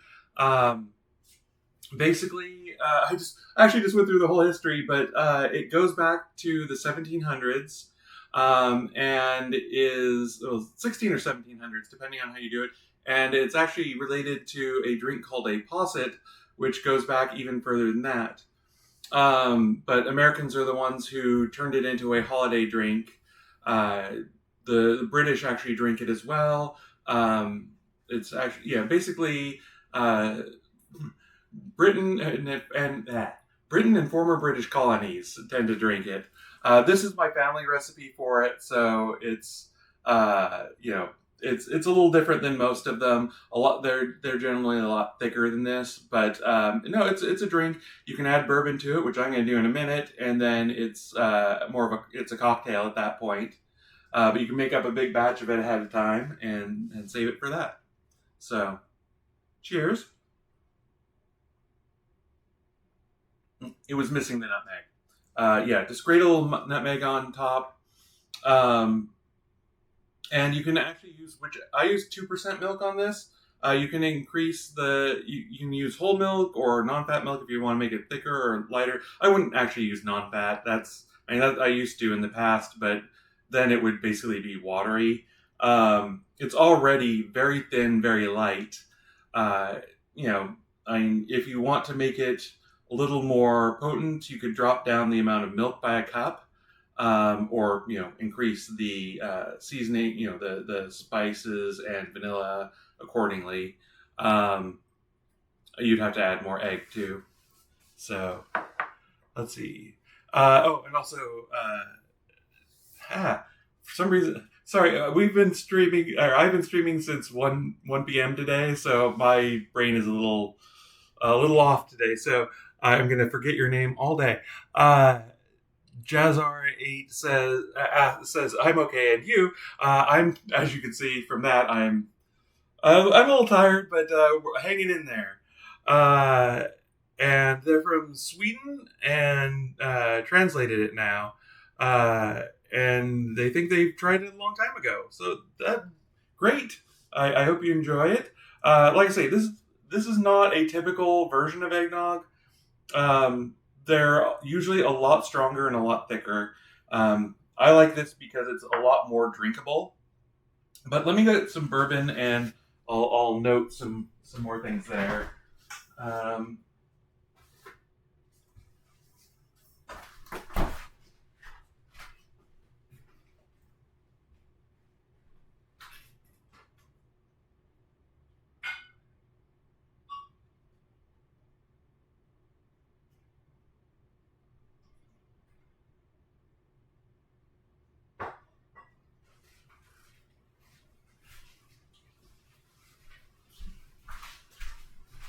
so I'm gonna add some 2 bar straight bourbon whiskey to this.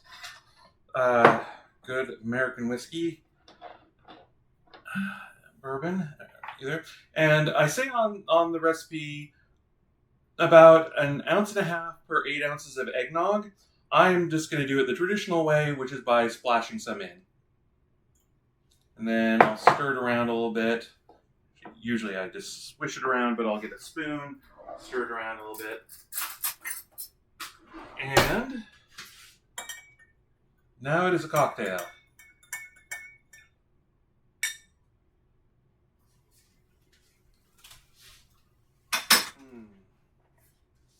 And so one of the names for this is a milk punch, and this is actually a type of milk punch. And actually, if I remember right, the difference between eggnog and a flip, in this case it would be a bourbon flip, is that eggnog traditionally contains cream, although this recipe doesn't, and a flip does not. So, like I say, if we get to the rum flip, then I'll talk a little bit more about that. But so again, cheers, everyone.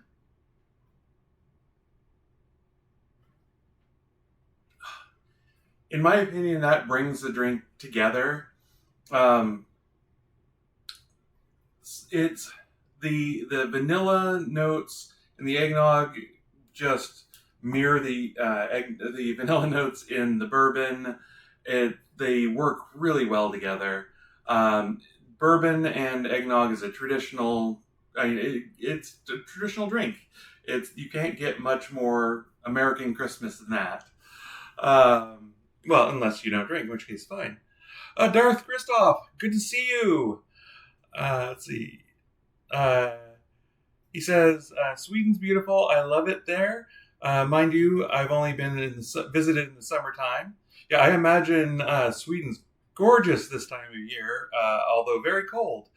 Um, So, and then the conversation is starting there, but I won't repeat because it's well. All right. So, Jazzar 8's asking where Darth Kristoff has been in Sweden.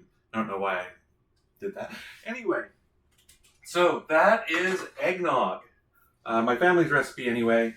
There are some things you can do. You can to tweak it to your own taste. It is very light. It is very thin. I think it works well with the bourbon. If you want to dial up the nutmeg, dial up the vanilla, pull down the milk maybe instead. You can do all those things. Adjust to taste. Like I say, this is the recipe I kind of teased out of what my mom had given me. So there you go. And so we'll move on to the next thing. I'll set the bourbon aside for right now. And I'm going to need this.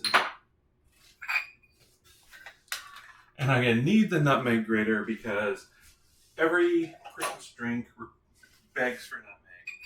All right. So, the next thing we're going to make is our Wonton Wonders.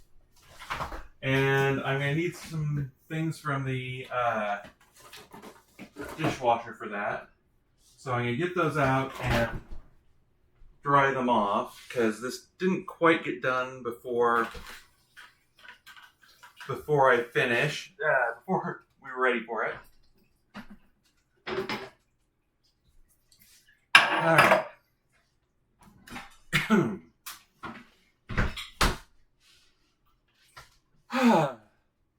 So how's everyone else's day been going? Darth Kristoff, how was that interview you were doing? Did they work out? I hope so, because you've been exhausted. Oh, I'm supposed to, Darth Kristoff, I believe, redeemed toast.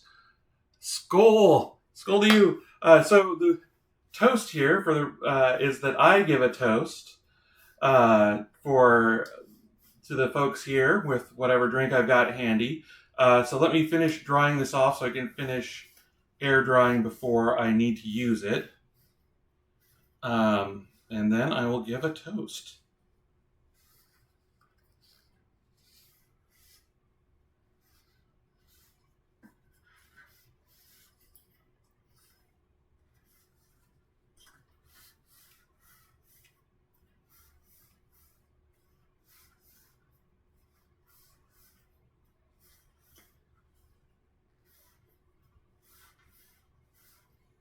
All right. I came up with one this morning that I was going to use, and I'm trying desperately to remember one word out of it.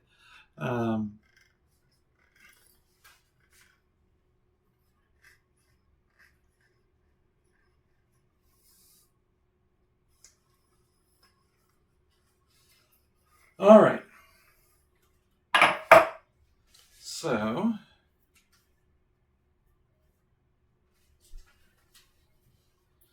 if you'll join me in a toast, ladies, gentlemen, exalted envies, magnificent asexuals, agender folk, and all those out there whose gender can only poorly be described in our earthly tongues, I salute you all and thank you very much for being with me this year, last year, and in all the years to come. You make this all possible. I appreciate you more than words can say. Thank you, and cheers.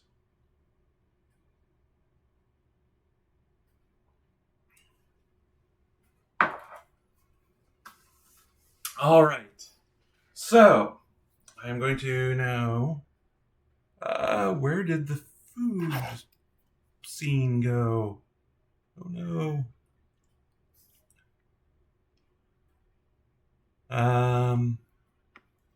Excuse me for a second.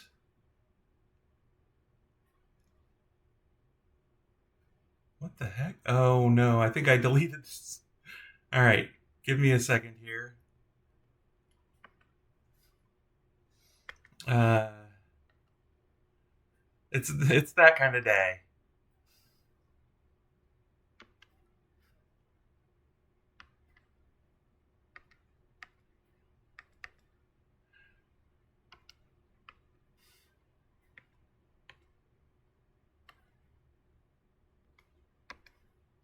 All right.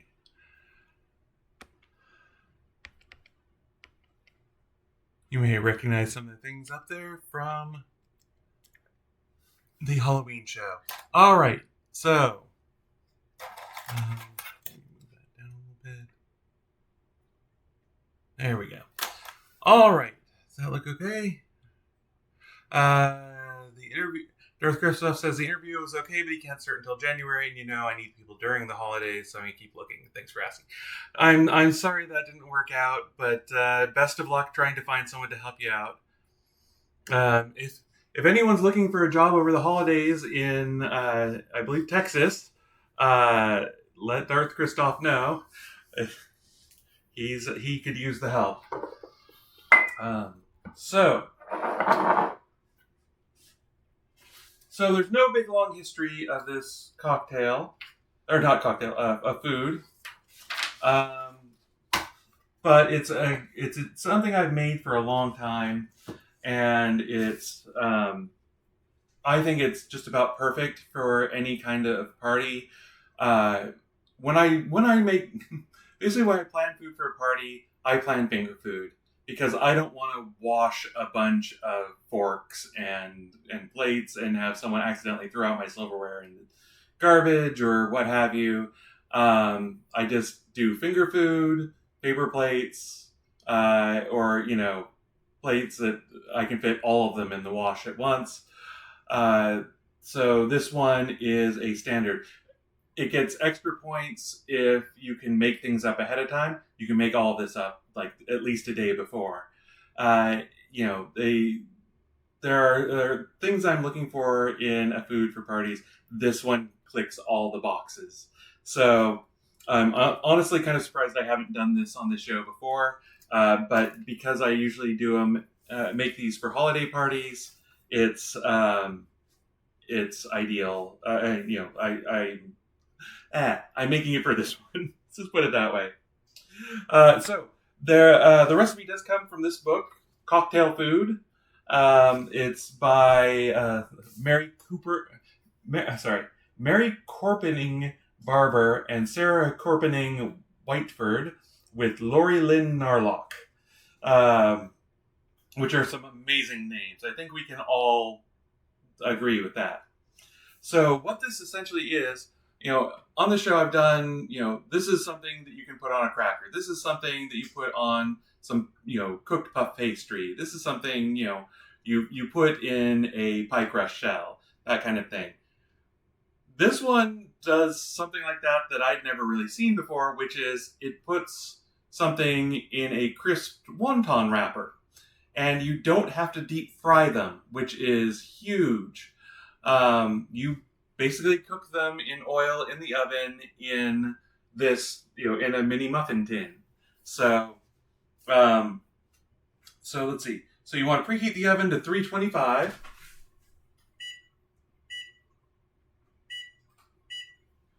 And here, let's set this down here.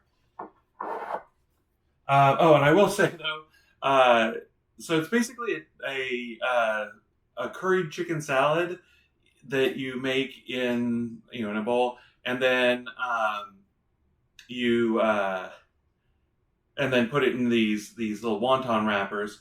But it's leftover chicken salad.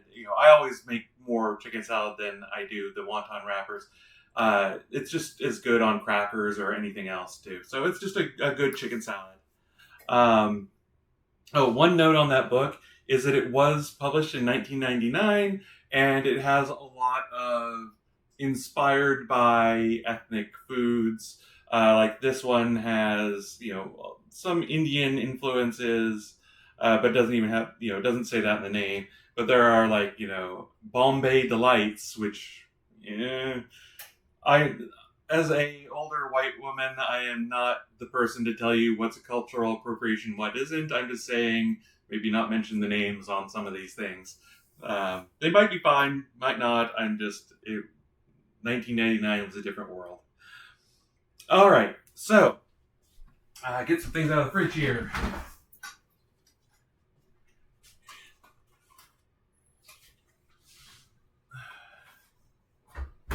All right, so we're going to start off by taking 12 of the wonton wrappers here. These are Twin Dragon wonton wrappers. Other brands are available, but you want to make sure you get the square ones.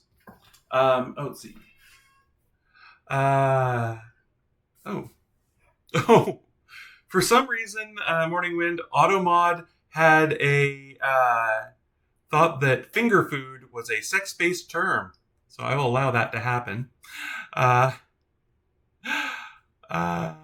we go.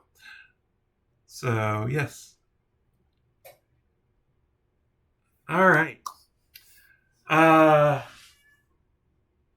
Right. So that was weird, but yeah. Let me get some scissors here to open this up.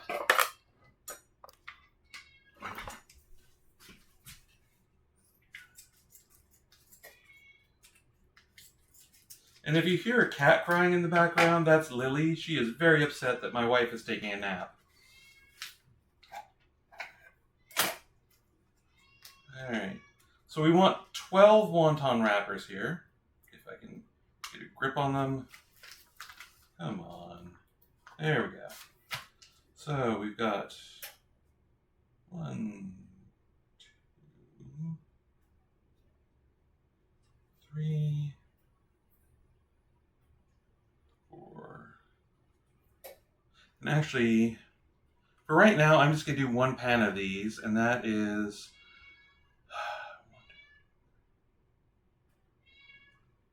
So I'm just going to do half what I would normally do.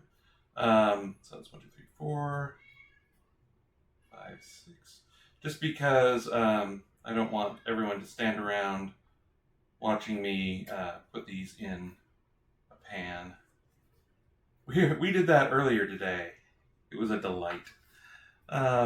Anyway, so I think there's 1 more here. All right. So all I'm going to do is cut this into quarters with a big knife. You want to try and get it as even as possible.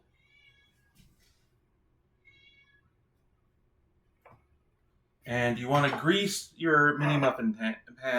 And you want to grease it pretty well because it's literally going to be cooking in the fat that's in the pan. So, let's see. Morning Wind in regards to the finger food comment. And her original comment was finger food / appetizers are the best with a smiley face. And that apparently is verboten. But she says these things happen. And Darth Griswold says, I was just about to ask that you're about my clearly neglected cat. Winter Vesper says, we can hear Lily, and it's very unfair world that doesn't allow her to wake up whoever she wants. All right.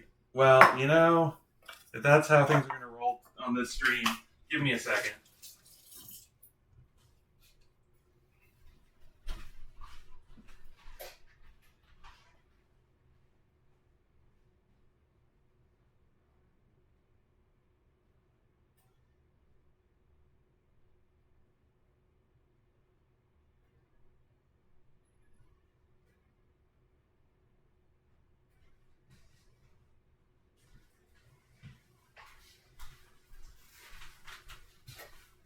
All right. Explain to everyone why you are yelling. Is your mama not here? Your other mama not here? Huh? Yeah, okay. So basically, she learned that at night, when it gets dark, we go into the bedroom and she gets played with. Well, really what happens is before bed, we play with her to get some energy out of her system so that she lets us sleep. But what she took was, when it's dark, we go into the bedroom and I get to play. She also is codependent with her other mama. So she is now trying to figure out what's going on and why I took her out here instead of in with mama. So I'm going to go have her harass her other mama. And hopefully that will be the end of the crime. But I wanted you to see the culprit.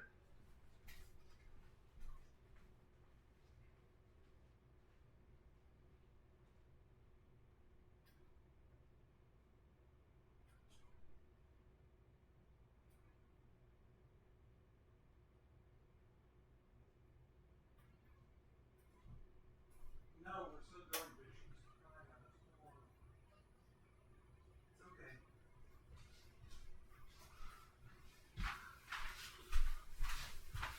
Her sister, by the way, is curled up on a heating pad, just completely ignoring everyone. She was like, why is there a human here anyway? So, alright. For those watching on YouTube, there were many comments of kitty and doll and hearts and things. Oh, and I see that some have found the new animated emotes.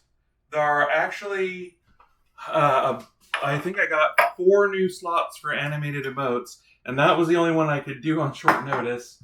But if you have any emotes you want to see that are animated, send me a message, send me a whisper, what have you, and I will include those, because I am kind of out of ideas, other than going to the free emote websites and seeing what they've got. So, and those are kind of hit and miss. So, but I thought we needed an animated heart at the very least. So, and bonus points to anyone who can figure out where that heart comes from.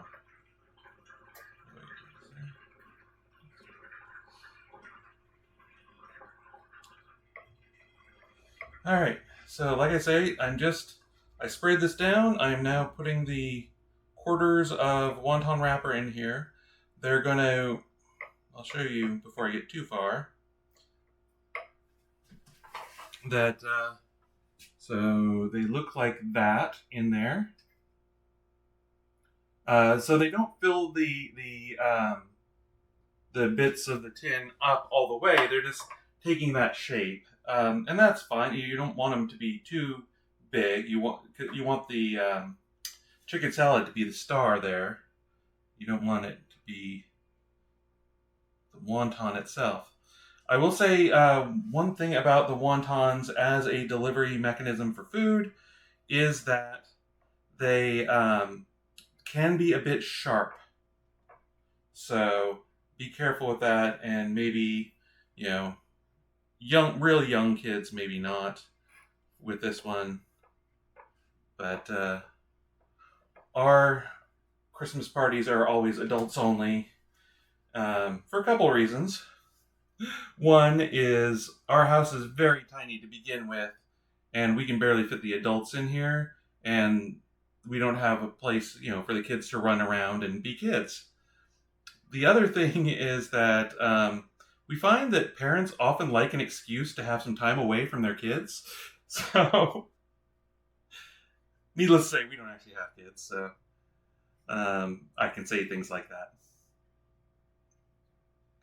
I'm sure every parent loves their child as much as humanly possible, and all of that. But also, kind of like an opportunity to be adults. Which, by the way, is another recommendation I have for if you're throwing a party, because apparently that's what I'm doing in this segment of the show, is giving advice for throwing parties. Encourage people to dress up for your holiday parties.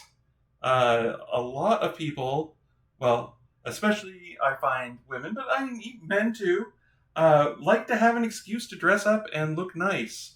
And I don't know about how things are in your neck of the woods, but out here in Seattle, informal is the word of the day.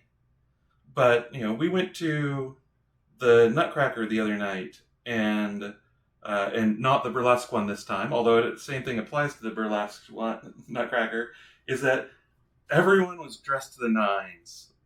They were like clearly happy to have a chance to wear their fine clothes. We've had parties here.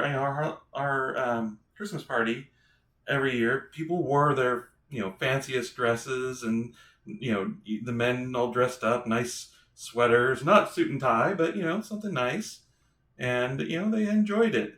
So think about it. While everyone likes a chance to dress down, and I'm sure this may not. I mean, for all I know, this is not true on the East Coast, where things I think tend to be a little more formal in general. Like if you have to wear a suit to your day job, you're probably not want to wear a suit to a party. But if you want to, give folks a chance to dress up. That's all I'm saying. It might go over better than you think. Darth Christoph says, I like an excuse to dress up, and I prefer to do so when it isn't blazing hot outside. Yeah, no, I can see that for Texas. So yeah, it is awful fun it's fun to dress up. So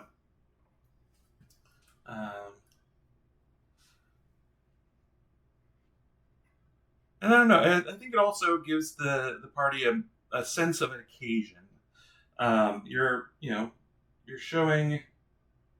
saying this is an event. This is something out of the ordinary. And people remember that. Okay. So I am going to... That's the last one of them. And like I said, you don't have to have each one perfect. They're all going to come out a little bit different. But I'm going to put those in the oven until they brown. And in the meantime, we're going to make the chicken salad to go in them. And again, I'm going to have to get a bowl out of the dishwasher because apparently I use the same 3 bowls every time. All right, so put these in for 5 to 7 minutes. So, and then we're going to cool them on a wire rack. I'll put them in for 6 minutes, and that should be pretty good. I have enough wontons there that if they are not good, then we can always make another batch. So, I'm going to mix that up a little bit better. All right, so let me wash this off, and then I'll get out the bowl. And I normally on this show, I show you every step of the process as much as possible, just because I don't want anyone to say, oh, that looks so easy when she made it, and it took me 3 hours. Why did it only take her 15 minutes? Well, because she edited everything. No, we're not doing that here. But I did, because I've been streaming since 1, make a slight concession, which is this requires a pound of chicken breast that I went ahead and boiled earlier today.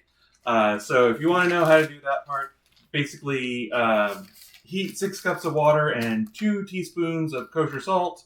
I heated a pan full of water and a sprinkle of kosher salt.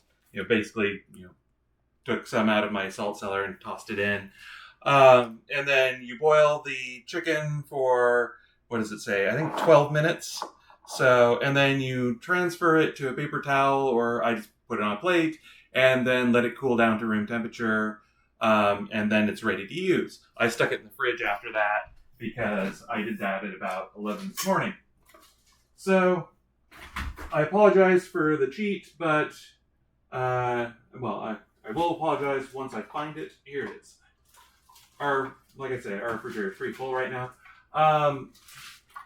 But yeah, like I say, no one wants to sit around while I boil chicken.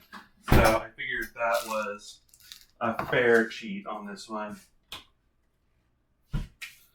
But know that it just takes an extra 12 minutes to boil the chicken, and then a little bit longer to let it cool down because you don't want to burn your fingers on too hot chicken, which again is something I have done before. Come on there.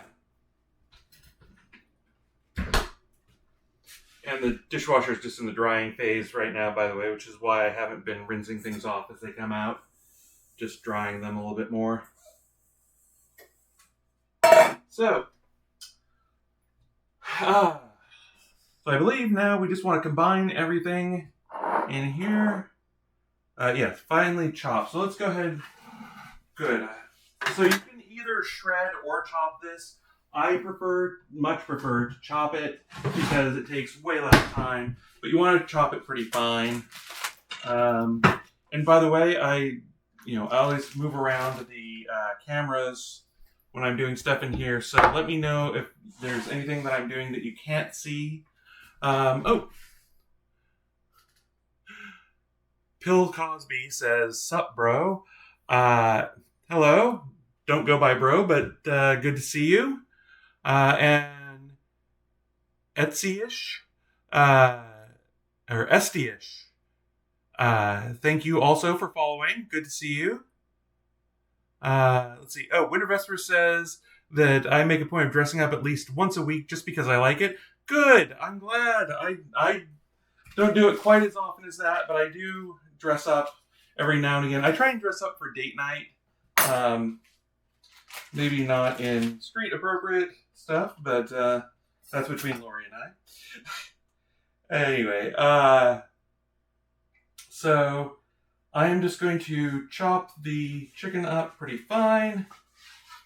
And yeah, it's cooked all the way through. I am just these were pretty thick pieces, so I'm kind of slicing them lengthwise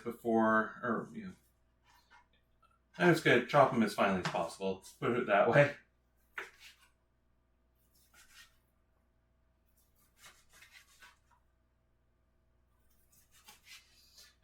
So yeah, like I say, this is just going to be a variation on a chicken salad, although it does use some sort of obscure ingredients. I should probably talk about that a little bit. So one of the things it uses is something called Major Grey chutney. You'll probably find those in the Indian section of your grocery store. And same thing, you can probably find green curry paste similarly in the Asian section of the grocery store, or an actual Asian grocery store if you have those nearby. We have a bunch nearby, but I just found it at our local grocery store. Obviously, that depends on how well stocked your local grocery stores are. I was mentioning earlier that there's some ingredients I used to be able to find all the time that I'm having harder and harder times finding them. Like one of the cookies I made earlier today used almond paste. I used to be able to get that just at our regular grocery store, and I wasn't able to. SDH, I usually go by Dana. They're asking what I go by. I go by Dana. I use she, her pronouns. If you want to give what do you like to go by? Feel free to use the pronouns that you use. We're all friendly here. All right, so that is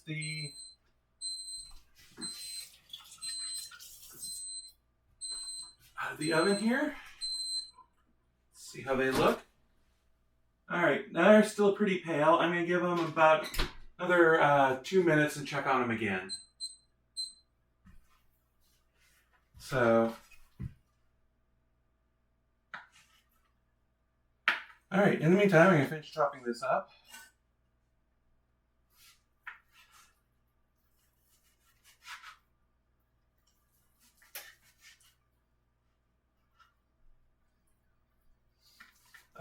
Probably should be chopping this a little bit finer, but I think it will get a little bit smaller as it gets mixed together. So,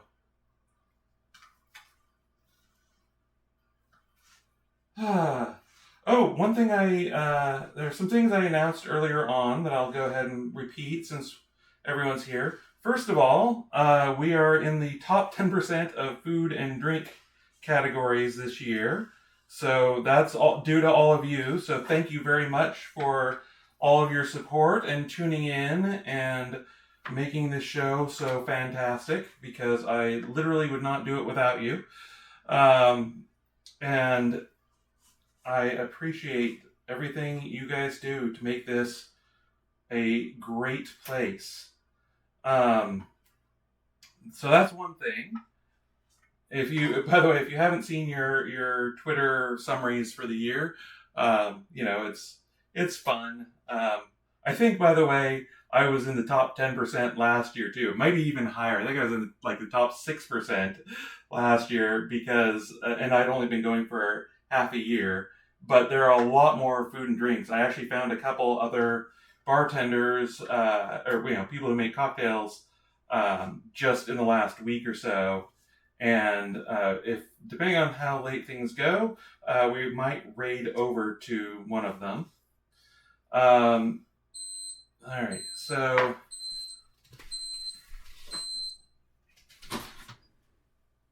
okay, they're starting to crisp up and brown a little bit. I'm going to give them one more minute just to be on the safe side. And then we will call it good. All right, so that's not too bad. And like I say, it'll shred up a little bit. But you want it diced pretty fine just because you want to, it's got to fit in those little cups out of the wontons. And all right.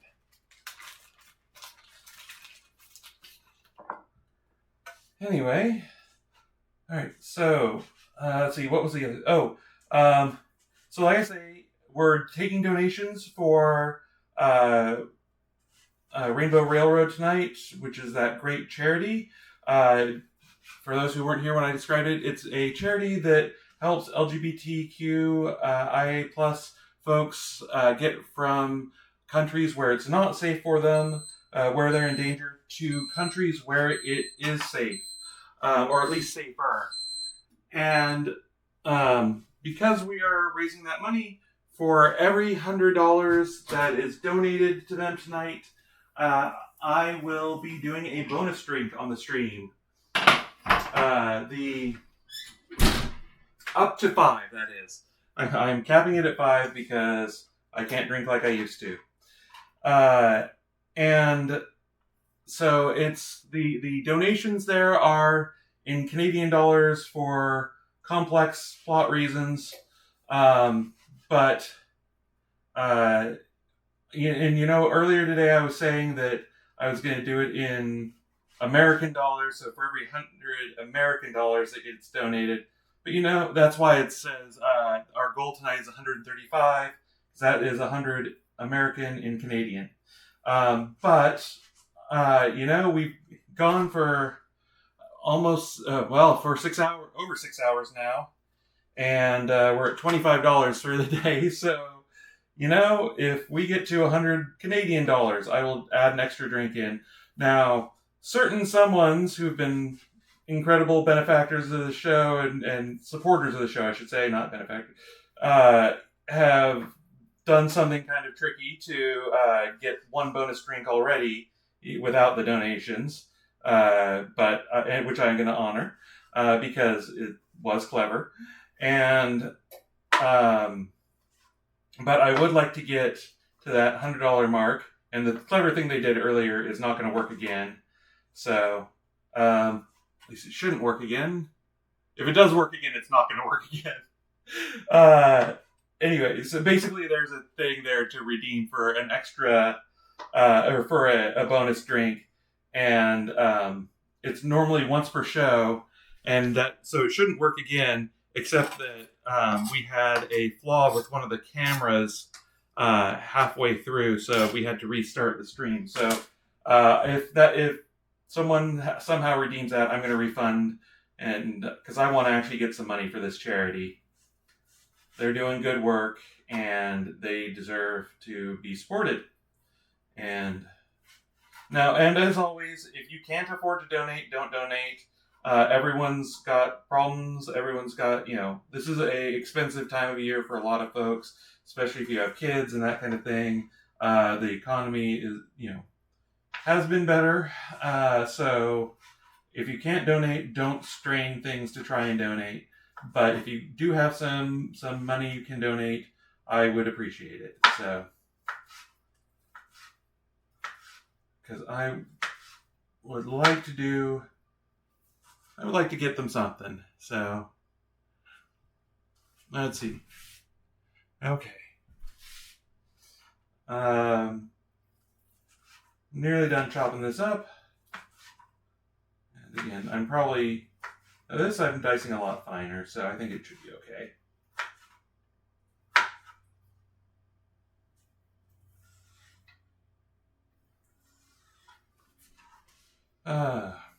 All right. And if I was doing this without a bunch of people watching, I might have chopped it a different way or a little finer, but do what works for you. All right, so we've got the chicken breast in there. We need a 1/4 cup of the Major Gray's chutney. I can get the plunger out for this.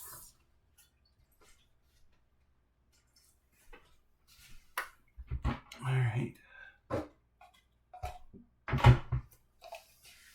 All right, and the plunger, it's just a measuring device. If you don't have one, I recommend them. They make measuring liquids a lot easier, or semi-liquid stuff like yogurt, which I'm going to do in a minute, and this chutney, which is chunky but still kind of liquidy. All right, so I need this and this. All right. Oh, and just so you see, it's cooled down enough. These are what the wontons look like. It's actually cool enough I can take one out. See, they're just little dishes. So, and you can just literally turn this over on a cooling rack and they'll all come out, or you can just pull them out with your hands and stick them in a plastic bag until you're ready to use them. So, like I say, you can do those at least a day, a day or two before anytime you want to use them. So let's get this. This is the Major Gray's chutney. I'm gonna mix that. And of course, my hands are wet. So, fun fact: I use these little neoprene pads as oven mitts, but I think they were originally meant to be jar openers. So why not use them for both? One thing I will say about the Major Gray's chutney is it does tend to have chunks in it. So now whether you or not you want those in your chicken salad, if they're really big, they can that's all you get in one of those little things. But so if you see something like that, maybe cut that up. But otherwise, in goes a 1/4 cup of chutney. And next is a 1/4 cup plus 2 tablespoons of plain yogurt. That's, what is it? Actually, 1/4 cup plus, it's halfway between 1/4 and 1/2 cup. Whatever the math looks at, like 3/8. Is that how it goes? Yeah, I think 3/8. No. I don't know. It's late. My brain is going. All right. So, and I'm just using a Greek yogurt here, plain Greek yogurt. So, let me get a spoon out for that. Again, I'm just measuring it here. It's 1/4. That's roughly right there. And there's a piece of paper over the top of this, which I hadn't realized. Put that over there for right now.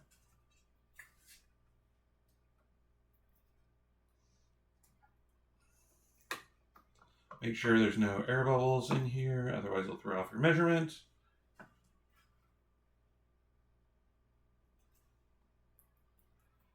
All right.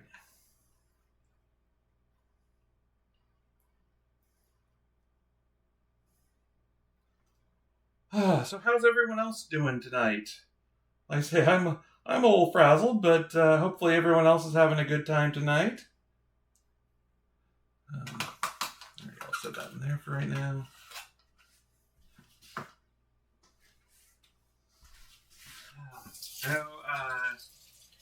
Morning Wind and Winter Vespers have been with me for pretty much the whole stream today. So, Azure Dragon, welcome back. She's doing some drawing, and Morning Wind says very much so. Thank you. Winter Vespers says this has been a really nice afternoon. I'm glad. I'm so glad, and thank you very much for keeping me company and being with me all day today. I really appreciate that. So, 3 tablespoons of crunchy peanut butter. I'm gonna go grab that. I forgot to get it out earlier.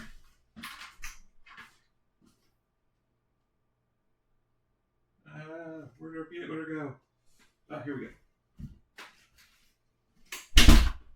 This is why I try and have everything in arm's reach. But as I mentioned earlier, you should see the stack of bottles over there just in case someone gets a bonus drink. All right, I'm gonna get another spoon for that. I'm not up to washing that right now. Okay, and that's. I'm gonna fudge this because I don't want to measure out 3 separate tablespoons. It's basically 3/4 of a quarter cup. So it's halfway between 1/8 of a cup and a quarter cup. I'm just gonna do it that way. All right. So yeah, good. Well, I'm glad to see folks coming back and saying hi. Yeah, there have been a lot of folks, a lot of new new followers today. So I am just happy to see all of you and have all of our new friends here. So great, thank you. Thank you all for being here. And again, always thanks to the folks on YouTube watching this later, sometime from the distant future, and someone, and everyone who's just lurking. I appreciate all of you as well. I know that sometimes you just don't feel like chatting with folks, and lurking is the way to go. So I completely understand that. All right, we need 1 tablespoon fresh lime juice. Fresh lime right here. And I'm gonna wash off my knife, even though this is cooked chicken. I don't want to get chicken on my lime. Although if I had a coconut, I could put the lime in the coconut and shake it all about, as is tradition. So say we all. Right, so I need, how much of that? Tablespoon. Here's my tablespoon. I am going to be just lazy as heck and just squeeze it into the tablespoon here.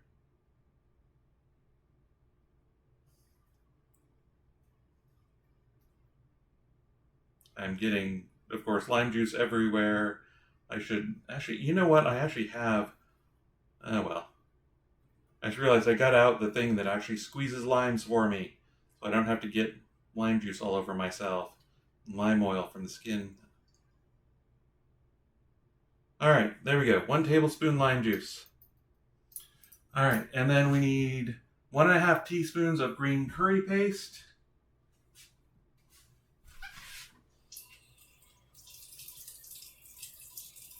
What was in the? Oh yeah, I do need to wash that out.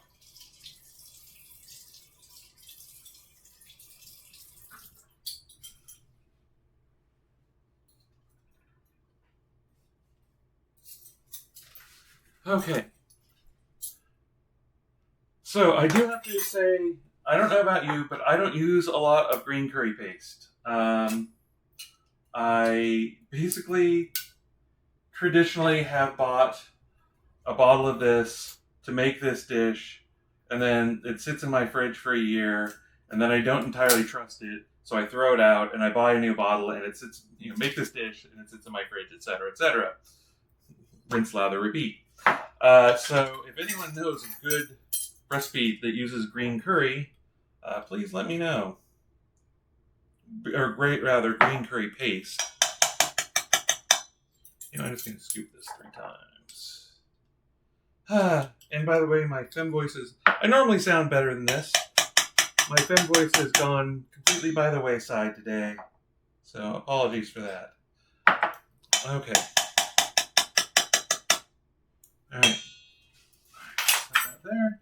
And and a 1/4 cup of chopped green onions for garnishing, green parts only, which we'll get to in a minute. So mix all of this together.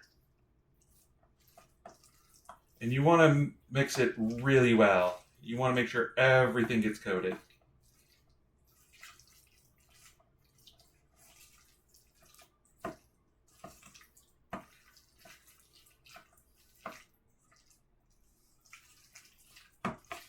And you also, the peanut butter is going to take a while to mix with, the yogurt and the chutney and so on and so forth. Now, again, you can make this the day before. And okay, there's a big piece of, I want to say, mango in there. I'm going to chop that up. It's from the chutney.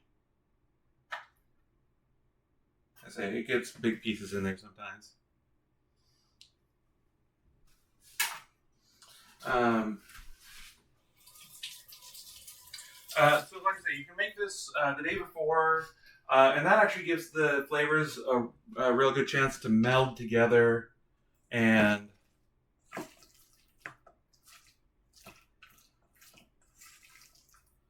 I really prefer to do it that way. But the nice thing is, once you make all of this, you make the salad, another big piece from the chutney, and all that. All you have to do is assemble it right before the party, and everything's nice and crisp. The wontons are crisp. The salad's nice and cool, so it will last longer during the party. That might be pickled ginger. No, might be ginger. Candied ginger, maybe? I don't know. Actually, no, it tastes more like mango. Anyway, it's and also it's one more thing you don't have to prepare on the day of the party. So I love this recipe for that. All right, and that is it. Like I say, normally I would stick this in the fridge for about half an hour. Well, at least an hour. But since we don't have that kind of time today, I am going to just scoop some into a wonton and tell you about it. As always, if you have any questions, let me know. And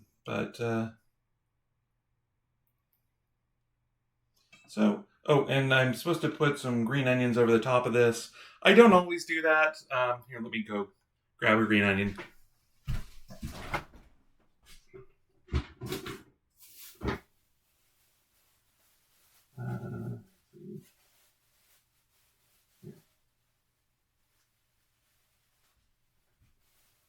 Since I'm not going to prepare all these together right now, I'm just going to prepare one so you can see.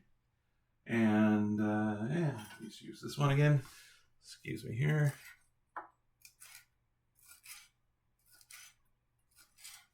All right, that's enough.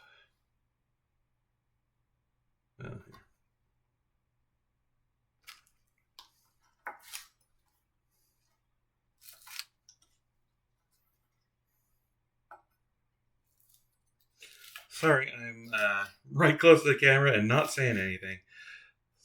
Focusing just for a second here. All right, that's probably too much there. That's pretty accurate. So there we are. That is a wonton wonder. And like I say, they are a handy cocktail snack. As you can see, you just pick it up with your fingers, toss the whole thing in your mouth, or take bites if you want, but I just toss the whole thing in my mouth. They're not too big. The only issue, like I say, they might need to be concerned about is the sharpness of those points there. I have had a couple pull a Dorito on me and, go up under my gums. But anyway, so there you go.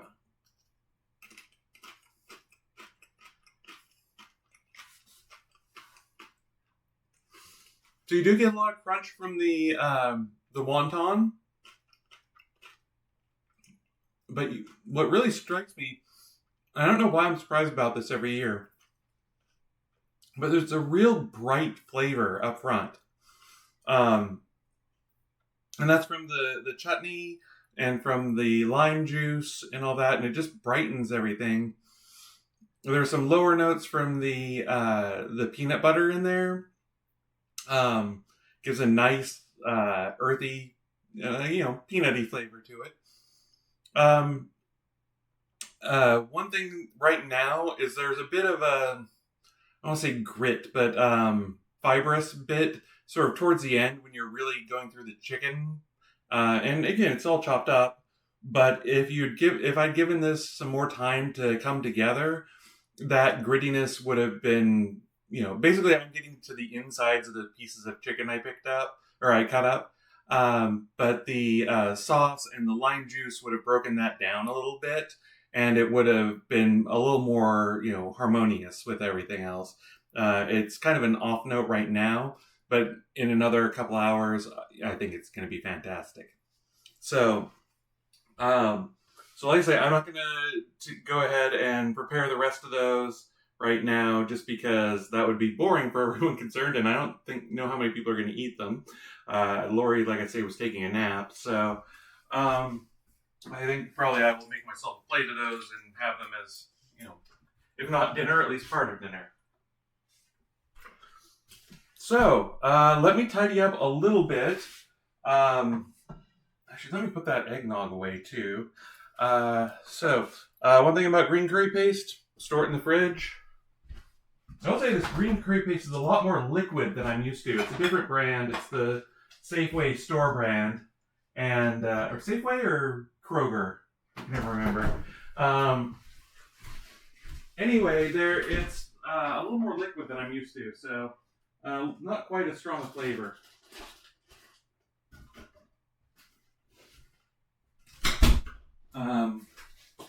So there's really no spice to that, by the way.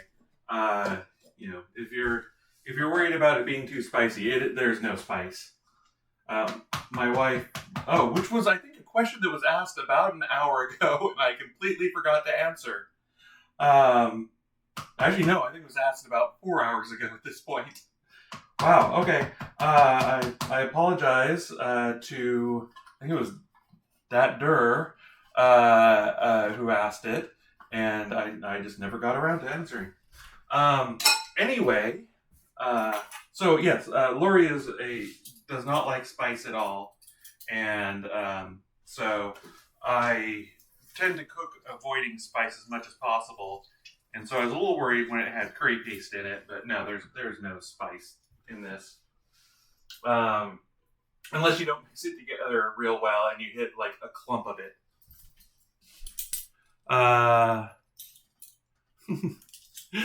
Morning Winds, Winter Vesper says, "Ooh, that looks nice," and Morning Wind says, "Tasty looking." Slides the plate over. If you ladies take a trip out here, we might be able to arrange something. Heck, you could be special guest stars on the show. Let me know next time you're in the Seattle area. Give you a tour of the set and everything. And by set, I mean our kitchen. All right. Set this over here for right now. Because we're getting to, actually the part of this whole thing, or one of the parts of this whole thing that I'm most excited about, which is the coquito. But I need to, make a place to work. I should really put that eggnog away too. Give me a minute here.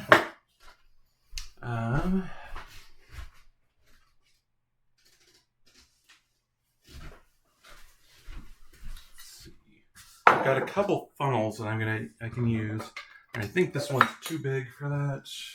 Yes, unfortunately. I used to have a really nice funnel, and then it got broken, and I have not been able to find exactly the same thing. I actually had to buy a pack of 6 of these, and they're as close as I can get, but the opening still isn't quite the same. But let's see. I can use this.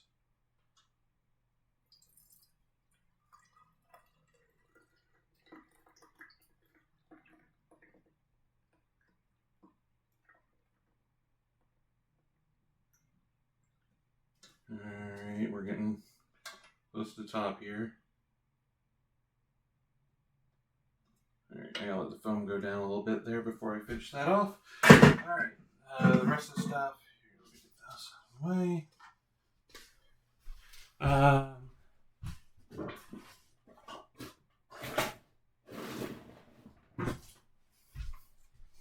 Okay, so that's it.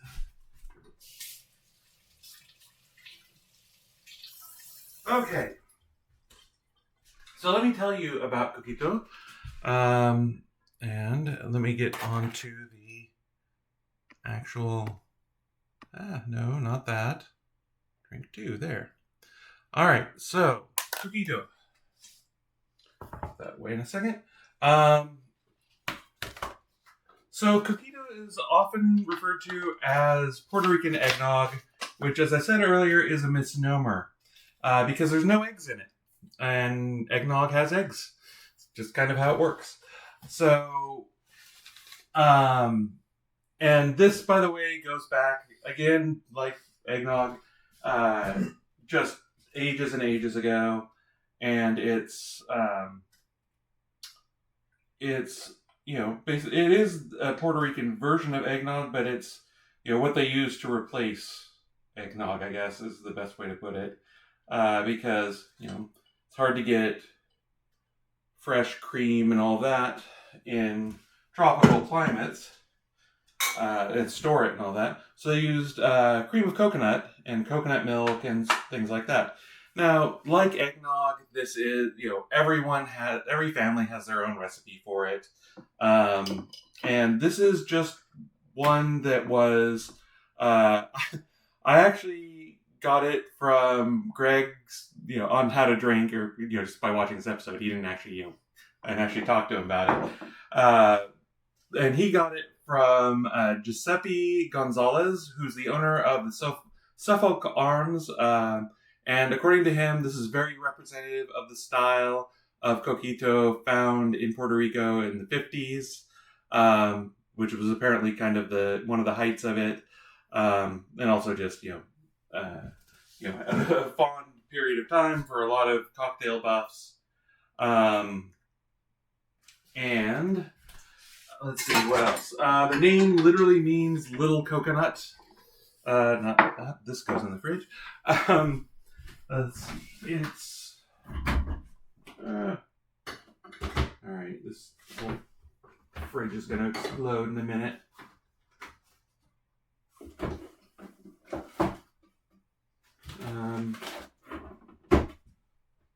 All right. So yes.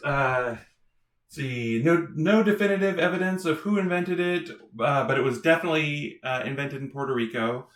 Let's see, local take on eggnog that spread through the Caribbean, but Puerto Rico altered the formula originally by adding coconut. As with eggnog, it's associated with the Christmas season. Also, like eggnog, each family has their own recipe, and so on. So, yes. So, let's get to it. Let's see. Okay. So, what we're going to need is a pan. Well, here, I'll prepare it here, and then I'll switch over and we can look at it on the stove.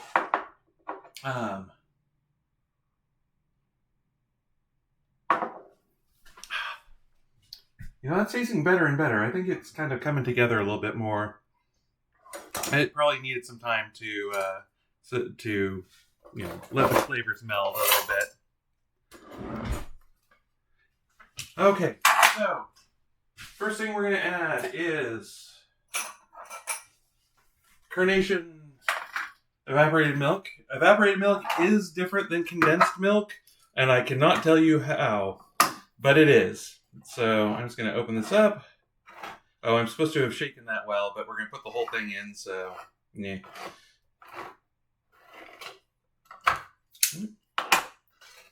I think condensed milk is sweetened, and evaporated milk is just milk that has been reduced.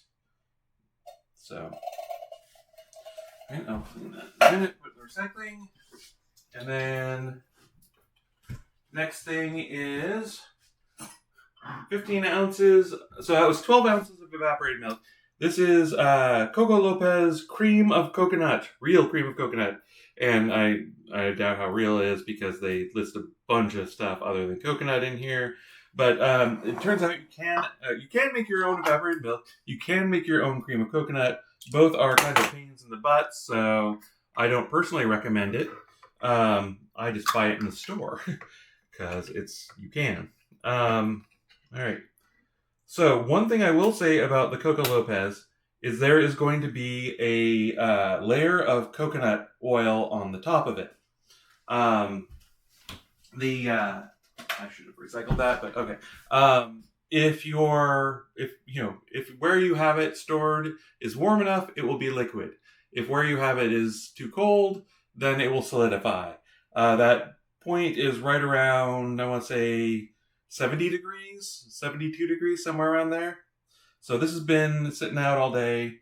So you can see the liquid coconut oil coming off, but not all of it's coming out. So I'm going to scrape it out. And I am running out of spatulas. I have to go to Spatula City. All right. So yes, there is going to be a lot of fat and oil from this. And there's nothing we can do about that. No, but keep in mind, this doesn't have any, it's got the evaporated milk in it. It does not have any eggs in it. It does not have any cream in it. Anything like that. It's just you get all that from the coconut, and, whether or not coconut is better or worse for you, I will leave that up to different scientists. So, now that we have, that's the liquid base of this, is the cream of coconut and the evaporated milk. So, what we're going to do, though, is add a bunch of stuff to it. Let's see, what else? Star anise, I didn't get that down. So, I'm going to add 4 cinnamon sticks. Now, I will say that I'm using Ceylon cinnamon, which I don't know if you're familiar with. If you look at the end there, it's very different than the other kind of cinnamon, the more common kind, in that it's all bark from a tree. But this is the original kind of cinnamon, but it has a milder flavor than typical cinnamon sticks. I like it because if you watch here, it just crumbles together. So, that's the end after twisting it like that. It crumbles really well, and so you get a lot more surface area than you do with the other stuff. But on the other hand, it's milder flavor, and you have to strain all that out. So I got it for different cocktails. I'm trying it with this for the first time. I had the other kind of cinnamon when I made a test batch, and I think.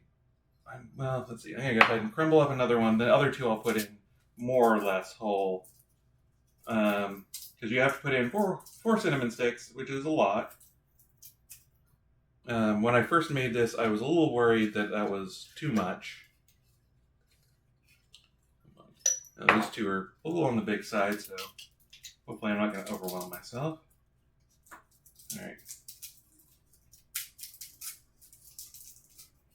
And that, I'm just going to kind of, there. Okay. And then we need whole cloves and star anise. So, now I like cloves. Greg does not, so I don't know if he fudged this a little bit. He said you should only probably put 2 in, but he said 2 to 3. I'm going to put 3 in. And I do like cloves, but it can be an overpowering flavor. I did 3 last time. It seemed to work. So I'm going to stick with that. But I'm going to experiment in the future. And then 2 star anise. And just dunk those in. And finally, you want some vanilla extract. And 1 teaspoon there.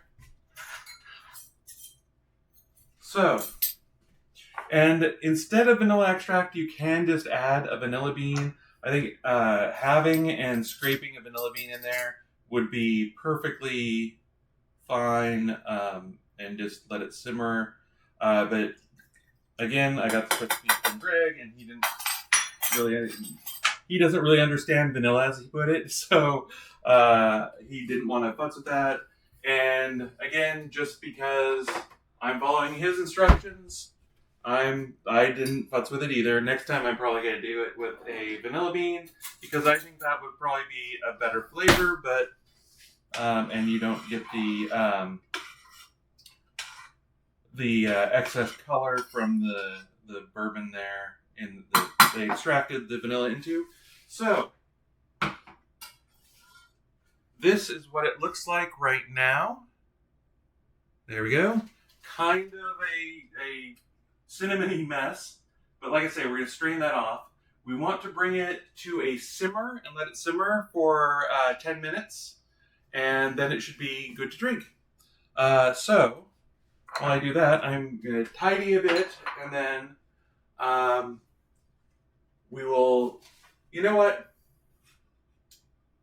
Just because, like I say, I made a test batch earlier, because normally what you do with this is you'd let this simmer, and then you'd let it cool down, and you'd strain it into a bottle, and then you can drink it.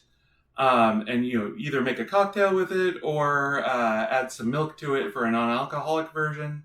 And we're still going to do that with this, but it's because I do want to try this version with the cinnamon. When I made my test batch, I only had 2 cinnamon sticks left, so I just added some regular ground cinnamon to it along with those cinnamon sticks. And I want to test the 2 side by side. So in the meantime, while we're waiting for that, because we do have another cocktail to make, I am going to pull out my test batch and tell you what it's like. And I'll do this 2 different ways. The first is with some milk, and the second is with rum. So I'm just going to leave that on the pot for it, the camera on the pot, so you can see that while I'm getting stuff ready for this.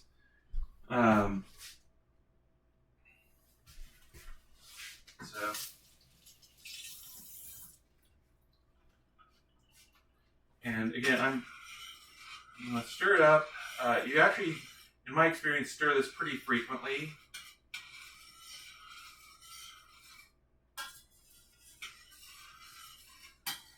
So, all right. Let's see.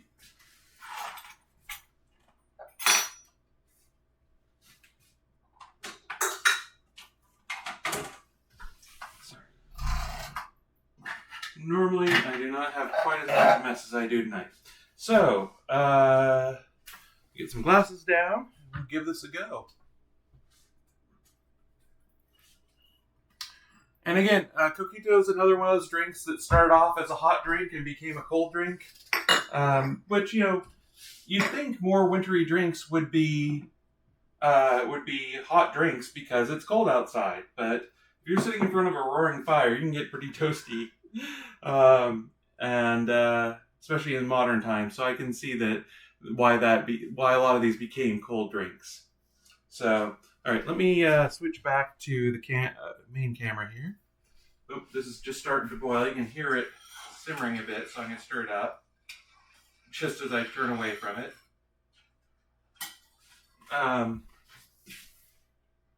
Oh yeah, and you garnish with nutmeg. everything in winter you garnish with nutmeg. Oh wait, I wanted this out.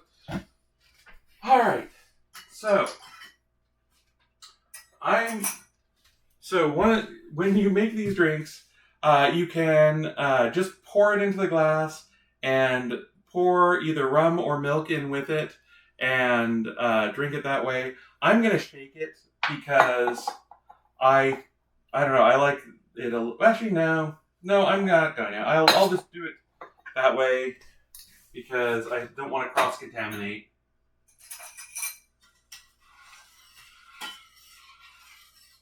Like I say, my ADHD meds wore off hours ago.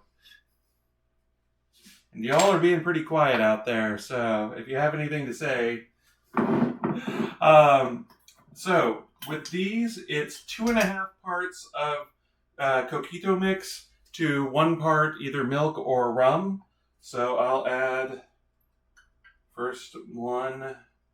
And I will say one thing about this, is that when I made it and then cooled it down, I poured it into the bottle, it was still not super warm, but a little bit warm. And I ended up with a plug of coconut fat at the top. And so if you see any chunks in here, that's what it is. It's not ideal, but it is what it is. I think what I'm going to do with this batch is mix it, stir it a lot more, but also stir it a lot more as it cools. So, and it's really starting to go over there, so I'm going to mix it up a bit.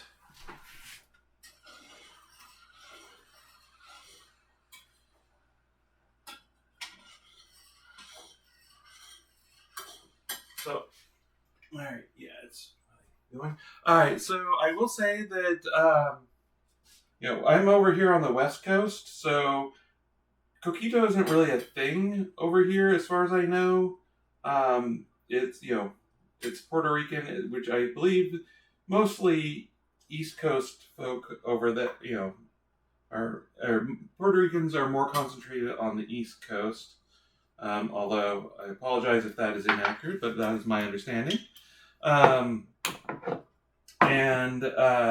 So I don't really have much experience. That's why I used the one that Greg used. But is there anyone out there who's had it before, who has a recipe for it that they've used? What are your thoughts? Let me know what you think of it. Winter Vesper says it looks yummy and creamy. That is not inaccurate. All right, so I'm going to add 1 ounce of milk to the first one here.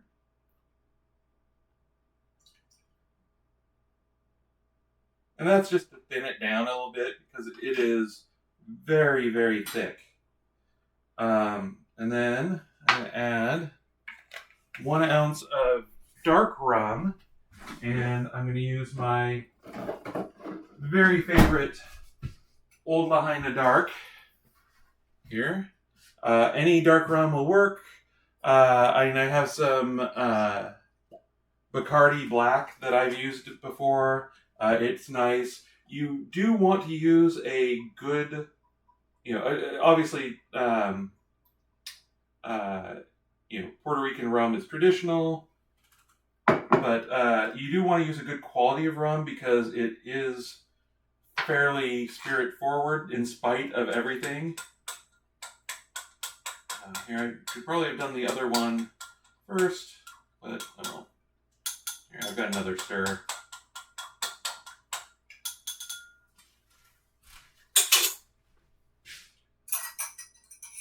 Alright, it is very much simmering now, so I'm going to set a timer for 10 minutes there. And actually turn it down a little bit. Alright, and then this one.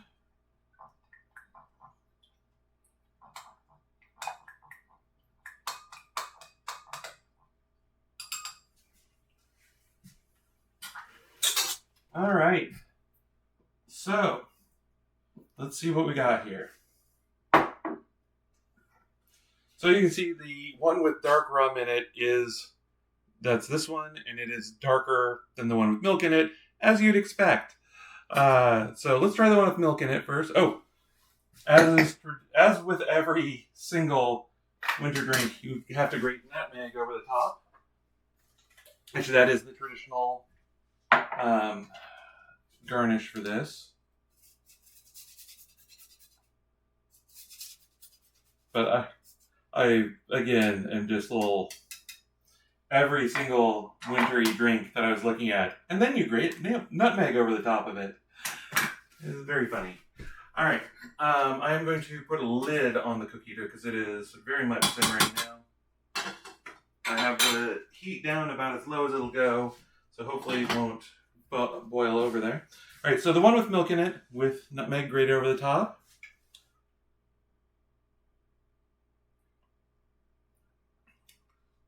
It is very good. Oh, but someone redeemed a toast. Whatever Morning Wind redeemed it for whatever toast I wish. So, Winter Vespers also says it reminds me of the Cuban drink mentioned in Guys and Dolls. I think they called it a dulce de leche. Dulce de leche is I forget what it literally translates. Something with milk, but I think it's a cake actually. Isn't it? It's some sort of dessert. It's either a flan or a cake. Well, I know there are dulce de leche cakes, but it's kind of. I thought it was originally a custard or a flan with sort of a burnt sugar syrup over the top. Now that might be based on a cocktail. If so, I haven't heard it. So, but yeah, no, I had missed that reference. A good reference there. All right, so. Oh, I should probably describe this, but first, let me give a toast with the rum-infused one. To all our friends, near and far, may you find your family no matter where they are, whether they be blood or kin of another kind. May us all be together tonight. Cheers.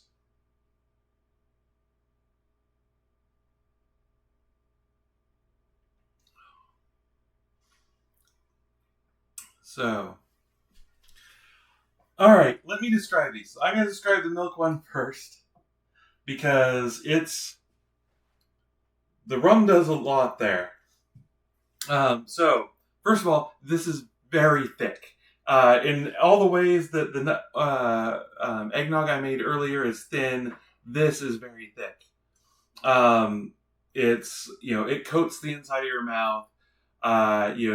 It's the kind of thing you take a drink and then wait a couple minutes or have a glass of water, drink of water to clear it out, and then you have another drink. Because of that, you'd have to think carefully about what you pair this with, because it is creamy and it has a strong coconut here. Strong vanilla, cinnamon, and other flavors in it. It's a lot, and this is without adding any alcohol to it. It is, I would almost serve this as a dessert by itself. Or, if you have it as an appetizer or, sort of a cocktail, in my opinion, I would only order one of these without something to break it up. Because it is thick and heavy and surprisingly sweet. Really sweet. So we did not add any sugar to that, and it's a lot. So keep that in mind. That star anise isn't really present. The cloves aren't really present, but there's you just sort of get this sense of spiciness to it that and by spicy I mean like baking spices and you do get coconut through it. That's pretty obvious, but it's the kind of coconut where you have to sit and think for a second. It's like, oh yeah, no, that's coconut.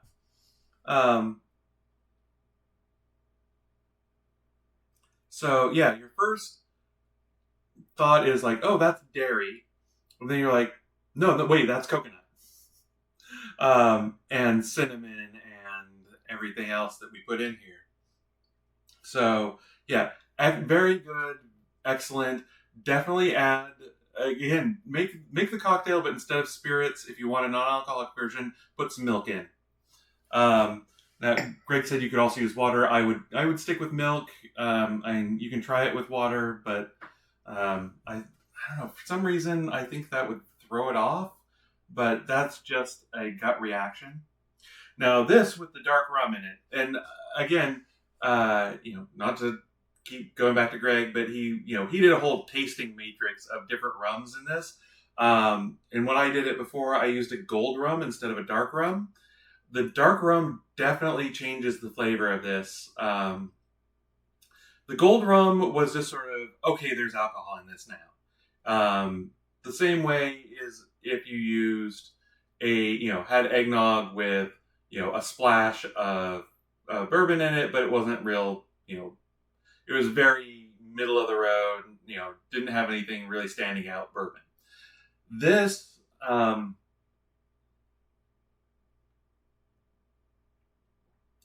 yes, the first thing you note is that there is alcohol in this, but it is not in the same way that like a shot of vodka hits you. A shot of vodka, for me anyway, I always kind of feel in the roof of my mouth and in my sinuses. It's like, oh, there's a bunch of alcohol that's suddenly evaporating in my head. This hit me on the underside of the tongue, and I don't know how it did that. This hit me like, is there licorice in this? Is there? No, that's molasses. What's going on here? There's something here that I'm gonna have to sit and think about for a while.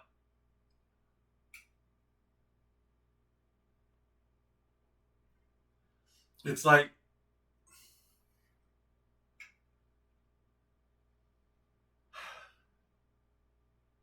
it's there's stuff in there that's puzzling, and I've had that rum a lot, and I've sat and sipped that, and there are flavors that this is bringing out that I have never tasted in it before.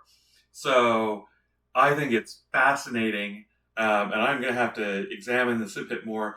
I had, like I say, I had the gold rum in it, and it was good. It was, it made a lovely alcoholic eggnog type thing, and it made it complex, but in an entirely different way.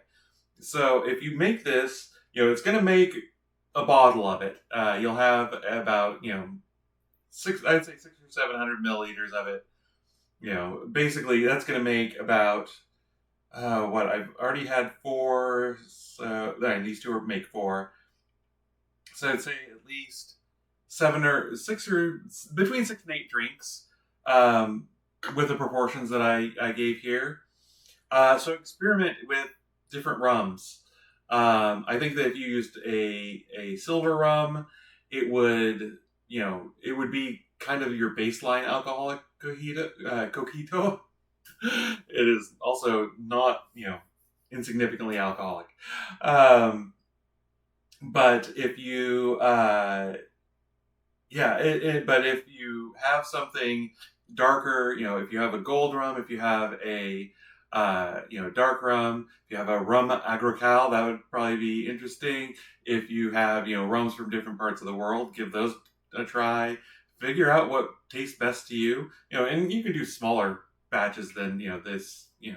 What's it? I guess it'd be 4 ml servings, just to see which is best. But anyway, I think this is fascinating. I'm probably going to make coquito rather than eggnog in the future, just because it's more complex, it's more interesting, and honestly, even with my family recipe and all that, I think I kind of they're two different drinks, at least with my family recipe and with this. Now, eggnog is eggnog, and maybe it's just because I've had eggnog all my life. And by the way, that timer was me taking the coquito off of the burner and letting it cool down a bit. Maybe that's because I've had eggnog all my life. This is more interesting to me right now. or maybe it's just because I've gotten so burned out on bad eggnogs. I think, much of the way you add eggnog to coffee this time of year, I think you could absolutely add coquito to mix to your coffee, and it would be fascinating. And so, yeah, so maybe it's just my unfamiliarity with it, but I think it's really interesting. Let's see. Okay. Morning Wind says pour it over ice cream. I think, honestly, if you ran this through an ice cream maker, you might end up with a really amazing ice cream. So I think that's probably worth a try. I don't think I would pour it over ice cream. I was thinking about doing like an ice cream float with it, but there's already so much flavor and so much sweetness that I think, honestly, the ice cream would detract from it, which is not something I say lightly. I am just so happy I tried this year. So that is that. Next year, like I say, if I remember, I already did put it in my notes. I will do the General Washington eggnog and see what he had to say, because I took a look at it and it's pretty mighty. So, all right, I'm gonna let that go. So we do have, normally this would be the end of the show, but we do have one bonus drink to make, and unfortunately, we still haven't made any more donations. So that's the only bonus drink we're going to be making today. Like I say, I'll show you the list of the potential ones. Those were the drinks that could have been made today if people had donated to poor queer folk in need. But what we are going to make today is the Mock Mule. And there's a lot of reasons for that, but that's the one I chose because Morning Wind said it was dealer's choice. Oh, I put that on the wrong. Let's see, which one is Mock Mule? Mock Mule's 5. There we go. All right. So, let me pull this out. Another nice thing about this one is does not have a lot of history to it that you're going to have to sit through. So, and I will get to the rest of these in a bit, but for right now, I'm going to clean things up a little bit. That is a problem with making a couple glasses of cojito and a glass of eggnog on one show, is that is a lot of that heavy drinking to get through. And I mean heavy in terms of, the strongness of the, not the strongness, but the thickness of those drinks. So, all right.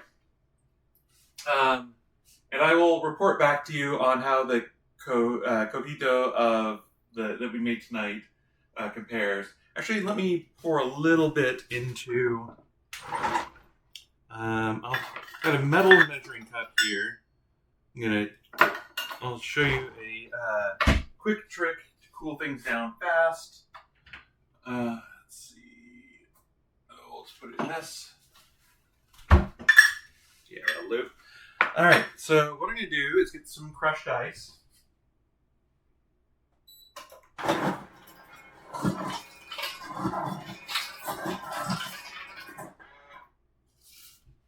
And put it in a little dish here. And I'm going to strain a little bit of this into this metal measuring cup. Where is my... that's not, it shouldn't be in there. Oh, maybe it is. All right. This is done now, so I can just pull things out of it. No, it isn't. Where did that end up? Oh, I know where it probably ended up. Did Lori put it in here?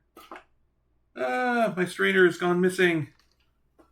All right, well, now's not the time to find that. Well, all right, let me see if I can just try and strain. No, that's gonna. All right, this is gonna be ridiculous, but oh wait, here it is. Haha. So I'm just straining some of this. Okay. Set that there. I'm just going to set this metal thing in on top of the ice. And yay, thermodynamics. And hopefully it doesn't tip, but I think we will take that risk. So, Mock Mule is from it's from mocktail.net. And I've talked about them before. They are fantastic. They have a lot of great non-alcoholic cocktail recipes. I really like them. However, just about everything I've made, I found one flaw that's not trivial to, that is usually pretty trivial to correct. But it's always sort of, there's one little thing there that I would do differently. With this one, it was the name. The original name for this drink is a non-alcoholic ginger beer mocktail, which is redundant, because a mocktail is, by its nature, non-alcoholic, and good lord, it's not descriptive, it's not anything, it's just that you clearly had AI generate that or something. Anyway, what it's clearly trying to be is a Moscow Mule, and I just call it a mock mule because that's what it is. It's a mocktail that's a Moscow Mule. There we go. All right, so, and it was sitting right there, a mock mule, and it's, anyway, I'm not going to get into it, but it made me mad. Like, I had a good drink with such a boring name. All right, so, because it's a Moscow Mule, and because cocktail people are occasionally pretentious, you make it in a copper mug. You don't have to. It's just the traditional thing to make a Moscow Mule in. Moscow Mule, by the way, is just ginger beer, vodka, and lime juice. And you don't even really have to have the lime juice. Sometimes they just stick a lime wedge on the side. But it's ginger beer and vodka. I prefer Dark and Stormy, which is rum and ginger beer with lime. And, I just like that better. I'm not a big vodka person. But what we're going to do here is, so you're supposed to add 6 ounces of crushed ice. I'm going to do that in a minute, just so it doesn't, I don't have to worry about it. That's right. We're actually going to build this in the mug. That's why you add the ice first. Sorry, it's been a day. So, we grab the, excuse me here again while I get some ice.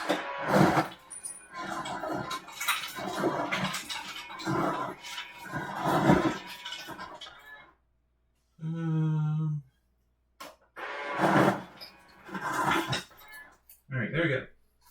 So, and I have to grab another, right, another swizzle here. Second.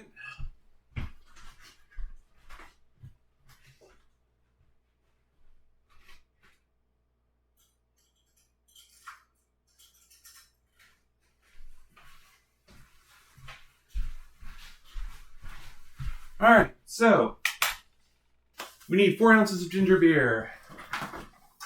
And, by the way, one other issue that I do have with them on their site is that they measure everything in terms of cups, and they always make 2. So that bothers me just because I am almost always making for 1, but there you go. That is me. So, all right, I have completely blocked everything from view here, so apologies. All right, so we've got our ginger beer. And measure up 4 ounces. And we're ounces on this thing. A teaspoon. There we go, ounces. And yes, I'm sure you could just eyeball this. I can't not measure it out because that's how I am. Yes, we're going to lose some fizz here. I'm not that worried about it. It is going to fizz up a bit as I pour it on the ice because ice has a lot of nucleation sites for the carbon to come out. But that's fine. Alright, so now we need 1 ounce of lime juice, and I am going to grab the squeezer this side. Alright. And come on in there properly. Alright.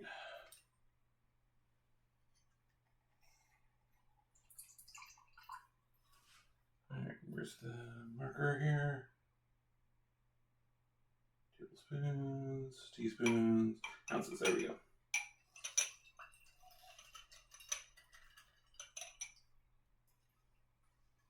A little bit more. Alright, and honestly, if it were me and someone said, oh, we're going to make a non-alcoholic, Moscow Mule, I would think, it's ginger beer and some lime juice, and that's it. But we keep going, so we're going to add 1 1/3 ounces of sparkling water. And this is just some that I made in my drink mate there. Just added some carbonation, just some tap water. And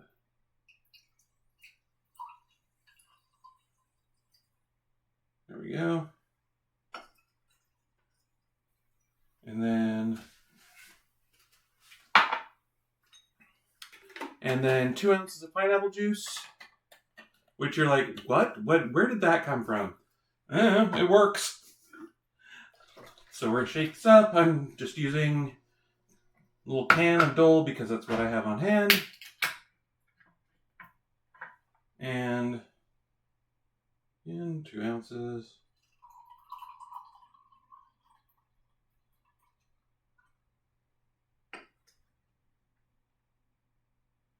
And then we're supposed to garnish this with some mint and a lime wedge. I need to stir it up too.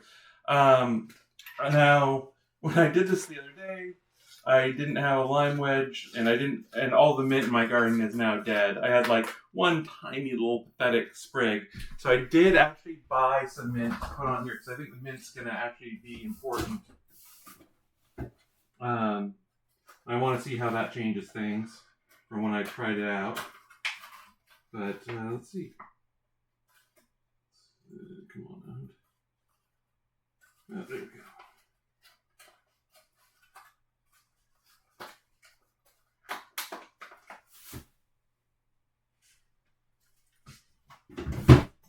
And so stick this admittedly giant sprig of mint in there. But let me stir this up a little bit. We don't want to stir it up too much because we don't want to get the carbonation out. But there we go. Your mock mule, madame. Let's see how it tastes.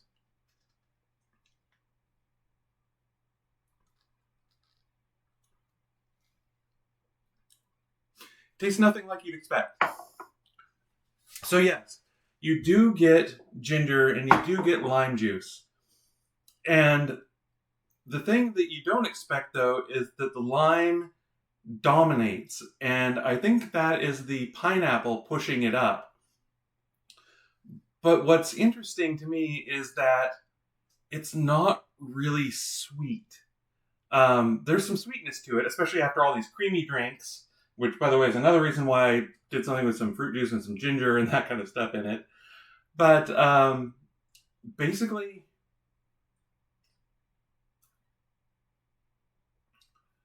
you get that, you get the lime and the ginger and, maybe a bit of pineapple in there. And then actually it almost feels like the carbonic acid from that's dissolved in the water kind of cuts through that and just kind of gives it not necessarily bitter, but just it takes the knees out from anything sweet there. And it's an unusual flavor. And that's one of the things I'm really looking for in a cocktail, much less a mocktail, is something interesting, something that I'm not expecting. And this is a drink that I was not expecting. It's got interesting flavors. It's got interesting combinations of flavors and progressions. And adding the mint, I think, is great. Although I probably added too much. So Morning Wind says that looks like a winter drink in that style, bright and cozy. It really is. I could absolutely see this as a winter drink. I enjoy them all year round. I enjoy Moscow Mules or that style of drink all year round. But I think this would be lovely, especially considering how much eggnog and other cream-based drinks you're going to have this time of year. I think that getting something that's bright and interesting and complex and isn't just sort of a lot of, maybe not the coquito, but a lot of eggnogs, a lot of cream-based drinks are really one note, and they can be really good notes, but they're not really something you sit and think about for a while. This is something you think about, and it clears your palate. It's bright, it's refreshing. It's if you're drinking if you're at a party and you're going to be there for 5 hours, you don't or however many hours, you're not going to want heavy drink after heavy drink after heavy drink, where you end up in the corner of a sofa nodding off. You could drink these all night and be just as happy, I think, with the last one as you were with the first. So yeah, at the very least, I would alternate coquito and one of these, because I say it will clear your palate right up and wake you up, and just be very interesting. So, all right, let's see if this is cool enough to test. I think it is. All right. And I'm going to do it with milk, just because I already got a lot of alcoholic drinks, and I want to do it side by side with something. All right, so where's my other thing? I'll use this because it was what I used before. So let's see. Hopefully I poured enough of it in here. And yeah, there is a little bit of fat coming out on top here. So this is just shy of 1.5. So let me do some quick math. I'm going to grab my calculator because it's late and I don't want to have to figure that out.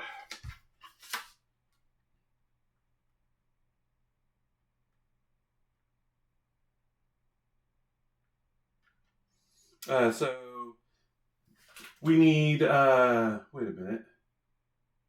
Oh, 1 over that. We need 0.6 of a mil, so a little over half of milk to go in that.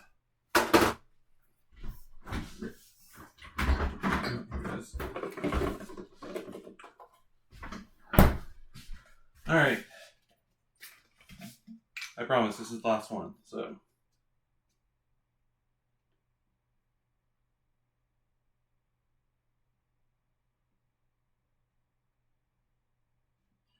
Okay.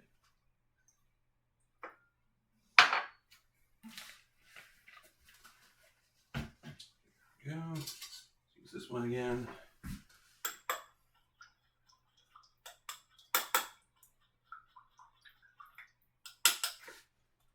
Okay, and then nutmeg over the top. Where's my grater? I think I put it away.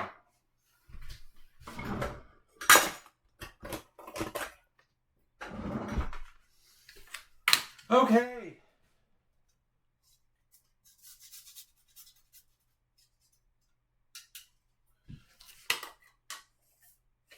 So, compare and contrast tonight's coquito against the one I made before.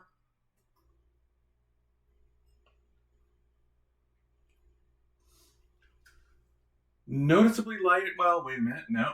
Let's say noticeably lighter on the cinnamon, and then it just hit me with like a brick of cinnamon.